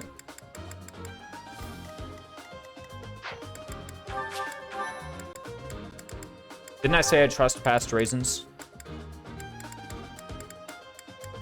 Yeah, I trust past Raisins. How hard can it be, man? It's the freaking Ingrid Dorothea paralogue. Crit hit range. Okay, a lot of things have crit. And Sniper has 5 move. Hunter's Volley would be great if it wasn't tied to Sniper. Triple Sniper, yeah. Having a Sniper means you're having a dead weight until you get to Hunter's Volley. Hunter's Volley would be great if it wasn't tied to Sniper. Okay, if I could, like, master Sniper and then take Hunter's Volley to another class, would I do that? Hey, maybe. Ignatz is not dead weight before he gets Hunter's Volley. I agree. Ignatz is actually really good. And he's so good, I'm, like, never getting him to 20. Like, Ignatz is really good. And I'm never having him click Hunter's Volley. If anything, I'm putting him in Assassin. Like, I'd far rather have Assassin Ignatz than freaking Sniper Ignatz. Or just Rally. That's way better. Begin the battle. Ignatz contributes hard to the game. Yeah, Ignatz is really good. No. I think you could delete Sniper from the game and Ignatz does not get any worse. Matter of fact, he might get better because you don't accidentally search Sniper. Protect Ingrid from the Dastardly Thieves? What? Okay. Oh, I forgot to bring Stride, didn't I?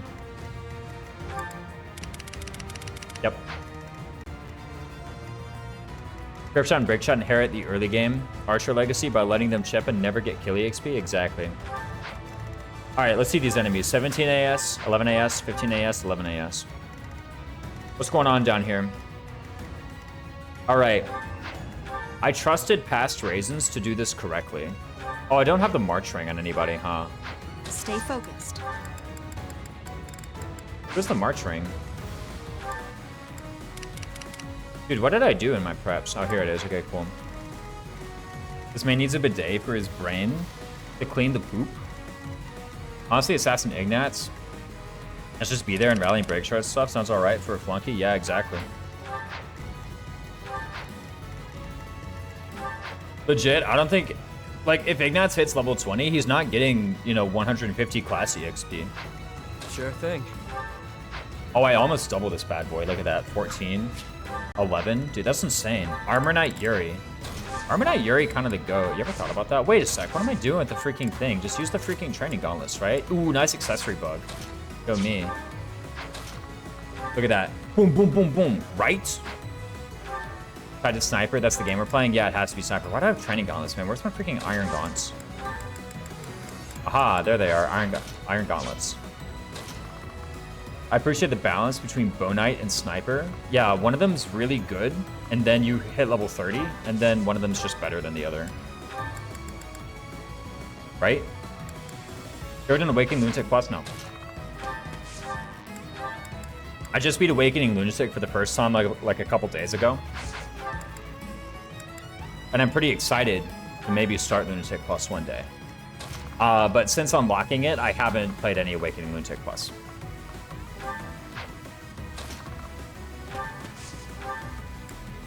Boom, boom, right? Hold on a sec, is that true? How much AS does this guy have? 15. So here's the thing, right? I lose the Steel Shield, get an Iron Shield from Convoy. Ah, but then see, if I grab the Iron Gauntlets, I no longer, do it. The mic drops have been plentiful and epic in this stream, I gotta say. From you? Yeah. Anytime. You've delivered plenty. It's true. Got a lot of casual game stuff. Oh, nice. Yeah, over the summer. I will get the victory. Yo, imagine for a sec, I'd just, like, gambit them, though. Like, think about it. Wouldn't that be hype? No. No, from you. Fair, fair. To work. I mean, it is always a treat having you in. You have a lot of info and a different perspective. And I do feel like I learned something. I'm like, that's nice, actually. I would have just lived in my bubble, and then Choops comes in and says something. I'm like, crap, Choops might be right. He might be wrong, but he also might be right, you know? What happens here, dude? Am I getting owned? No way, right? For one, I didn't bring, what's it called? Stride. Not bringing Stride sucks. Well, I forgot to give her any weapons. Okay, that was a mistake.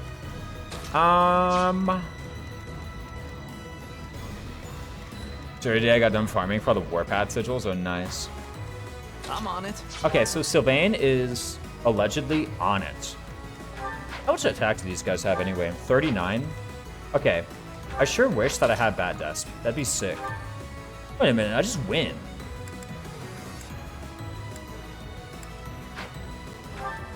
Okay, hold on a sec. So imagine Dorothea, like, just attacks this guy. God, man, why does she have to freaking suck?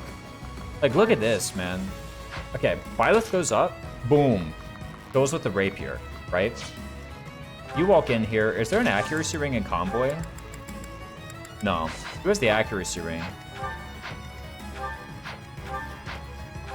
Shamir. Because the issue with this, like, Thunder game plan right now is that the accuracy sucks, legit. TRC. Through every corridor. Apparently. There's more Trails gaming in here. What is Trails, by the way? Like, I know it's a video game, but, like, what kind of video game? Like, I'm legit so anxious over this whole, Oh,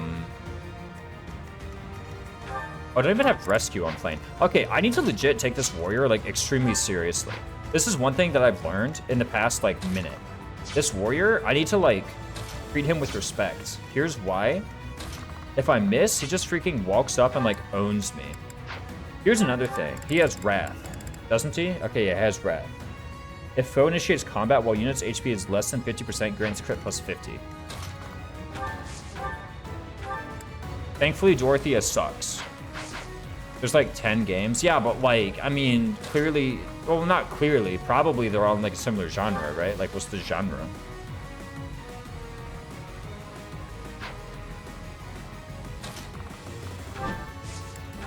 Wait, what if I use a combat art? Didn't we just talk about these things? They're all grid-based JRPG? Gotcha.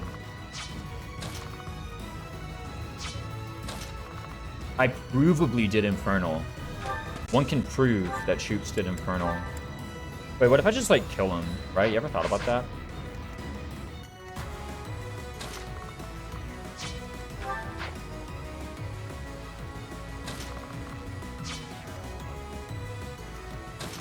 Okay, here is actually what I think is the best thing to do. I think you just send it, and here's why you just send it. It gives me information on whether or not I actually hit this attack, right? If I miss this attack, then I know that I need to do something goofy with, like, Byleth and Shamir, basically. That's what I learned.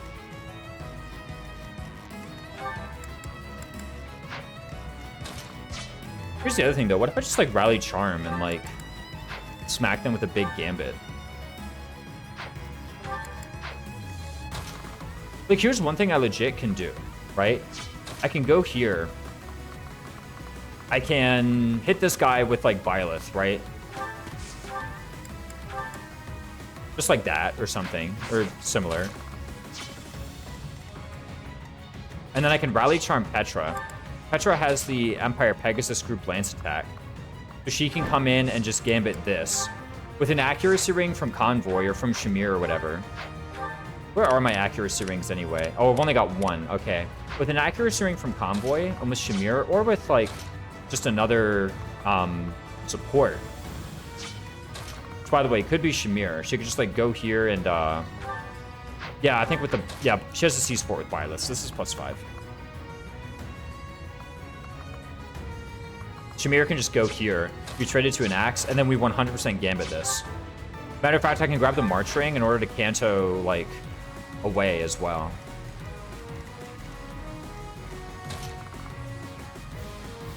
What CHP you on, by the way? Gambit? I think Gambit. Gambit just sounds stronger.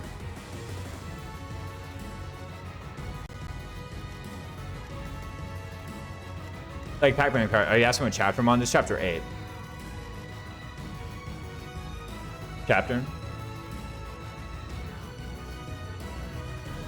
Much better.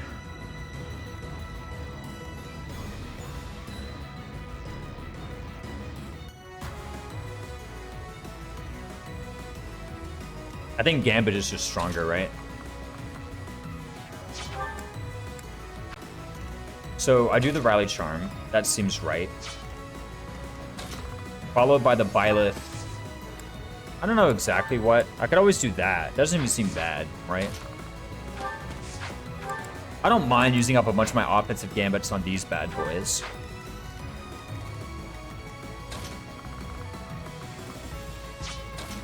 Shamir goes here, maybe grabs like a, what's it called from Convoy? Iron Bow Plus. If you hadn't told me that you don't like the super side quest heavy style of games that Trails is, I'd recommend the series to you. That's fair. I do appreciate taking my tastes into account. The side quests are usually amazingly written. Yeah, I know there's a lot of games where like that's just the content, right? Like that's just what you're here to play. Here's the issue is that if I do this, and then he hits, then what? I actually don't have physic. Like, is Yuri actually just gonna come up and like grab a bow and kill this guy? Maybe, right?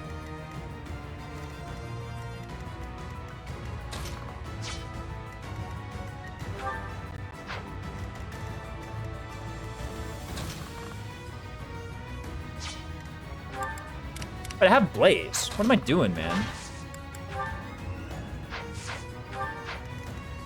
Yeah, that's just better. Okay.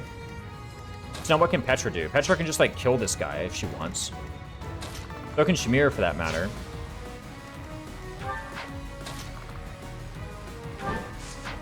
Yeah, I'll just Blaze. What am I doing?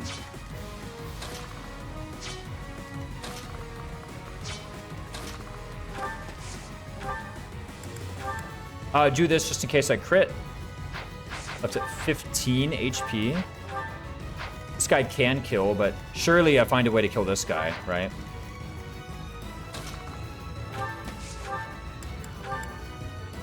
I'm using Rapier Plus. Do I need to? I get to. Rapier Plus only has 14 uses left. I should maybe think about how I'm spending these uses. Or, wait, the whole point was... No, I need to hit. I actually need to hit, so I'm just going to use Rapier. Also, there's a good chance at a crit here.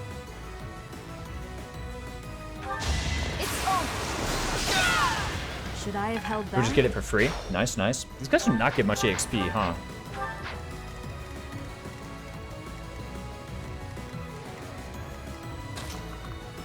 Anyway, this is plus 15. Gambit hit. You also support Dorothea. Or Dorothea supports you, rather. Let's equip the Thyrsus Staff and just attack with Thunder. That seems like a good start to the day. Nice little wholesome beginning. Is this one new game, by the way? Yes. Oh, she loses HP from that. Yeah, it's new game. No new game plus. Ooh, close. Thank you, controller.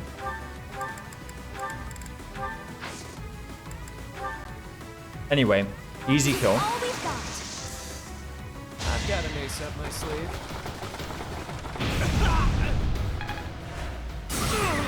Yuri training Gaunts as usual.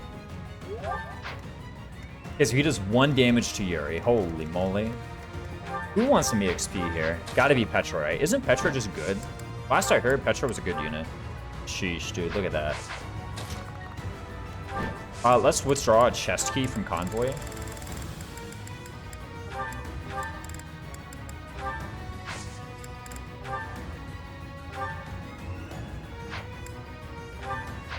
Use the mini bow plus here as well because it's adequate and it's a less valuable weapon than the arm bow plus. The classic Armanite Fist Yuri. You don't do this? Hey, not bad. Not everyone does. It's pretty obviously the best build. Okay, he needs a woman to get the more prot. Or we could just use Yuri instead. Like, you ever thought of it that way? Like, these bad boys are gonna run at us in a couple turns. Here's the thing, you just have 22 AS. Right, so you can just like dive on these guys. I don't actually know like what these guys do. I know that thief reinforcements run at me. And I need to be get ready for that. Okay, so Shamir just out here playing Tellius, apparently. Just Wyvern Rider doubling people with hand axe. Sleep in the dirt. Sure, whatever you say.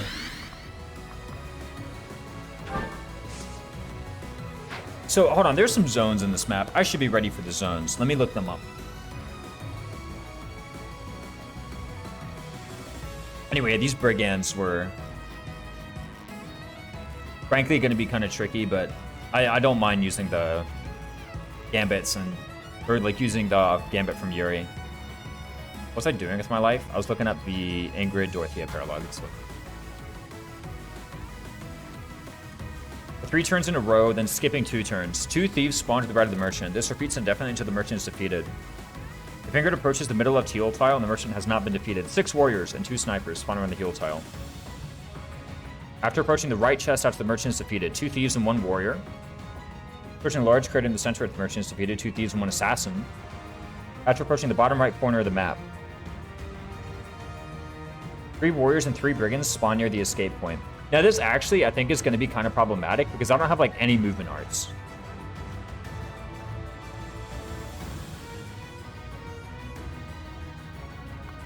Or stride. I've actually completely forgotten stride.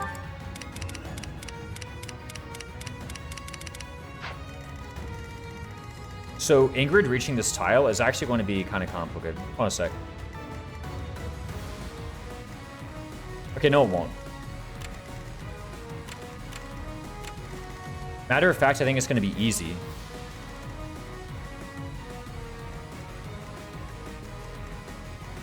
Yeah, I just put Ingrid here. And then I have Petra shove, which she can do, right? Because I brought it on Petra. Yep, here's shove. Okay, cool, so I've got it. Okay, so the chapter is get Ingrid to this square simulator, I think. What were the reinforcements? 3 warriors and 3 brigands spawn near the escape point. A warrior spawning near the escape point cannot attack this tile, right? I need to know the actual, like, square. I want to be prepared for it. I don't just want to guess and then get owned. Right?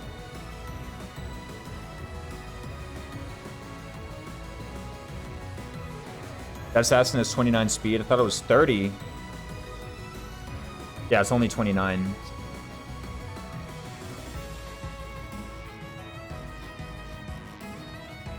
Upon Ingrid nearing the southwest corner of the map. It's not very precise. Normally, fewiki.org is really precise on this matter. But what it does say is it's 3 warriors with rogues battalion, one from near the escape points, 2 from the southwest, maddening only. Do any of them have hand axes?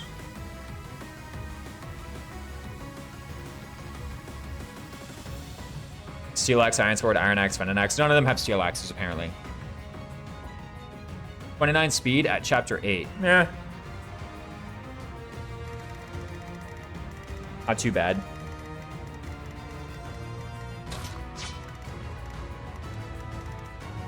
I mean, he'll just attack Yuri for... Ooh, that poisons. Lamau, get in there. Imagine it. And Dex time. Gotta be, right? That one is expected. Okay, we need to actually get you some weapons. Because I completely forgot to give you any weapons, which is kind of embarrassing.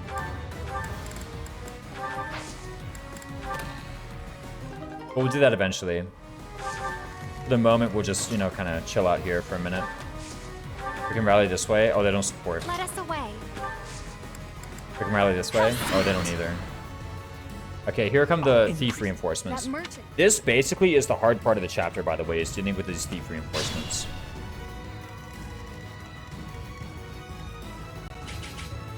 Okay, I would like to get in range of this guy. This archer. He will provoke these 2 brigands to move, but the reason I want to get in range of this archer is because the thieves are nowhere near this location yet. I guess they're just slightly behind this location. I want to go ahead and provoke these guys just so that I can fight them on their own, get rid of them, and then like carry on with the thieves. These thieves have only 27 attack. This is important because Yuri here, with the knights and the shield, has 26 prot. What that means is, if I can just get Yuri in here, he's only taking 1 from these boys. He's taking only 4. He's not even taking anything from these guys. I guess the Rogue's Disturbance Gambit could hit from this guy, but just don't get hit by that one thing, okay? There's literally one thing in this map that can damage me. Just don't get damaged by that one thing. And these guys don't even double me anyway. They do literally 1. This is basically... Okay, this guy and this archer with the steel bow and the poison strike, and then this guy with the battalion are pretty much the only units who threaten me. Let me just go ahead and get rid of them. So what's the best way to do that? I want to put a unit on a tile and then have them get attacked by this 11 AS steel bow guy. That's my plan. Who has an evasion ring? Surely someone here has an evasion ring, right? I could probably have like Petra with an evasion ring or a march ring or whatever, like go to this square. Maybe I could have Ingrid do it. How much AS does Ingrid have? If she dismounts... So this is Ingrid dismounted. She has 17 AS, so she's like kind of fine.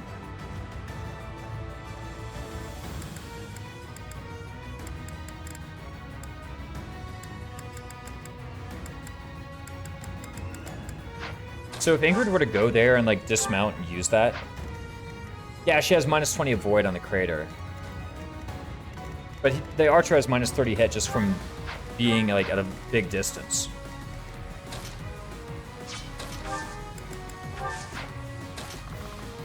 And then someone can trade her an evasion ring. Who has an evasion ring? Yuri. That's pretty much it.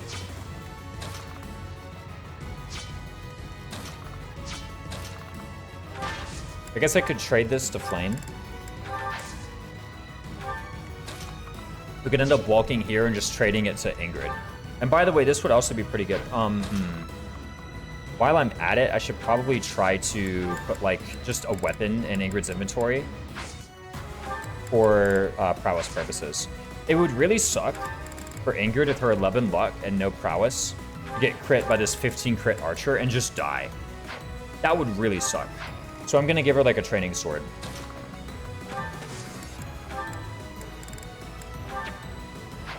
Before I do that though, let me make sure, okay, she does in fact have sword prowess equipped. That's very good. So plus 7 Sev.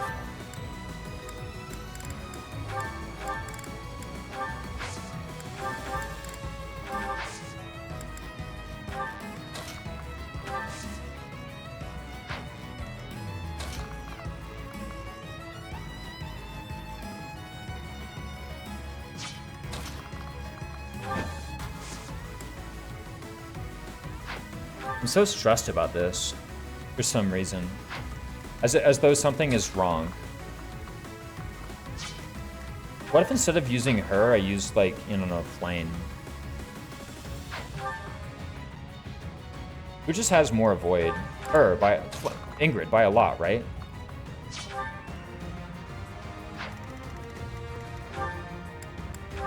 Here's one thing. Doesn't she also just live the steel bow? So she can avoid suffering the minus 20. She'll have how much avoid exactly? So she's going to lose how, like 1 AS. No, 2 AS. She'll lose 2 AS, so she'll go down to 32 avoid. She'll gain avoid plus 13 to go up to 45 avoid. And then she'll get the ring for 55 avoid. And then this guy has 79 hit, minus 55 is 24 displayed hit. Now, how much damage does that do? Steelbow has 9 might, so 9 times 2 is 18. Add 18 to 28, you get 46 damage. Does Ingrid survive a 46 attack? Yes, right? Because she has 51 hit bulk?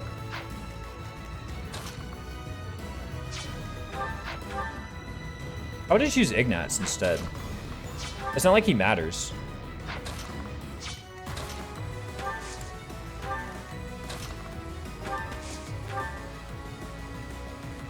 Like he's just as bad, really. 66, yeah, who cares? We're fine. And he's got the sword prowess for the Sev as well. So what happens now? What happens now is Ingrid wants to grab actual weapons from Convoy, like Lance of Ruin, Training Lance, Steel Sword Plus, sure. And a Concoction. Why not? Oh, I could have rallied. I could have extracted slightly more value from the turn by rallying.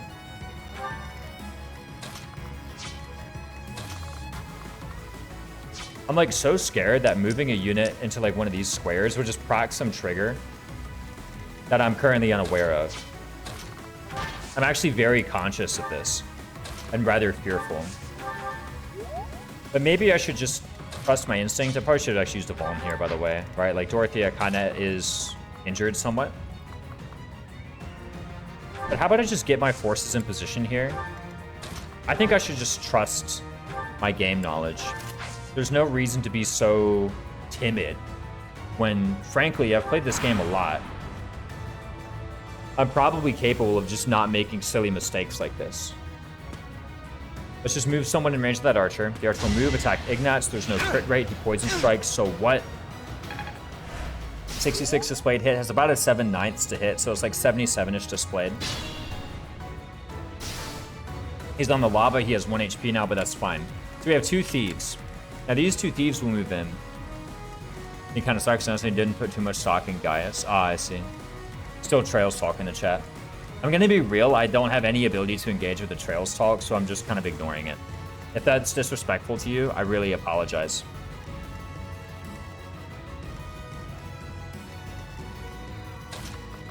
But I have no ability to engage with it.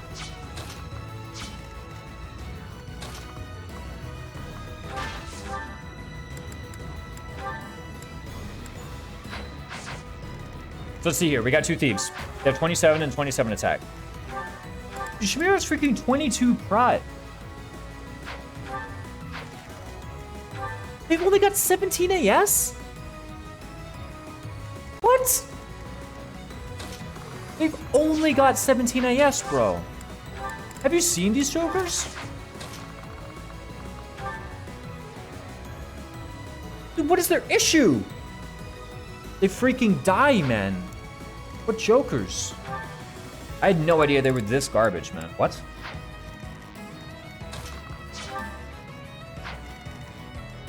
Okay, 17 AS doubles them as long as I have 21. Ah, that's training X plus.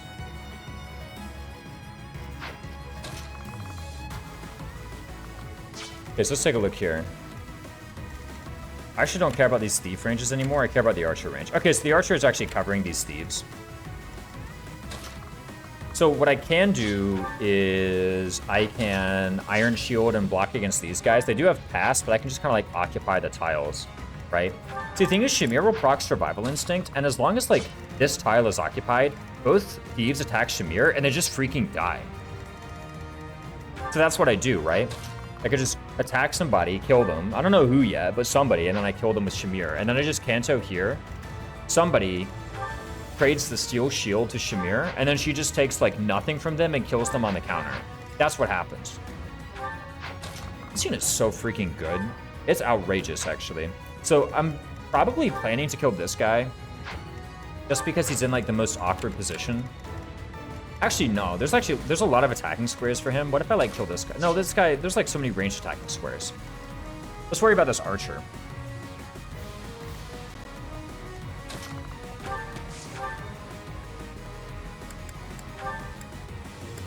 Okay, we've dealt with the archer.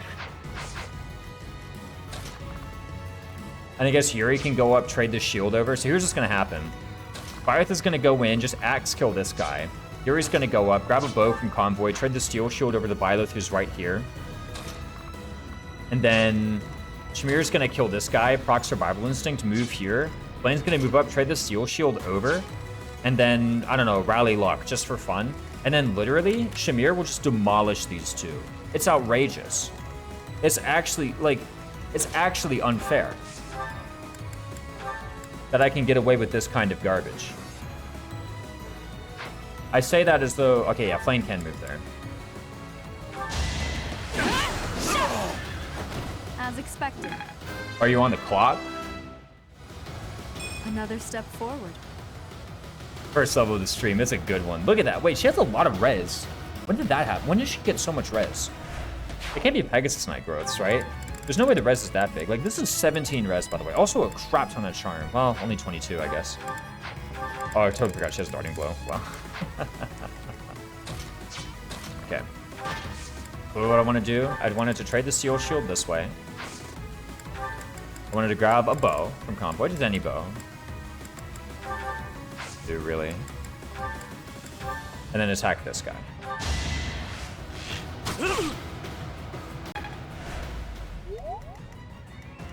Okay, here's the thing though, is that someone has to kill this Joker.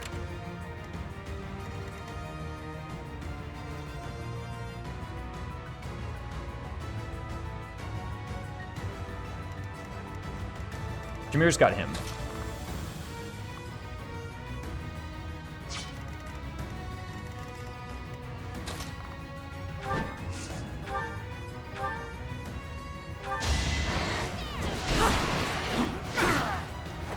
Another one down. Easy one from Jameer.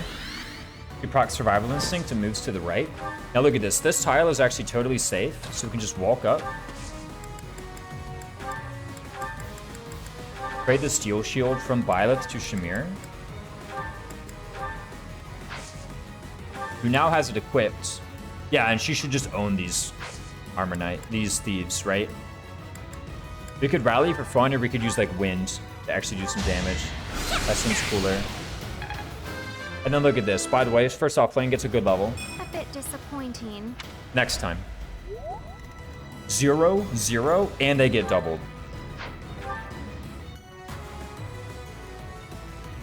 Literally taking 0 and just doubling them. Like, this unit's insane.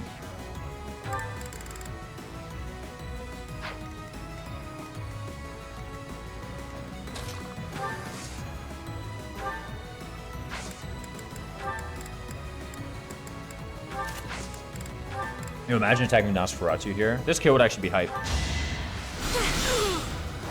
All roses. I guess we're like have on thorns. lava, so we're maybe taking some damage. Not quite what I was after.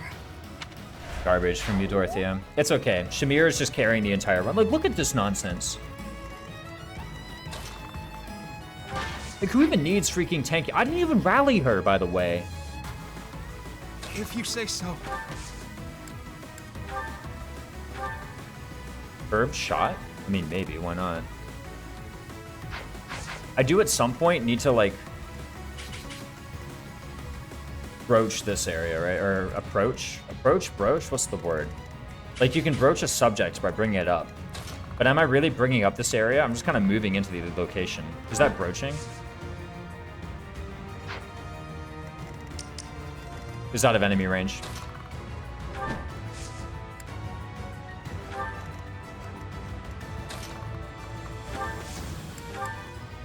Let's just do this for support. Actually, I probably should have healed. I said that last time, but this time I meant it. Just go here. Oh, thank you. Yeah, look at these jokers. They're gonna walk up and freaking die to Jameer. Missed. Like, people say survival instinct sucks. Like, get out of here.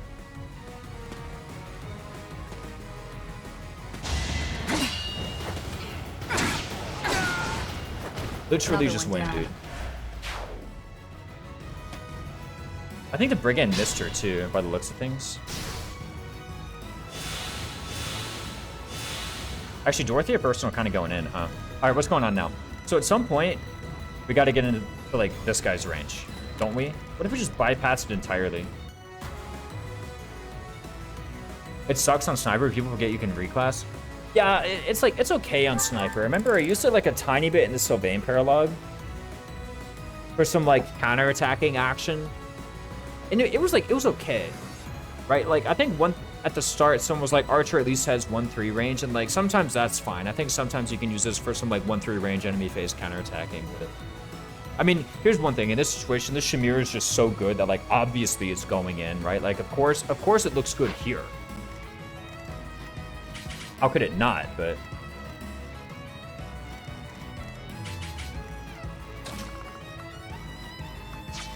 Oh, there's also an archer here. Huh. Archer mastery is at least good. Garbage. I'm kidding. It's like okay.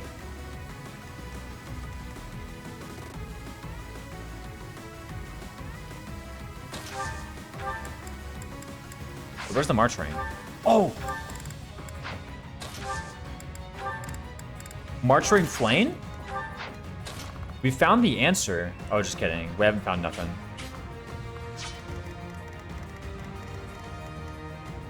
What happens when you dismount, by the way? You don't lose any defense when you dismount? Bruh, get out. Okay. Hit plus 20 is super useful against super fast enemies like Petra. The reason you have trouble hitting Petra is because she has keen intuition. Like, just attack her in melee or use a gambit. Like, if you use a gambit, then she just dies.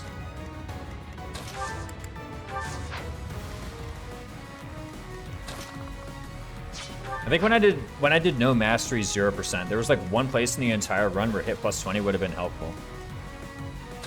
And it would have been like 8 points a hit on Hubert, because I displayed 92. Okay, these two archers are actually kind of like legit getting on my nerves. This is kind of cramping my style. Here's the thing though, 24 attack, 24 attack. What if, imagine this, I just like walked up there with a freaking hand axe and like just hit this guy at range? What could go wrong? Like, think about this. I just give her the thing, like I rally her luck and I give her the March ring. She runs up here and just attacks this guy with a hand axe. Like, think about it. Have physically instead hit her in a forest because her stats are high enough to be annoying. I mean, like, her speed, the reason her avoid is so high is because she has Bridget Hunters and because she has keen intuition. Like, speed is only 1-to-1. You know, like, probably, like, one of those Pegasi on Chapter 7 has, like, probably about as much avoid overall because they have avoid 10, right? Or, like, a lot of the enemies probably have basically the same avoid. Like, it's only 1-to-1. And she's got, what, like, 50-something speed? So, like, a Pegasus with 45 speed, which I think there was one on, like, Chapter 14, has, like, about as much avoid. It's all the Bridget Hunters. So if you hit her with the Gambit, then it goes away. Also, she's, like, nowhere near a forest. I guess she can, like, wander up there, maybe. Are you talking about Azure Moon 22 or Azure Moon 21, Petra? I think this is what I do, by the way. I March Ring and I rally. And then I have these Armor Knights just come in here and, like, wall up. And by wall up, I mean, like, literally just stand here. Yeah, if Sylvain just stands here, he's fine. Okay, so I'll just continue on with this formation.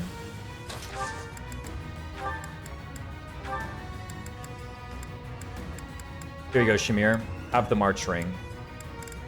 Whoa. Before I do that, let me actually check this hit rate. 112. 23 avoid. Yikes. Eagle and Lion Petra post time skip, so chapter 17. How much avoid does she have?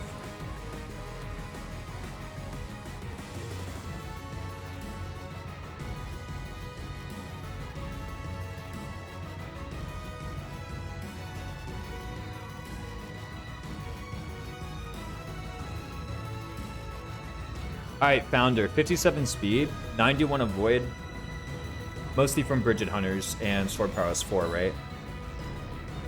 So you hit her with a Gambit, she loses 70 because Bridget Hunters go away. Or sorry, she loses 20 and then she loses 7. So she goes down to 63 avoid. I can hit Petra in chapter 21. Yeah, she just goes down to like 63 avoid.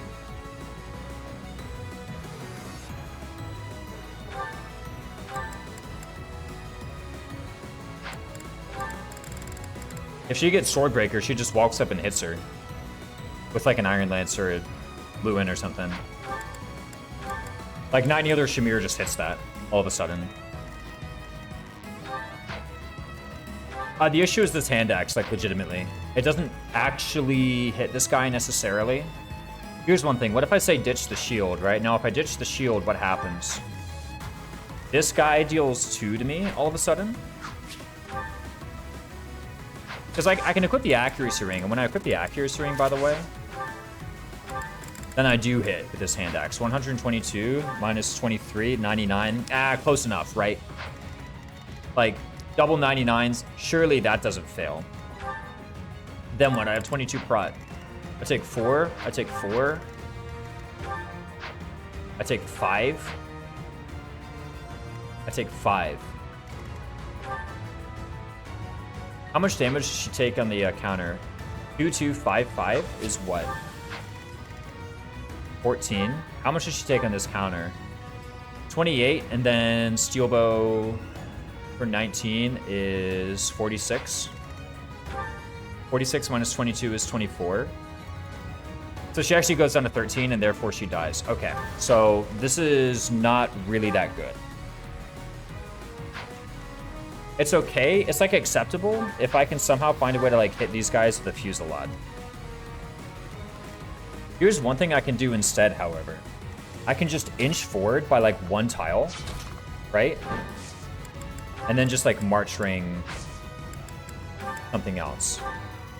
So what I do is I just kind of like kill this guy, and then I have this same formation except 1 tile further forward. Also, I'm going to actually put the march ring in her inventory.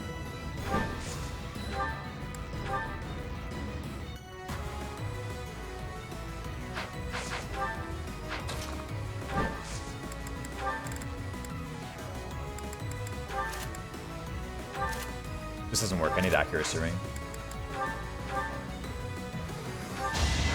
Hate me all you want. Are we done? 69, of course. Runs back here. This time we actually do put the march ring in our inventory, right? Because it needed to be there in the first place. I'm gonna be real. Rally just for fun, because there's actually nothing else to do, legitimately. Get my Armor Knights further in there.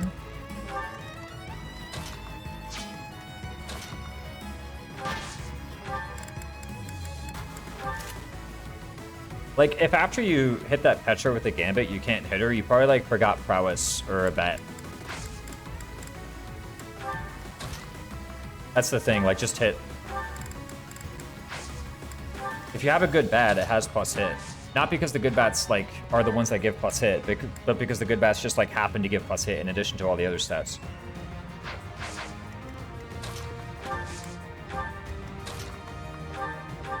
Thank you. Guess I maybe should try to have healing staff. There's a healing staff in this map, right? There's one like right there. Move Petra a little bit further forward, or Ingrid rather. Yeah, and then look at this. Oh no, 2? Oh, I forgot to trade her over to the field. That's fine. She just doubles and kills them anyway. There's gonna be, I think... So apparently it's for 3 turns, and then there's a 2-turn break. So let's see if that's true. Nope. There's 2 more thieves. Unless maybe it's like a max of 6 can spawn. Maybe that's the reality that we're living in, is that a maximum of 6 can spawn. Okay, and once these thieves move forward, I need to change my approach somewhat. Nice, okay, here we go.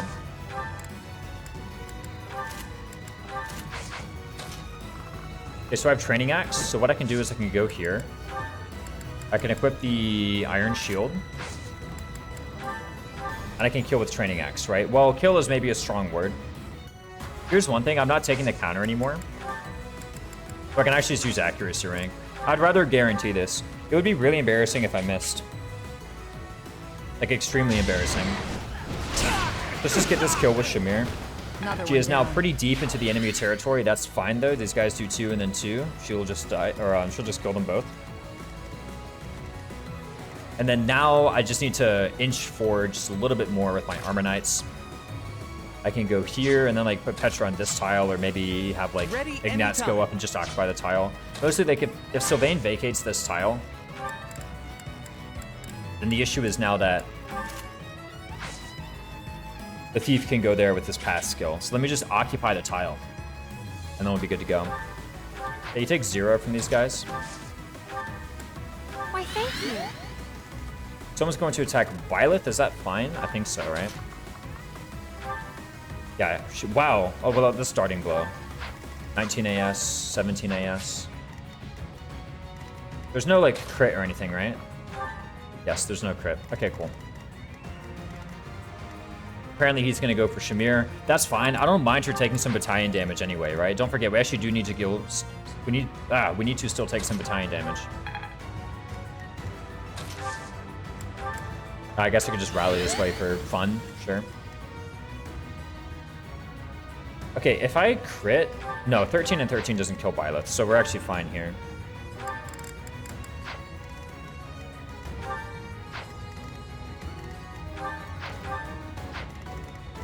Hey, yo, okay, I have a quick question. What's up, Warrior Cats Fangirl 22? Just being sus, can't unfollow anyone, can't whisper anyone, and I can't follow anyone. What does this mean? I'm scared. I have never heard of this issue before, so I cannot answer your question. If I had heard of this issue and, like, I knew about this kind of thing, I would have told you straight away. But to be honest, Warrior Cats Fangirl, I have no idea. I thank you. Wrong unit.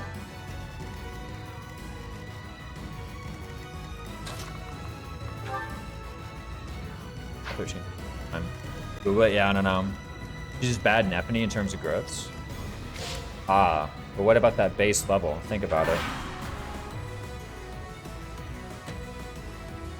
The low base level for EXP gain. Is that an argument people still buy?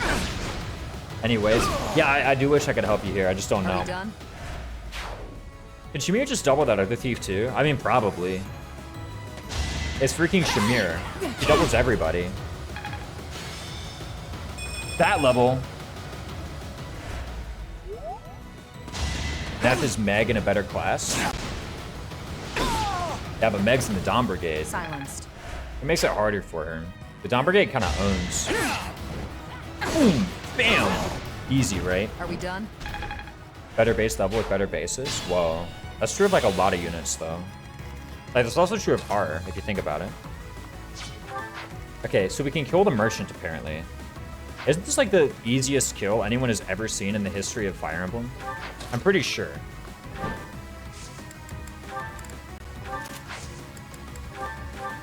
Yeah. Ooh, maybe not so much. Because this guy could gambit, can't he? What's the enemy move order? Thief, thief, thief, thief, thief, thief.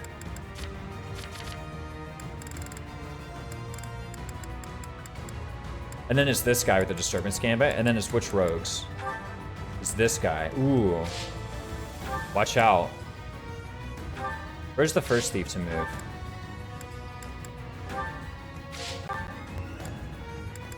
See, the thing is, even if she, like, gets gambited, I think she's still fine, right? Oh, there's a sniper on the map. What? Where? Kind of cute. I'm not going this way, by the way. I don't actually care about the Devil X. We're playing Path of Radiance, also like a file with good transfers. Like, for the purposes of like them playing Radiant Dawn, or just to like have a file with transfers. Meg and Fiona for the player 5 Dawn Brigade carry. I remember Meg was like briefly considered in another race I played. I need to find where are all these thieves that are below the Disturbance Thief. Because here's the Disturbance Thief, and there's one on the bottom left. There's a second one on the bottom left. And then there's this bad boy. Now he attacks me with 22 AS. The thing about Shamir is that she just has like 23 minus 2. Just slightly more than that.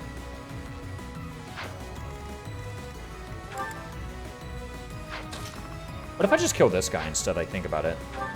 How would if instead of being goofy and like trying to kill some random joker over here? Actually, here's an idea.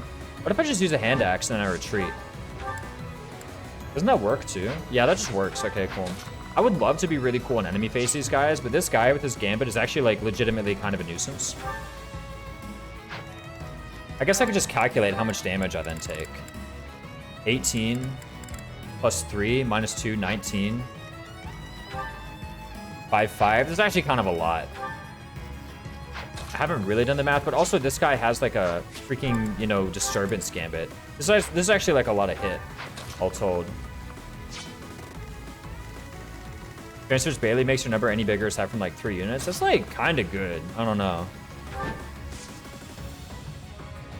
You absolutely do not need transfers for Radiant Dawn. I wouldn't worry about it. I mean, yeah, you don't. I think Espopolato understands this, but like, I don't know, transfers can make the game like different and more fun, right? You know, honestly remember which one I did for my first run? Oh no.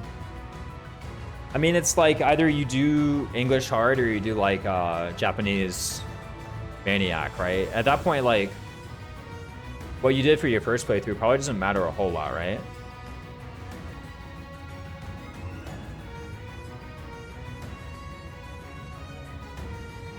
It's just because I will say, like, English hard and Japanese maniac are like pretty different.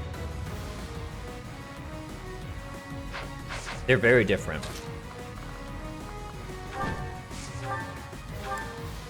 Huge leap between those two.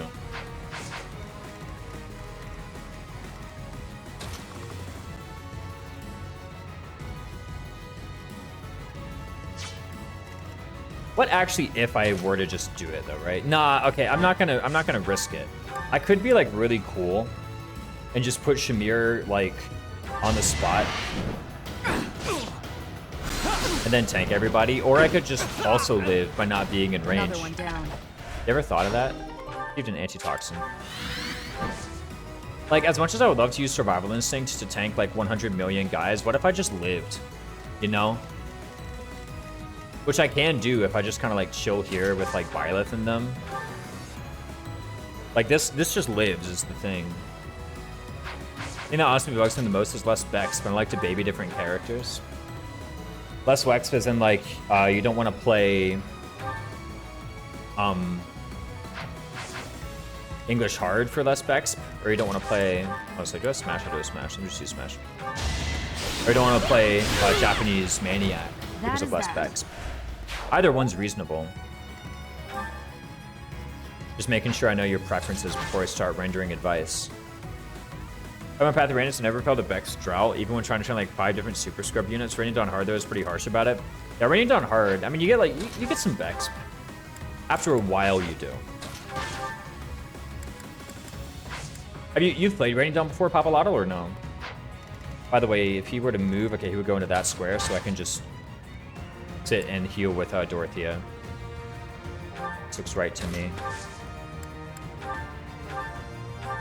And then I can heal with Flame as well. How sweet. But units aside from like my top 2 or 3 really haven't done a whole lot. Which, like, I get it. This is Fire Emblem. That's just how it goes. I've played both Path of Radiance and Raining Down. Okay, so you have some context for the whole game. But yeah, I think if you didn't do transfers your first time through Radiant Dawn, and you're like dying to do transfers now, I think you can have a really fun time. Have you considered like just downloading a transfers file from online?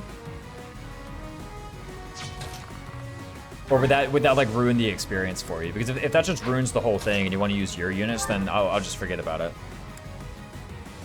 Radiant Dawn Hard is actually a pretty great difficulty, I will say. I do like Radiant Dawn Hard. It's definitely one of my favorite games.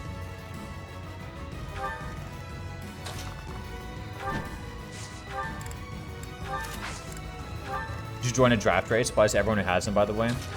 Yeah, draft races are a lot of fun. If you're not comfortable with the game, though, then yeah, sure. I love Radiant Dawn. One of my favorites. I'm not a fan of Radiant Dawn Hard, but Radiant Normal is easily my favorite FP difficulty period. Really? I really liked Radiant Dawn Normal when I was like much newer to the game, but nowadays I feel like I don't play it. I'm either playing on easy because I want to like super duper curb stomp everything, or I want to like, or I like play on hard because I want to like still kind of super duper curb stomp everything, but like not earn a lot of EXP. Idea of draft, sure. Yeah, you can just draft. Draft is fun.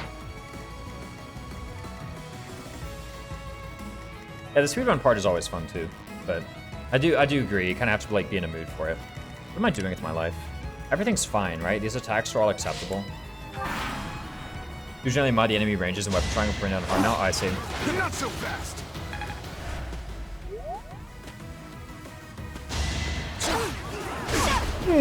Iron Axe. Maybe I should try to rally by the speed and double them on enemy phase. I'm pretty sure I double these bad boys in enemy phase.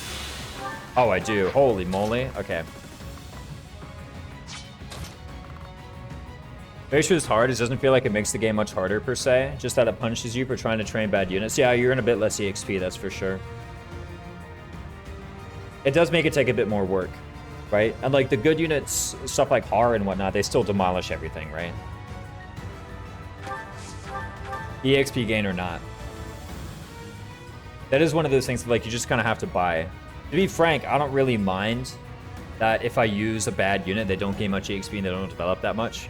But again, this is kind of my play style and the sort of game that I enjoy. If I play a video game and I see a button that just wins me the game instantly, nice dodge, by the way, dodging an 80. Like Har, for example. And by the way, Har basically is that kind of button. Oh wait, I might have been a bit too hasty with this. I mean, I can always pull Shamir back. So like, how bad can life be, really? Yeah, I'm definitely the kind of guy where, like, if a video game just gives me a clearly, like, you win the game now type of button, where all I have to do is use this unit or use this item or use this thing and I just instantly win, I don't mind using it and then instantly winning. Even if it means I'm not engaging with some other mechanics, like EXP gain.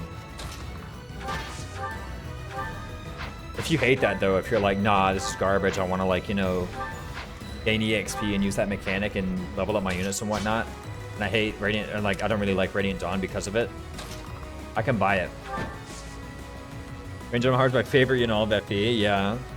For example, I also almost try Edward because he's neat. But it feels rewarding to do it on hard mode. I don't know. Like, if I'm like, oh, I want to do this kind of challenge thing, I think I'm going to do it on hard mode.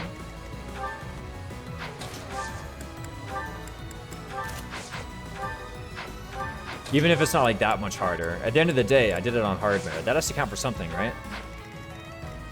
Kind of person likes to vacuum maps. Exactly. Get all of the EXP. Hoover it up. Yeah, probably, by the way, Shamir is going to have to, like, walk back here to this tile. This archer is a bit of a nuisance. Thankfully, when I go over here, these guys show up down in, like, this square. It's going to be 2 axe thieves with no prowess, by the way. Nephany is where it's at. There we go. Edward sucks because he's not a cute girl. Yo, Silly's got it. Silly, you missed it. Shamir was out here literally taking 0 and doubling these thieves on the counter attack. I'm just saying, man. Survival instinct, kinda the GOAT.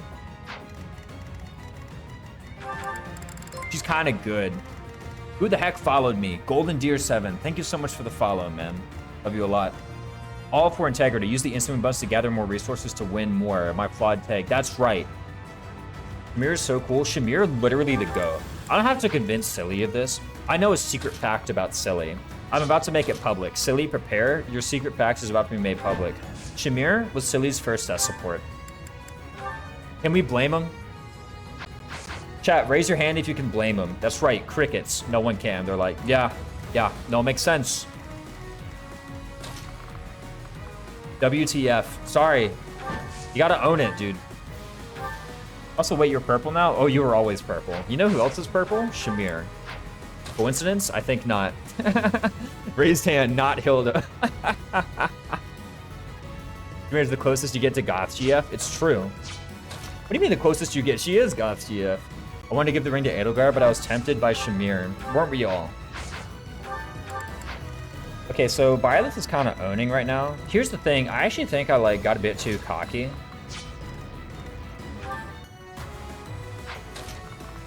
And now I'm getting owned. So here's what we do, right? But honestly, I married Petra. That's pretty good too. We don't proc survival instinct if you do that. What's the point? What's the point of living if you don't proc survival instinct? So here's what we can do. We can have Petra come down here. Am I right? 25 damage. Okay, and that does the rest of it. Playing the game a lot more. I do think that Hilda's my favorite female character. There's a lot of good options. I saw your tier list. Weren't a lot of ladies down there.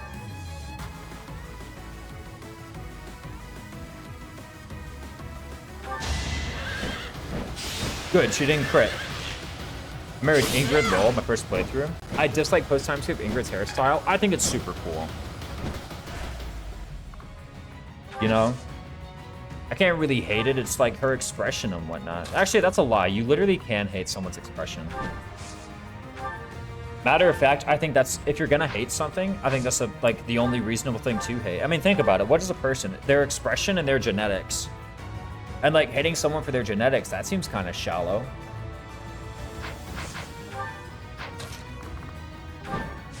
So yeah, actually, I take it all back. All that garbage I said earlier about like you can't hate someone for their expression, that's a lie. Silenced.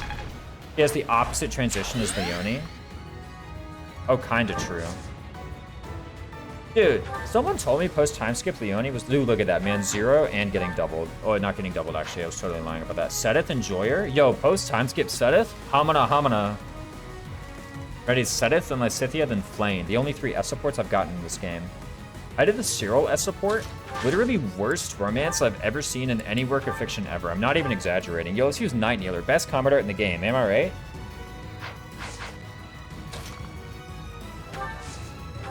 What if we lead with the wind? It literally has the word win in the name. It's gotta be good. Anyway, I'm doing this for Lily's Poise. Actually, is Monster Piercer more than Night Kneeler? But Night Kneeler has that aim stat, though. I mean, that crit stat. I mean, hey, you know what I mean, guys. The thing that makes me more accurate. What if this misses? Actually, legit, what if this misses? I can't just be like, oh my god, I'm gonna hit. Like, actually, what if I don't, though? Like, think about it. Okay, we have Steel Lance plus. Okay, I can always just walk in here with a freaking bow. So I need to make sure that I have a bow. There's a bow. It's just Night Kneeler Steel Lance. I know it's 1 short. Playing is pretty city. Daddy Seteth is always a good choice. Not a huge fan of Leone's personality. Nah, Leone the GOAT. Wait, hold on a sec. Does this actually work? I would feel really bad if this failed. Hold up. Hold on, there's a Wind Sweep in here. Wind Sweep, the GOAT? Oh my god, he's so good. Boom! Don't forget who you're dealing with. Night Kneeler just kills. Listen here. It's set up to kill for Ingrid. This is her paralogue. You wouldn't steal a kill from Ingrid on her paralogue. Actually, maybe you would. I don't know who you would. I aim for greatness. It's still the best. Okay, look, dude, I said Night Kneeler is going to be the only S-rank combat art, and then I literally backed, like... What's the word? Backed that one down? Well done. What's the phrase when you, like, take something back? But the phrase isn't take something back. I owe you one. I heard someone, like, I heard, like, a young person say it. Missed.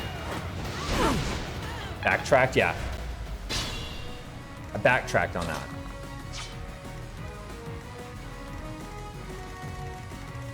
Absolutely a draft choice so you vacuum everything. Yo, what if I use a hand axe, though? Think about it. Hand axe gamer? What year is it?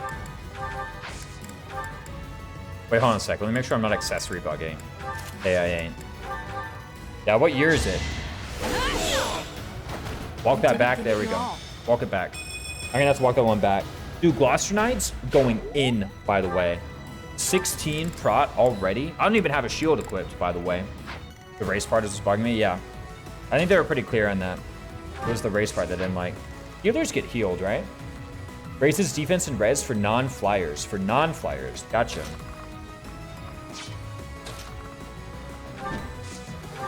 Curve shot mini bow? Gotta be, right? Ah, but then I'm using combat arts. Gosh, that's so cringe, man. Why am I out here using combat arts? I thought I knew better. Wait, no, I ain't. Literally, look at that, man. I literally just walk up. Okay, well, I'm using curve shot, but like, unless I ain't. Is it 12? 12 and 22 is 34. Ouch. Looks like I am using combat arts.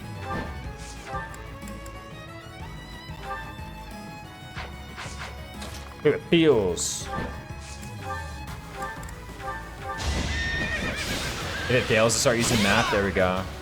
With 8 runs total of prep. I mean, that's like a lot of prep, though, if you think about it.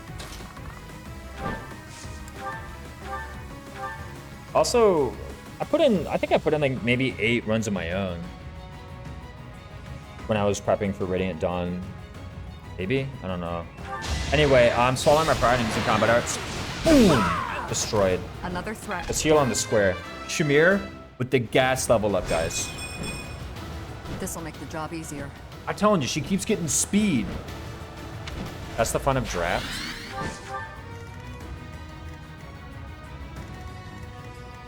I think they've made it pretty clear, though. It's the race part. That they're like, ew, icky. Which is fun. All right, let's put Ignace in the square. Surely, if he was able to bait the enemy once, he can bait him again. Actually, what is this? Rogue's Disturbance. An 116 hit. Monka? How much hit do rogues have? Oh, +2. Wow. So for PMU, that's true. What happens in life? Does Sylvain get doubled? No. Wait, yes. Wait, does Ignace get doubled? No. Okay, cool. Right? Wait, hold on. Yuri doesn't get doubled. Matter of fact, if Yuri could counter, he would double him.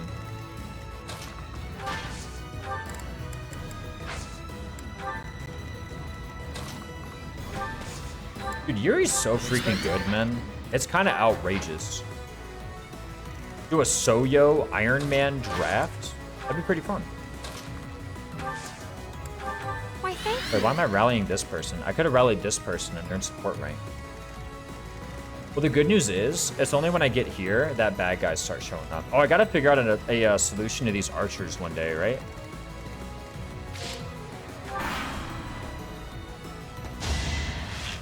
Oh no, Venom Bow. You get the antitoxin from Convoy. Oh, he's poisoned? Yeah, he's poisoned. Watch out. Dude, I just healed so much, actually, think about it. Okay. Dude, freaking doubling with a hand axe? Literally, what year is it?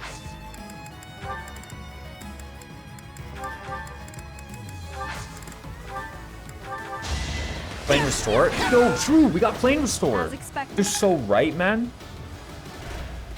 We're playing FE7. It's 2013. Plane Restore. Was Restore an Awakening? I don't think Restore was an Awakening. We're killing people with hand axes and casting Restore. This is FE6, clearly.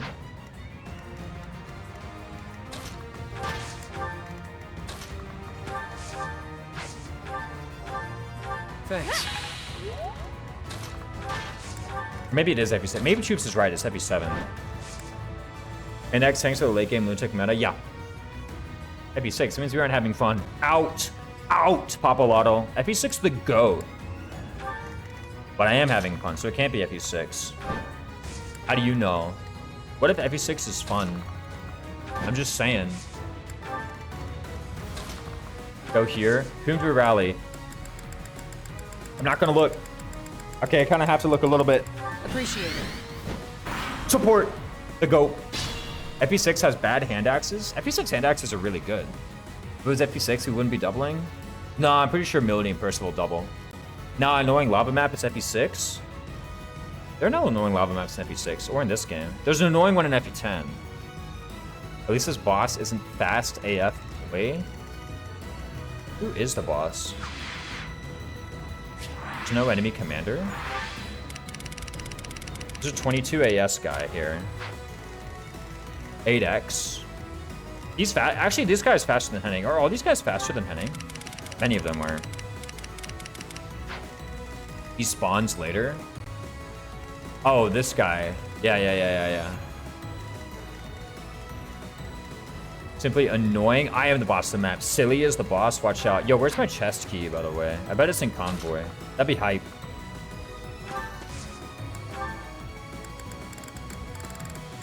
It's in Convoy. But I have an energy drop, man. What am I doing? I'm not gonna use this energy drop until I get a time when it would change a benchmark. Like, dude, what if you just used it? Ever thought about that? Yo, rally for support, of course. Shamir can get the chest. Healing staff. Right? Lord Lenato is the boss of this map. Shamir can go in here. Boom! Retreat, just like that. I can kill this guy, run here. Walk in, space kaboom, say something nice about. The work a lot harder now. I put into the Rev Trash race despite barely an interest. It is a lot. You've identified the carries, I think. Identified the problem maps. Last I heard about it, you guys were saying this map and this map are important. And really, that's the more important part. To be honest with you, when talking about draft race, more important than knowing the units is knowing the maps. Legitimately. Because if you don't know, like, if you don't know what the hard maps are in a game, in Fire Emblem, it's a great idea for a redeem. I'm stealing that. By all means. Some positivity in Shoop stream. There's already a lot of it, but even more. There we go. Just a quick, nice thing, right? The hard part is when someone comes in and says, like, say something nice about Hunter's Folly. I'm like, oh, dude. I gotta like end the stream out of embarrassment. I'm like, sorry, dude, I'm refunding the points. Can't do that, not gonna work. They have a support? There we go. But yeah, no, like legitimately. When you're doing some planning, in any strategy game really, but for the moment, let's think about Fire Emblem. When you're doing some planning in a strategy game, actually like legit the most important part to plan is to figure out what you're up against and what the hardest parts are going to be. Because your tools are only as useful as the solutions you can, or like your tools are only as useful as the problems you can apply them to. And if you don't understand the problems, how on earth are you going to like evaluate your tools correctly? Could be nice. Could be said something nice about the grappler weapon art. Oh my god, dude, no. I would literally be, I would go out of business. I would stop right here. I'd get a real job. You ruined it. Genuinely say something nice about Sniper or Grappler. Redeem Hydrate for sure.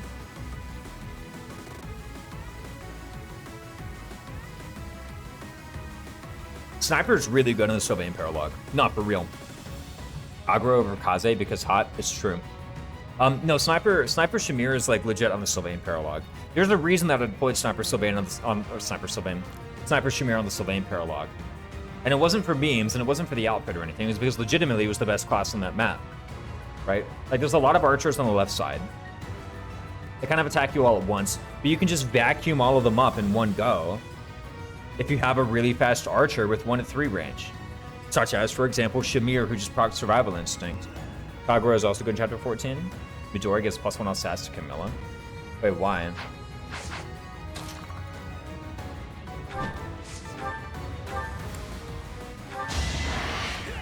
Space Kaboom. Nothing personal. Nothing personnel. Say something nice about Slip in the GNS. dirt. GNS, pretty good Ironmaner. I won't lie.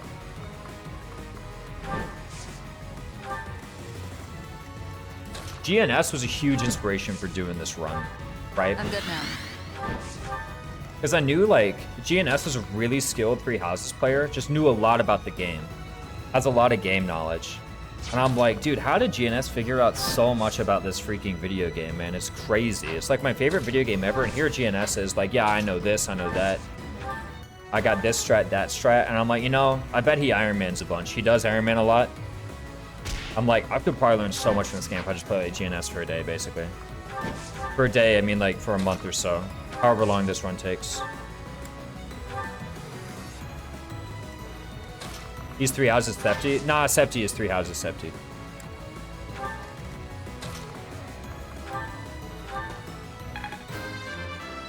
The thing about Septi's game knowledge is that it's usually a lot of Quite what I was after. Sorry, I like choked on some water briefly.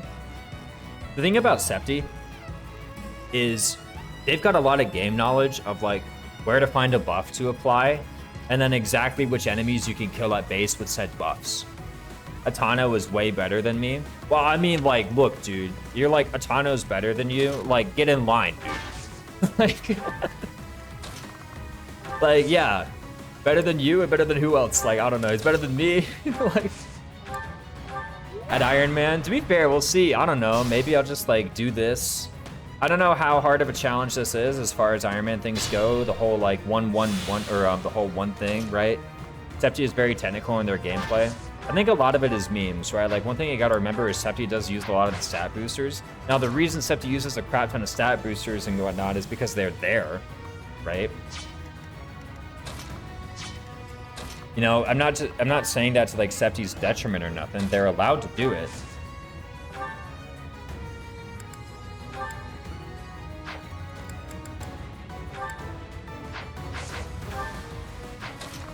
Most of the time, it's like Septi puts together a meme video where some weird unit does something that you wouldn't expect them to be able to do if you were uncreative, right?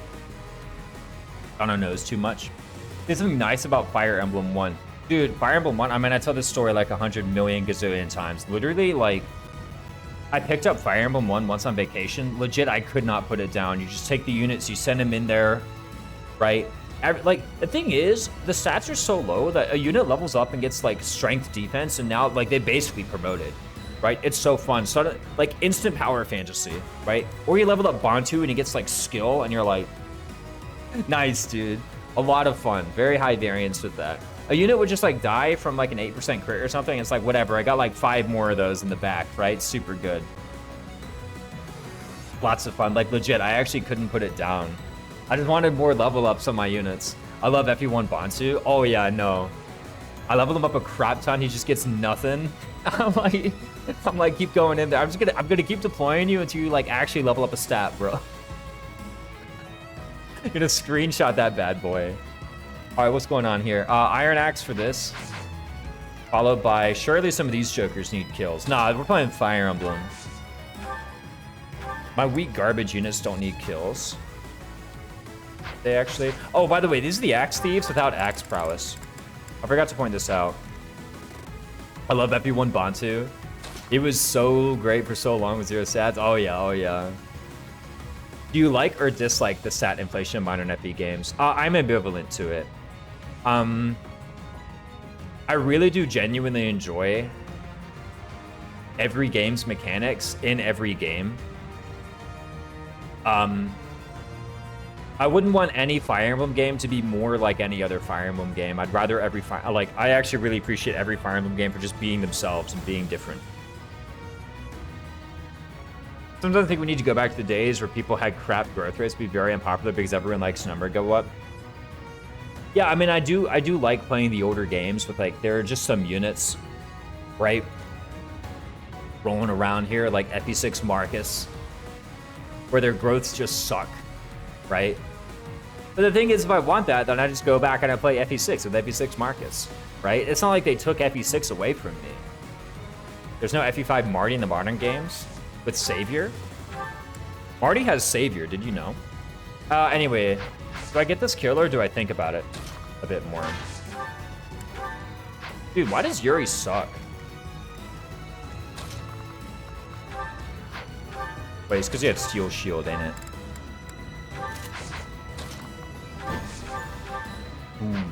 He actually kind of just sucks. Fates has Gunter. There you go. Yeah, we got Gunter. That's like new mystery. It constantly gave you new units that couldn't contribute anything map they joined on hard, yeah. But yeah, no, like legitimately, when it comes to like, do I like such and such mechanic, this and that? I don't think there's any mechanic in a Fire Emblem game where I'm like, I don't like this mechanic's presence in a Fire Emblem game, or I don't like this trend in a Fire Emblem game. You know, like I understand like Fire Emblem Three Houses has a lot of like different mechanics that if you put together can kind of trivialize the game. You can start like either by cheating stats or by like just having better stats. You can just do it all. I wouldn't give up any of it for anything else, right? Because at the end of the day, when I want that kind of thing from a Fire Emblem game, I can't get it from any game except Three Houses. Right? If I want to go and play an older style of Fire Emblem game, I'll just go and play an older Fire Emblem game. I like Three Houses Monastery. Dude, no! Same! Dude, I love the Monastery. Like, I freaking adore that so much. Legit, I can't get enough of it. I'm an XP per hit kill hater. What? Who cares about doing battles? All I want to do is fish. The GOAT, man. What AS does this guy have? 13? Wait, I'm pretty sure I can grab that killing axe from Convoy. Never mind. I don't even have C-rank axes. God's Monastery takes so much time that I feel like I'm not playing FE. Well, here's the crazy part. You're playing this game, which means you're playing Fire Emblem.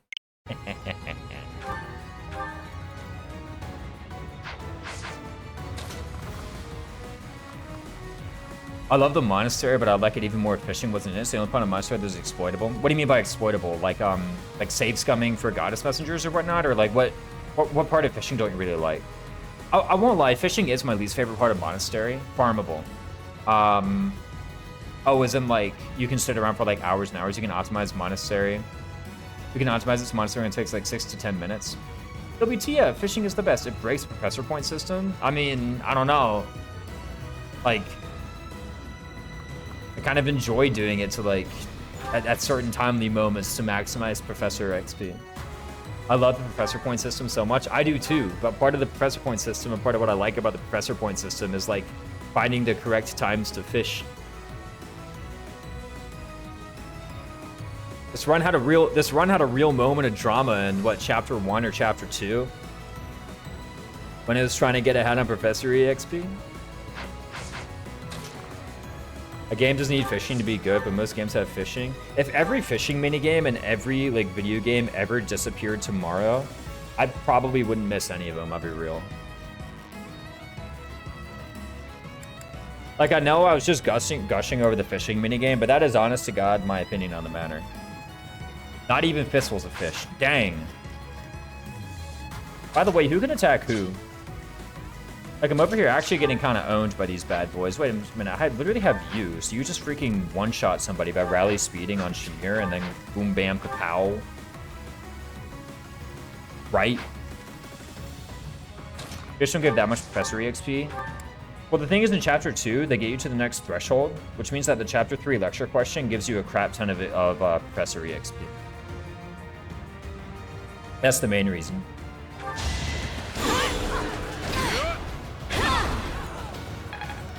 Like 200 feet together and only get like 10 to 30 per fish. Yeah, it's about the break point though. Only exceptions when I'm right next to this professor level. Yeah, I mathed that one out. I'm like, oh crap, I'm right here. Yo, what if Flame gets this kill? That'd be hype. There's some fishing optimizations that I don't think necessary to do. I think the only really good one to do, like the only one that's like so consistently useful that I actually try and get it every single time, is the chapter 2 one. Like I know I've brought that one up like literally freaking 20 times now, but legit, I think that's the only one that's like even worth losing hair over. Why am I even picking curve shot? I just attacked them with a mini bow, bro. You might crit, who knows? It's not that much, but it's pretty much unlimited. So fishing can be used to instacap XP during fistfuls of fish. That one is pretty cringe. But also, like, just get good Professor XP before that point. Oh crap, I forgot to equip a shield. Silenced. The main reason I don't like the fishing minigame, I think fishing minigame is like the weakest part of Monastery, but the reason I don't like it is because the students aren't there.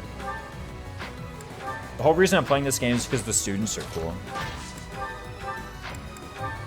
Well, also it's a good game, right? Like, I shouldn't forget that. But legit, pretty much everything else, the students get involved in one way or another. This is what a real man looks like. Defense, I guess.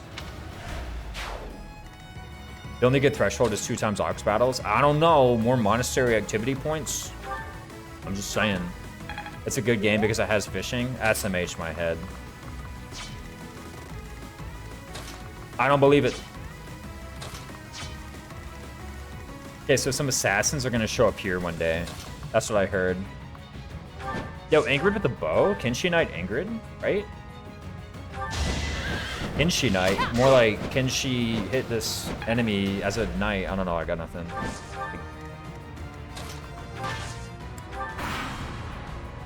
Okay, the assassins didn't spawn. Yo, here they come.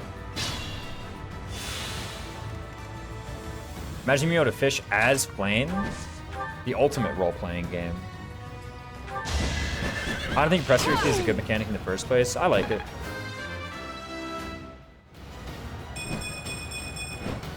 Have I improved some? No.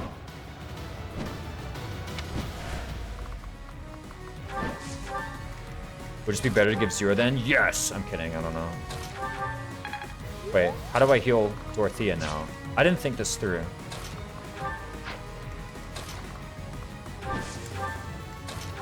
Appreciated. Whatever, it's not a big deal. I like Professor XP. It's hype. Boom, right? Obviously. Oh, I didn't put my other units in position. Who cares? Yo, you moved them onto the lava tile. Big brain gamer over here.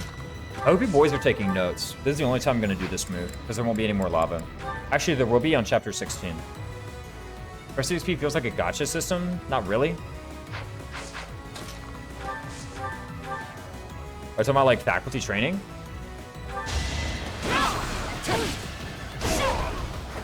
As far as that vet hasn't adopted it.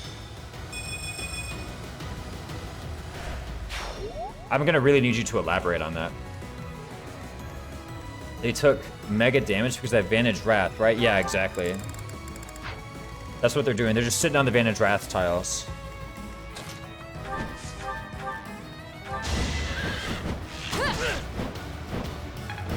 A player level that influences what you can do and how many times. Oh, like a stamina system, like a gacha game stamina system. Okay. I mean, like, kind of. But also, like, a lot of strategy games have systems like that, where you're limited as to how much you can do during a period of time. Another one down. I also wouldn't necessarily call it a stamina system, because I think, like, a pretty integral part of a gacha game stamina system is that it refreshes, like, with real time. Thank you. Like, I think you actually need that quality, otherwise it's not a stamina system. XCOM 2, you are time-gated. How much money you spent buying the game? Exactly. Enjoying your professor level, loser? I mean, to be honest, that, like, kind of happens. Maybe, I don't know.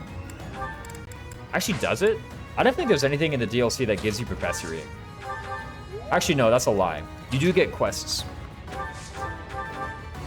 You get access to some new quests. Oh, Dorothy is about to master mage. Or monk. Oh, crap. Someone isn't injured. Leave Dorothea there. Monk? That is monk she's about to master. Like, I don't know. There's a lot of strategy games that have something where, like, you're given some activity and... or you're put in some place, and you can't just do infinity things in that place. You have to choose what you do. Matter of fact, I would say that, like, that's basically what strategy games are.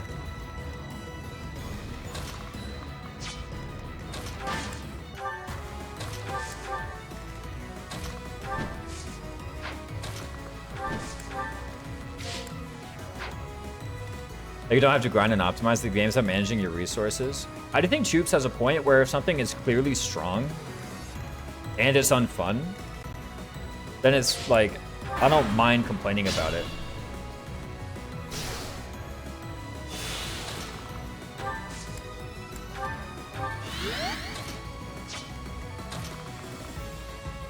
Are you serious? I'm out of heals? Bro.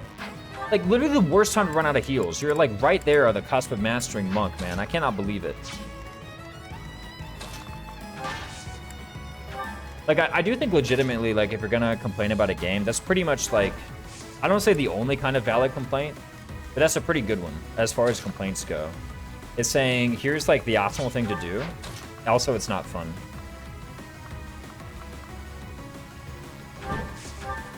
Wait, where's my hand axe? Found it. I think Mark Rosewater said something where, like, the thing that wins the game should be fun. Something along those lines. I don't really remember. Oh, crap, dude, I can shove. Fifth glyph activation. Okay.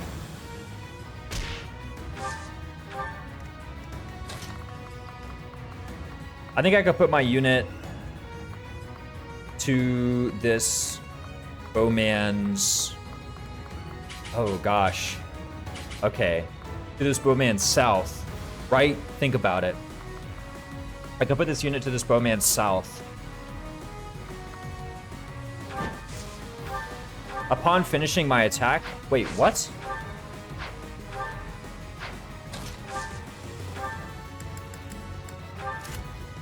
Oh, I see. Putting on this, hand thing. Gosh. Hand thing? Wow.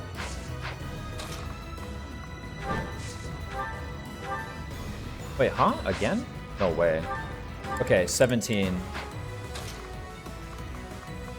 17 attacking, quick stat.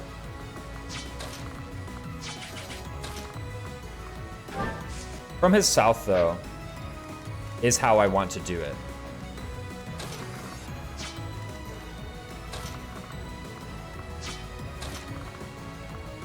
I got to bring Rally I gotta bring Riley quick stat over across to Shamir.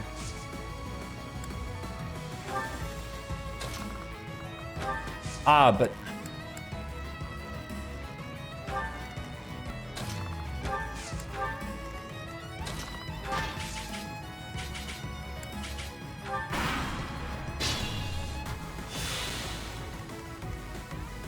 looking at this map with rotation is odd. I don't know.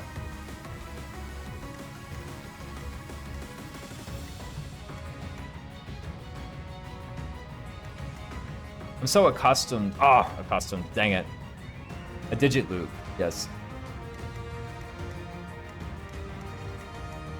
Fiery cat. I know what fifth clip is, so I wanted to find out. It stops me from using the letter E for a bit. It's kind of tricky. There used to be a guy in here who just had like 1 gorillion channel points, and he would activate it literally every time. I got quite good at it. I hate rotating the map. Gotta be default orientation.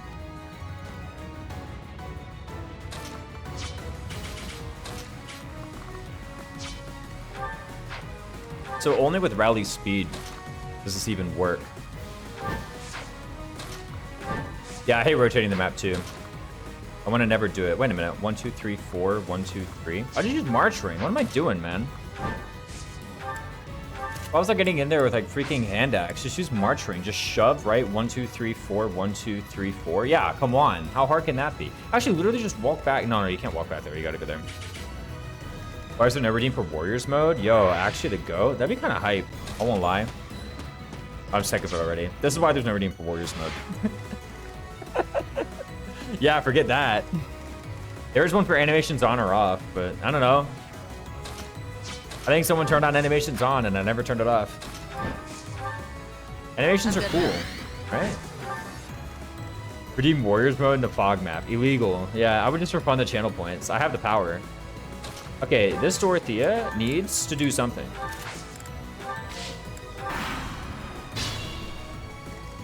Alright, Petra, get in there. Alright, I can go 1, 2, 3, 4, 5, 6, 7, 8, just like that. Check that out. Now be very careful here. This is glitched. You should know.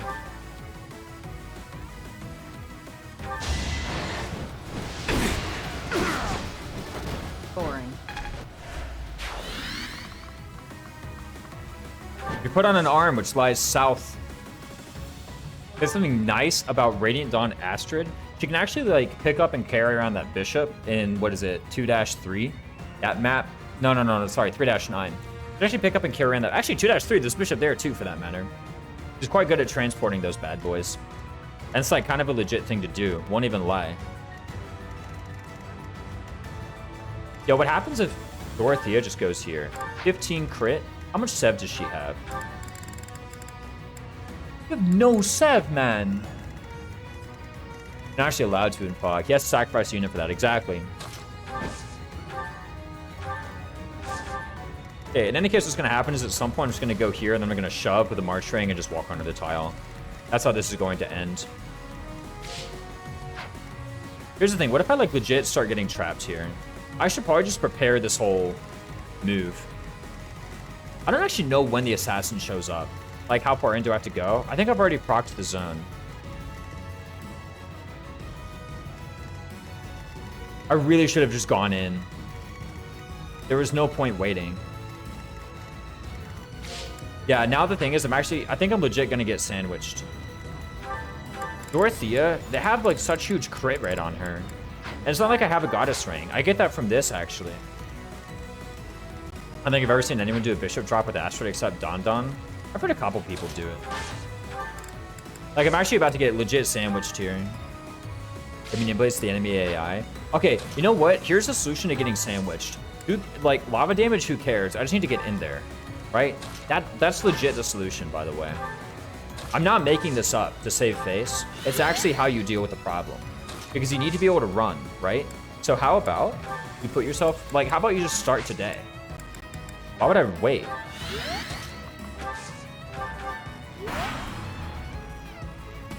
Whoa.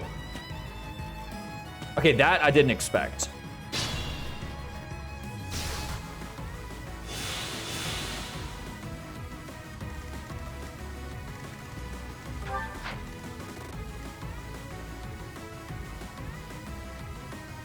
They don't move? I killed their guy. I figured it would be she can double R's with Nasser. On like normal mode though, right? Like who can? I'm pretty sure she can't do it on hard mode. There's something nice about Three Houses Remastered for the Switch 2.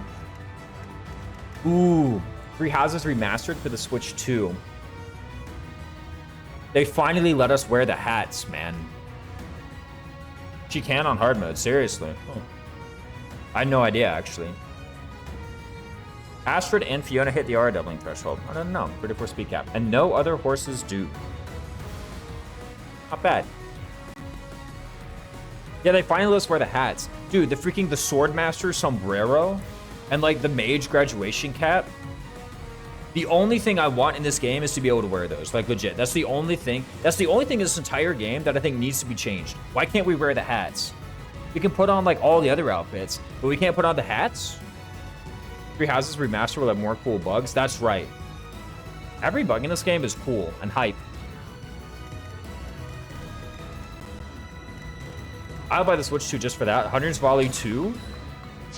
See, the thing is, people were like, if Hunter's Volley is so good, why is there no Hunter's Volley 2? There is a Hunter's Volley 2, because the first one was crap. They had to try again. They were like, dude, this one was not good.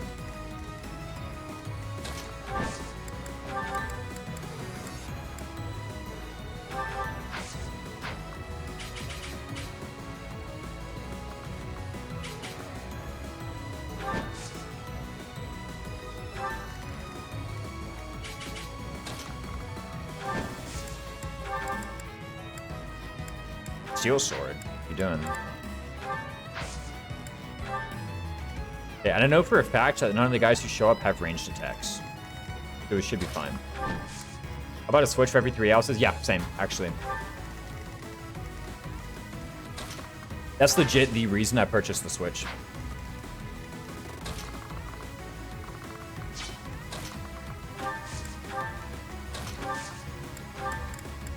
Okay, I'm just gonna have Thyrsis, Nosferatu, blah, blah, blah, because she just needs like 1 point of Wex. Oh, thank you. That was my reason as well, yep.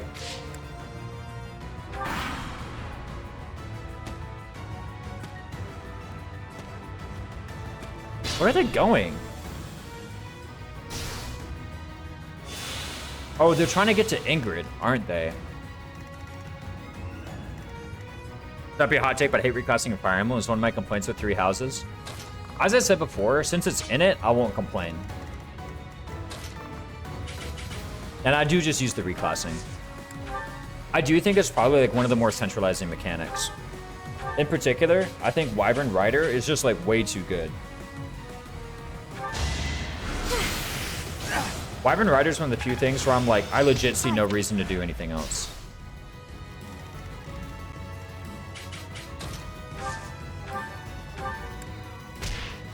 You gotta be joking. Enemies in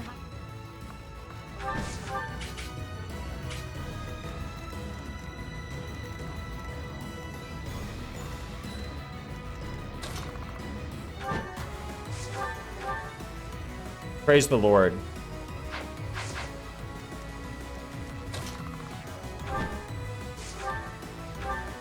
I didn't know shove counted. Oh my god. That was almost game over, bro.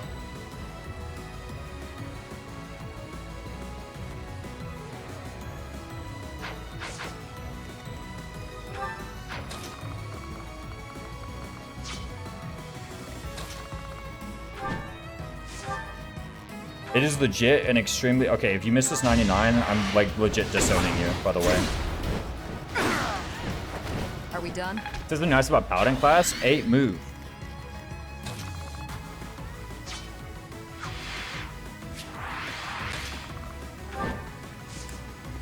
Finally. Oh, I'm my phone. Holy moly. Okay, that like legit nearly gave me a heart attack. Holy.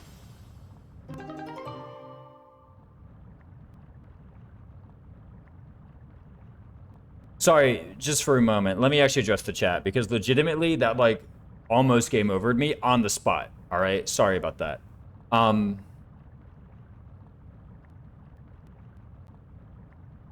I had to quickly address that.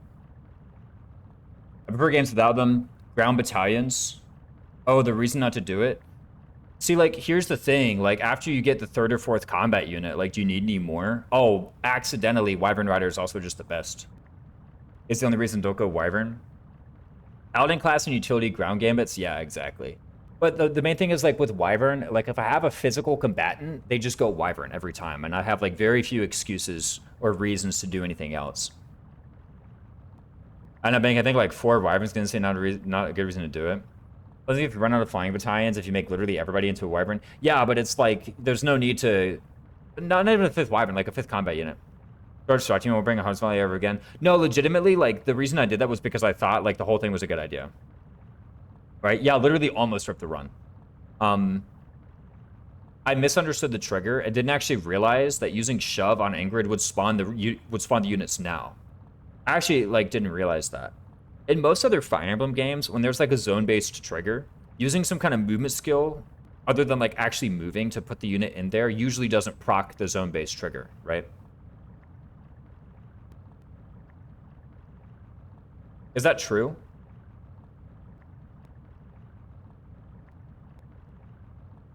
I think so. In GBA, it's definitely true. Like in GBA, zone-based triggers only happen when you use like an action associated with the wait command inside the zone. Like using a vuln or waiting or trading or anything that procs Kanto or anything that ends your turn.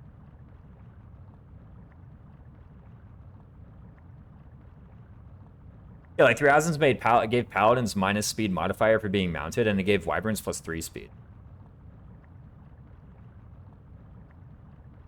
Even if you do all that, it's still flying Kanto. So here's the thing, right? Wyvern Rider is the easiest to cert, because BC. It has triggers that can be coded to activate practically any kind of action. Yeah, I definitely didn't know that. Now, thankfully, I had the foresight to just have Shamir be in position and ready for it. Right?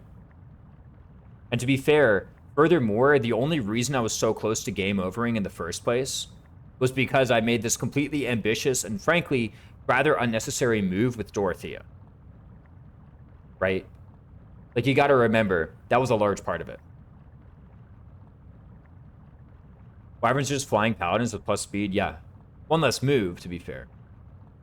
But yeah, the whole Wyvern Rider thing, it's like, for one, it's just outright the easiest to cert, like, period. Like, BC is just universally better, or, like, easier to cert than A. By the way, irrespective of your Banes and Boons, that is true. Like, irrespective. Like, I think Mercedes has an easier time starting Wyvern than she has starting Warlock. That's not an exaggeration, but... Fire Emblem Radiant Dawn's Heather the GOAT. She steals a Draco Shield. She steals an energy drop. You give her Resolve. Like, seriously, like, Resolve Heather just dodges literally the entire world and then steals an energy drop. Insane. Is only flyers get Kanto but lowest movement, and horse classes get the highest move but no Kanto? It would have to be a pretty extreme disparity. Like, I legit think Wyvern Rider just needs to have, like, way harder cert recs. Like, B plus B at minimum. Like, I understand saying, like, A, comma something is, like, probably a bit excessive. I hit FE3H move. Too high? With Stride? I don't know, that's fine. There's no reason units should have 4 move. I don't know. I was talking about this earlier. When I was actually, like, at the start of this map, I was like, I don't really fuss about 4 move. Especially at the start of the map, I don't mind 4 move, whatever. If it's how much I have, it's how much I have, you know? Like, I could also say there's no reason a unit should have 13 base strength. That's also what you're bottlenecked by, but nobody fusses about that one.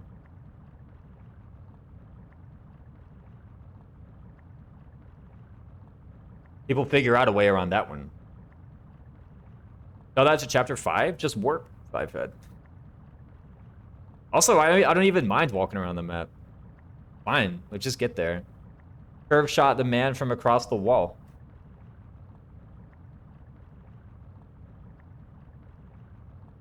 I'd say skill issue, but it's clearly a move issue. Exactly. Yeah, haven't you been listening to Silly? They're saying it's a move issue. Just curve shot Miklon from the north. Right? There you go.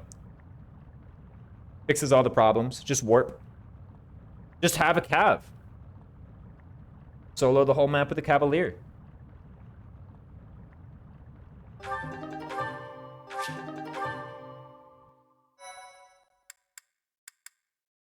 Yeah, legit, that was like kind of horrifying though. Even aggroing Miklon early still makes the map take a long time. It was fun. Ingrid, well, I did. Warp it then. That's right. Use warp. Get in there. My father. I had a lot of fun doing that. If I recall correctly, only Lysithea can hit warp by that map. Nah, Linhardt can do it too. Trick called broken weapon grinding. No, I'm kidding. Okay, without broken weapon grinding, yeah, I don't think there's any like... Is there a sequence of legal moves that doesn't involve broken weapon grinding and has Linhardt get warped by then? Probably. It's probably like ridiculous. Can you not skip the cutscenes, please? I'll watch these streams for the story. I mean, I'm just... You gotta read faster, Chew. Like... Yeah, we got a goddess ring. Also the Galatea pegs. Dude, legit almost died. That was close.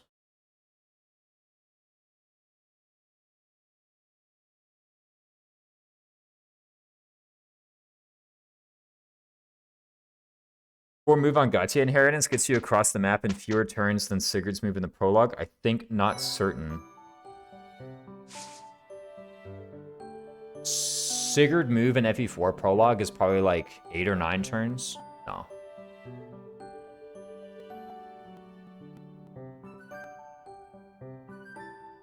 I don't know anything about post-DLC 3 houses, but I know that earlier 3 houses LTC runs.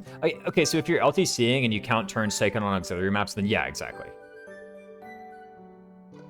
If you grind Faith Rank in combat with Linhardt, then maybe you can do it, not sure. Silly, do you know how to broken weapon grind or no? And if you say yes, but that doesn't count because that takes too many turns, I agree. Like, I agree that if you're talking about LTC, like, obviously it takes too many turns. But you can do it. Step 1, Exhaustive Strike. That's right. Actually, do you even get Adjutant by that point?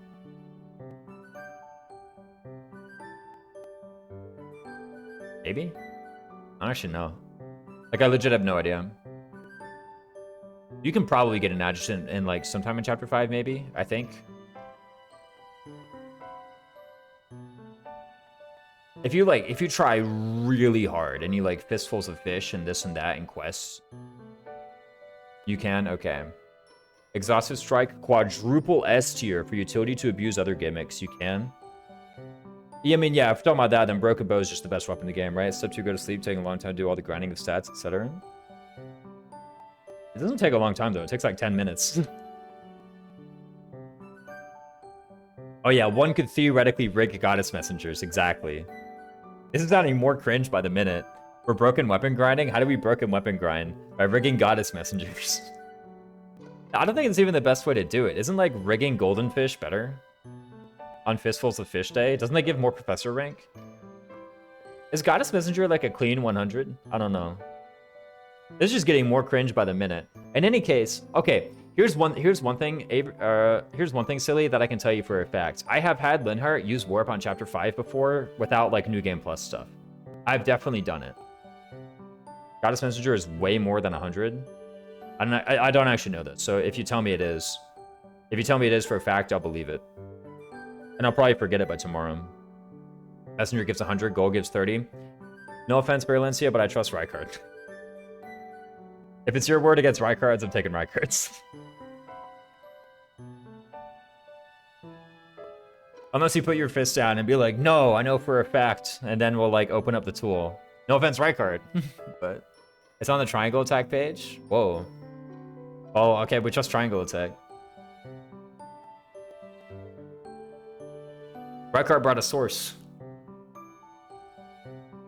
But I definitely know for a fact I've cast, like, Warp from Linhardt in Chapter 5 before. On Maddening, no less. I should say. Because normal, it is different. The goals are different. And it was via Broken Weapon Grind. I don't quite remember how I got the Professor rank to do such a thing, but I do remember I apparently did it. I must have thought about the food from Goddess Messenger then. Oh, like cooking it? The cook gave a lot. I think the cook is just based off of whether or not the person you're cooking with enjoys the activity of cooking. I think that's actually the sole determiner. Yo, did anyone hit level 20, by the way? Can I start a class? Dude, what if I cert, like, Cavalier Pegasus? Or Cavalier Pegasus. Cavalier Ingrid? I thought I was a Cavalier Ingrid believer. Didn't I say this? I think I'm just not an Ingrid believer in general. Like, aren't I just benching this unit? I don't know. She's, like, kind of good. No, she kind of sucks. There's something nice about Dark Mage class. Yo, that Heartseeker. Avoid -20 to adjacent foes. I use that a lot in 0%. To be fair, okay, I don't know. Here's the thing. I'm out here saying, like, hit plus 20 sucks. Never master Archer. You don't need hit plus 20. And then you watch some, like, video of me playing, and I'm over here, like, warping Dark Mage Caspar next to the boss. I'm like, You know, maybe hit plus 20 is good.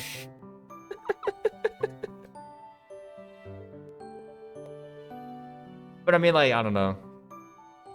Now Dark Mage is pretty good. Heartseeker's legit. I think Heartseeker's kind of legit. Yeah. Not that I know what you mean. I think legit. The only thing that determines professor rank from the cooking activity is like whether or not the person you're doing the activity with enjoys the activity. And by the way, you do get more than 100 if it's someone who enjoys the activity. So if you say that's way more than 100, you are correct. That one is more. What was I saying? Oh, I wanted to sort someone into an advanced class. Okay, I can't sort anyone into an advanced class. Next time, wait, where's Yuri? Wait, Yuri's kicking this much butt and he's only level 16? Like, dude, what? This guy owns. All right, that's the stream. Let's find someone to raid. Whom shall I raid? Kuroi's playing Unicorn Overlord, but I've raided Kuroi like 5 times in a row.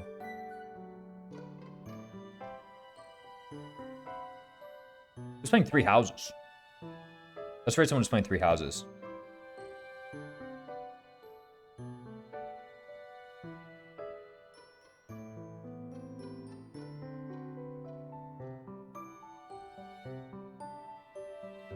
This guy looks cool. They're also 36 minutes into their stream. They're a VTuber. Zahura next. You seem pretty cool. Oh, intended for a mature audience. Thank you for the stream today. Fire recap. It's good to have you in the audience. You were in from the beginning, weren't you? Excellent Discord. That's my Discord server. Join it. I don't know what else to tell you, boys. Have a good night. I'll see you next time.